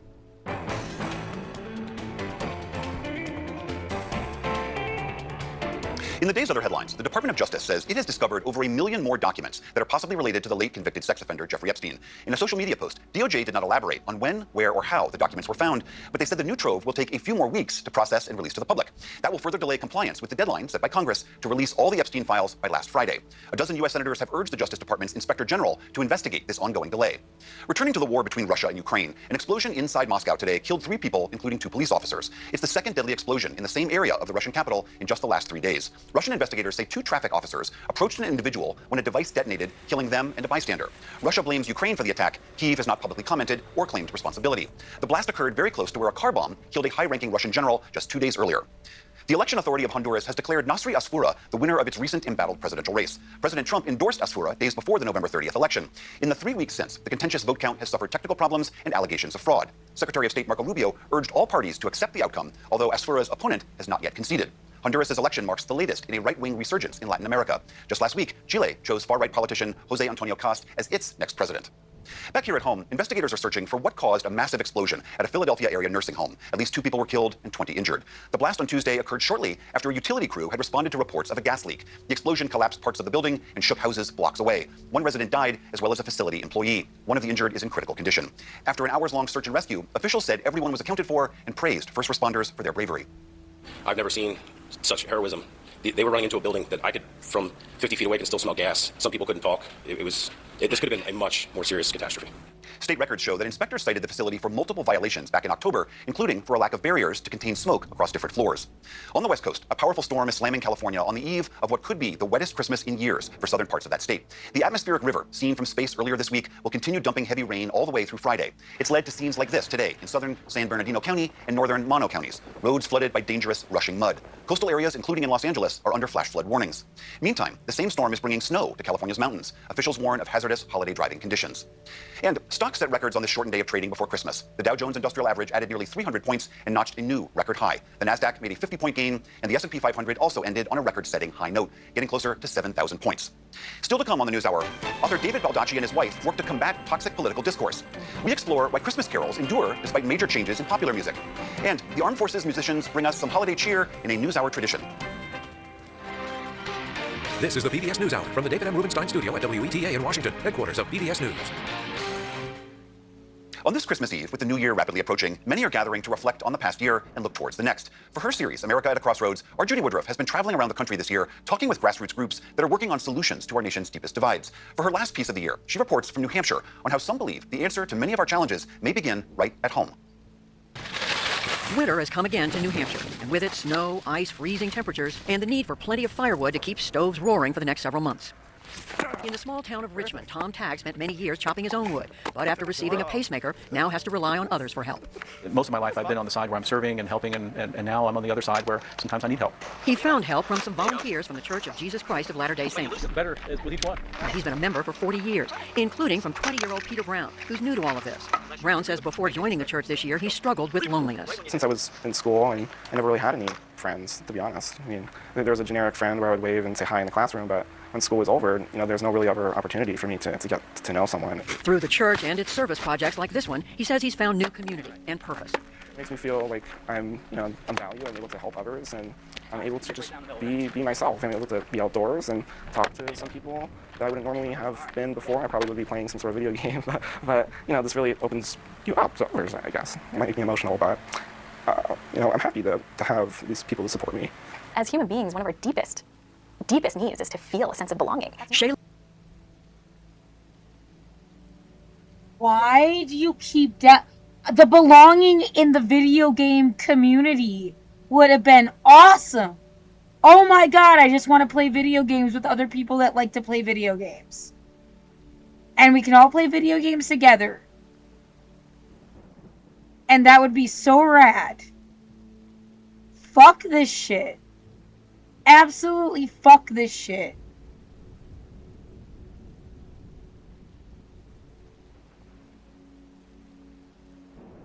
Fucking nightmare universe where they keep also like pushing this story where you should like get off the computer. That's where everybody is. They're not in your backyard. They're online. No matter where they live on the planet. Day or night. Millions of miles away. They're on the internet. You're not gonna meet them in your fucking woods. And yeah, I love the woods. But like, are you kidding me? It's just like, Grandma wants you home. Get out of my room!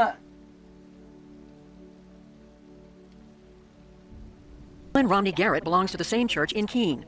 And when we don't have that sense of belonging, our nervous system is literally on fire. We are vulnerable to extreme views and to extreme behaviors because we feel so unsafe. And I really think that that's what's happening in America. We have so many people who just don't feel that their basic need for connection is being met. A writer and speaker, Garrett co-wrote the 2020 book, The Upswing, with political scientist Robert Putnam, featured in our first Crossroads report this year.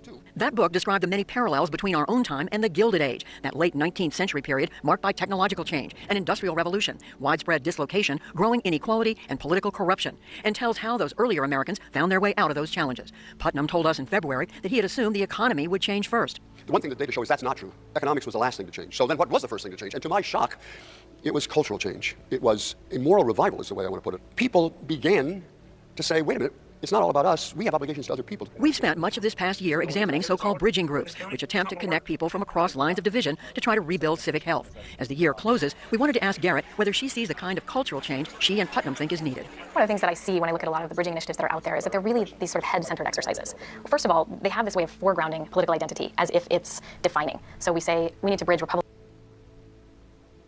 Yeah, you need to make a liberal suck a Nazi dick. Yeah, we've been over this like 4 times just in the past 4 hours. High on Life is supposed to have a new game.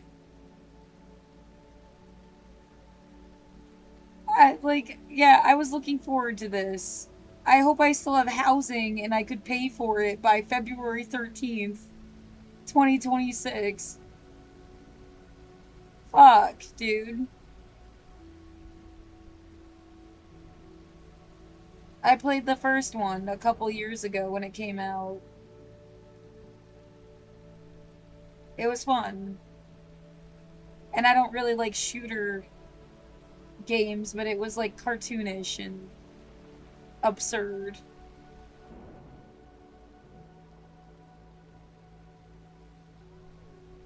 I just feel personally attacked. Every time people are like, and yeah, I miss going outside, and now I feel like I can't.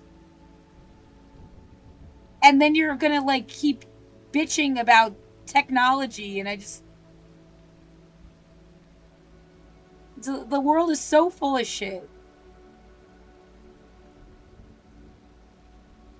With Democrats. But I wonder if we're really hitting people in the heart, if we're actually changing their feelings toward other people. Because so much of the political violence, so much of the sort of extreme end of this polarization is about the way we're behaving toward one another, the sort of dehumanization of the other side. And so I've begun to wonder, as I've thought and watched this over time, are we doing enough to help people have a morally formative experience when they're interacting with someone who's unlike themselves, rather than just an intellectual exercise to try and find sort of ideological common ground?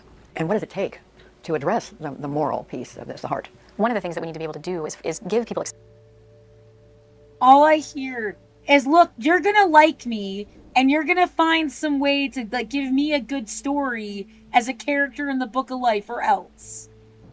You don't get to cast me as somebody you just don't like. And then just like go do your own thing. How dare you? Experiences that help them feel genuine unity and genuine camaraderie with people in ways that have nothing to do with politics. And that's why for me, I've really started to lean into those kinds of communities that I can find right outside my doorstep. Instead of saying, okay, I need to seek out someone who's of a different political stripe, let's just leave politics out of the conversation entirely and approach each other as human beings who are engaged in trying to get by in the world, who all have problems, who have... Right, because politics aren't personal enough to you to see that there is no way to separate somebody that's like delusional enough to keep supporting Trump from whatever the fuck their personality is. Like, are you fucking kidding me? No, I don't want to fucking hang out with you. You did it not once, but twice. Twice you voted for that motherfucker. Oh, I don't have to hang out with you.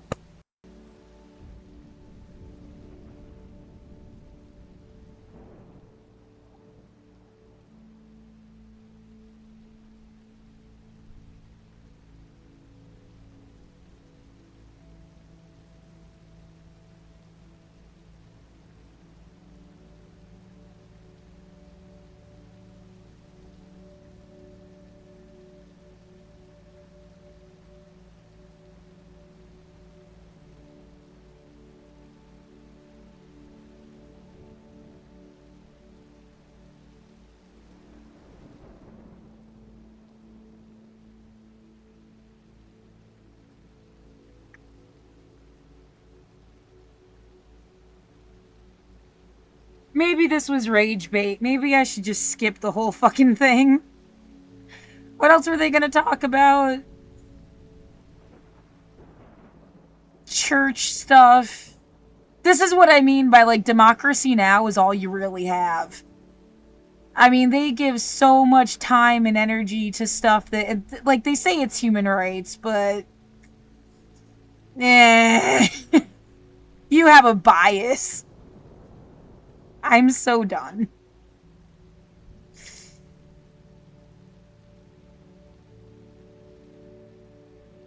Nauseated.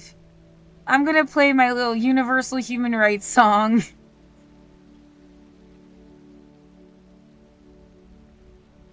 And then, yeah, end the stream, I guess. There's a lot of songs I could play, but... I'll just do that.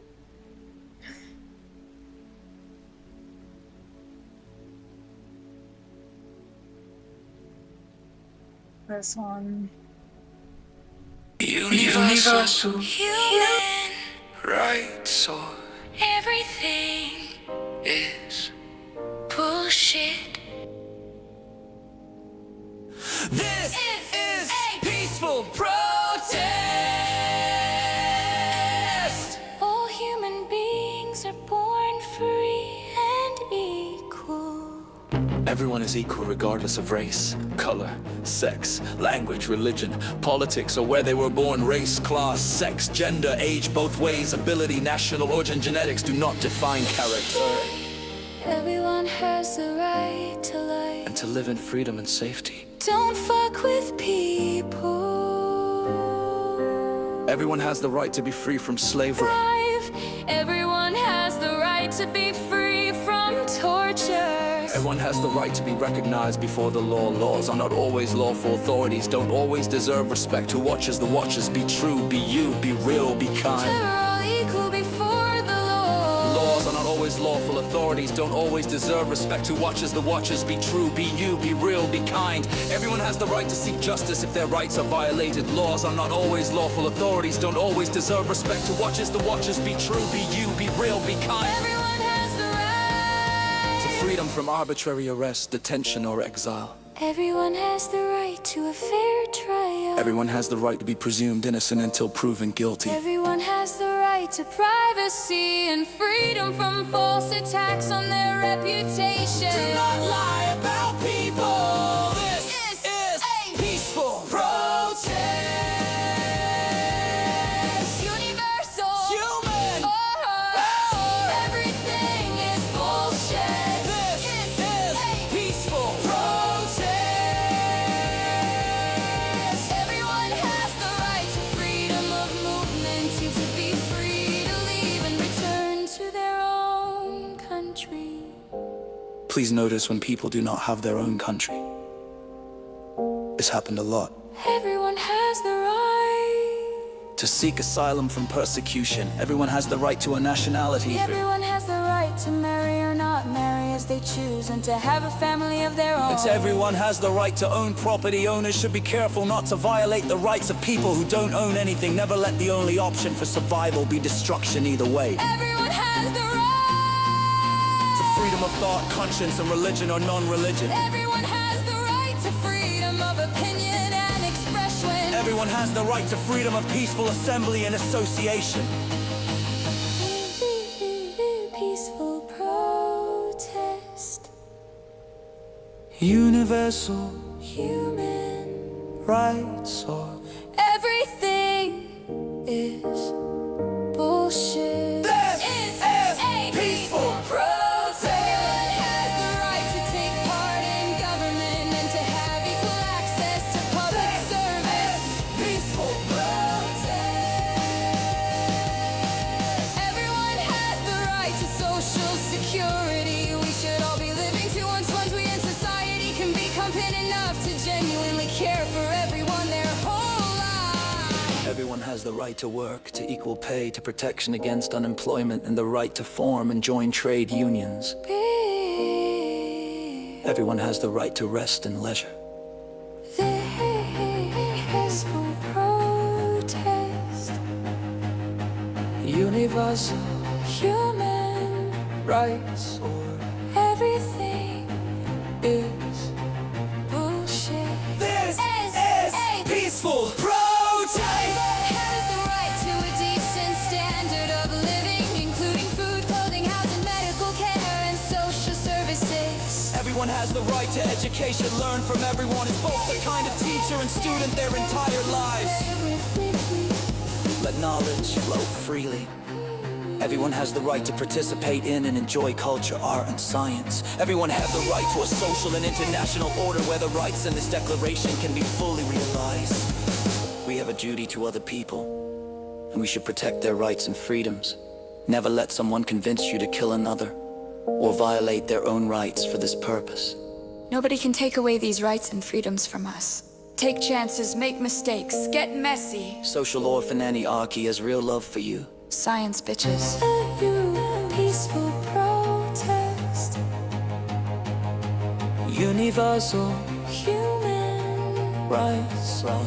everything